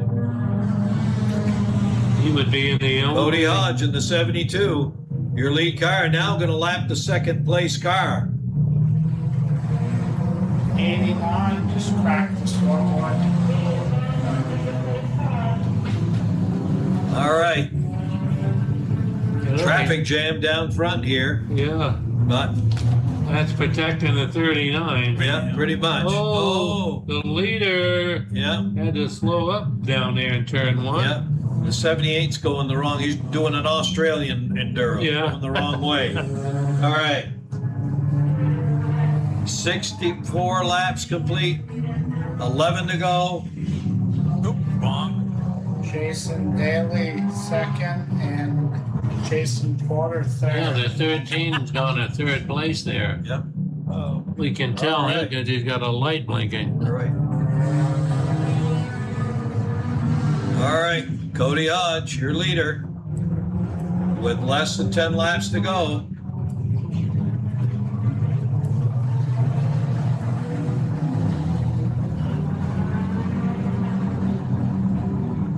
Here comes the leader.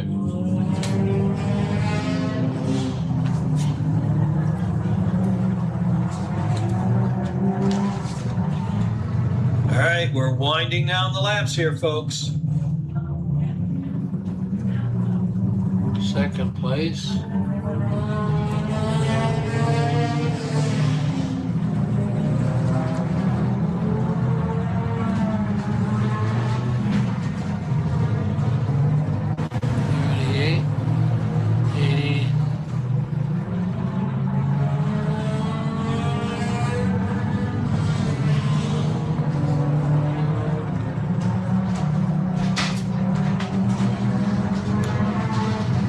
Well, looks like we're down to the final laps of this enduro race, Paul. Yeah, we're winding down. What do we got? 10 to go? No, I think, down to less than 10 at this point. Less than 10. Yep, less than 10. Oh, 5 to go. They put the score back up. All right. Todd. 75 times around this thing. Man. Yeah. And the leader right now is still the 72 of Cody Hodge. Second place is the 39 of Jason Daly. Daly's fighting off. The leader is about a half a stretch away. The leader has lapped everybody but the second place 39 of Jason Daly. He's trying to get some cars between him and the 72. Right now, he's got 3 cars. They're going 2 or 3 wide down at the turn 1. I wish they would put the lap counter back up. We're still going. The 72, he's got blocked up between 39. He's got a clear getaway down to turn 1. The 72 is just in the front stretch. Down the backstretch goes the second place, 39 of Jason Daly. Cody Hodge in the 72's got 3 cars between him and the second place. He was hooked up tonight. He is going, and he won the last Enduro here. So a few weeks ago, 1 lap to go. Hang in there, Jason. You'll be the only car in the lead lap with a leader. Yeah, that's true. 1 to go, and they're coming around. Butch will give the 72 the checkered flag. Checkered flag is out for the 72 of Cody Hodge. The rest of the field has got to work their way around. I would say the 88 is probably a third car. It has been that way all night, pretty much. Yeah. Tyler, I can't read the name. It's not printed. It's handwritten. It's a little hard. So I think the 88 is your third place. And 12, I believe, was one of the top ones. Yeah, kind of impressive, actually, for people that if maybe this is their first time giving it a try. I can't tell you. So we got 72, 39, 89, 13, 55. Oh, okay. 72, 39, 80. Oh, 89. 89. 89, 88. 89. Hang on, folks. We got pages here. No, I don't find the 89 yet. 88. And then 13 and 55, right? Isn't that what I said? Yeah. 13 is Jason Porter. 55. So the 39 is the car you worked on. Absolutely. And it came in second. Ha! Awesome. Great job. And the car's not scathed too bad. Oh, somebody got his rear bumper cover a little bit, but that's okay. It looks pretty good. He'll go down to North Haverhill Fair, Victory Lane. What is that car? That's a Kia Sorento or something, some Kia thing. Hey, you got to get going there, bud. Mr. Announcer's headed down there. Yeah. Joe JTB, Justin Bolio. He's going to slide down them 3 flights of stairs and head down into the middle.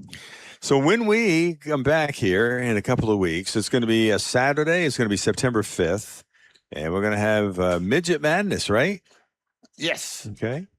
Yeah. And the sponsor is to still be announced, even though they probably have got that signed at this point. Right. And it could be somebody who maybe got rained out and they'll be the sponsor of this event. Yeah. That they do that sometimes. Yeah. So, yeah, we'll be back on September 5th during that one. Seems like I heard maybe Wells River Savings Bank has that there's night. been a few that got rained out, and Mother Nature's really been beating us up here this summer. So And there might be a makeup after Saturday, September 19th, that next week. right. And in between that and the Sunday. So Sunday fun day. Sunday fun day, man. Well, this Wow. was a fun evening at Bear Ridge Speedway. A lot of exciting action. A lot of races went from green to checker, but some had a little intermission that we expect to happen periodically. Yep. And wow, that was quite an enduro. And 72 of Cody Hodge picks up another win. So we'll wrap that up. That's a night of exciting action at Bear Ridge Speedway. A car that's still on its roof over there between turn 3 and 4, which nobody got hurt, I guess. The vehicle probably got a little hurt. It's on its roof right now. But as long as there were no major mishaps tonight, it was actually an exciting night of racing. It was a great, exciting enduro. And like you said, we had 1 red flag. That's pretty decent. Nobody got hurt. And we're good to go. Yeah, we're here on the banks of the Connecticut River, high in the hills of Vermont. Bear Ridge Speedway celebrating 59 years of dirt track racing. Stephen John and Paul Ordway. This wraps up our night. We'll be back in a couple of weeks on September 5th. Final comments? I tell you, keep an eye on the schedule and get back here for one of those enduros.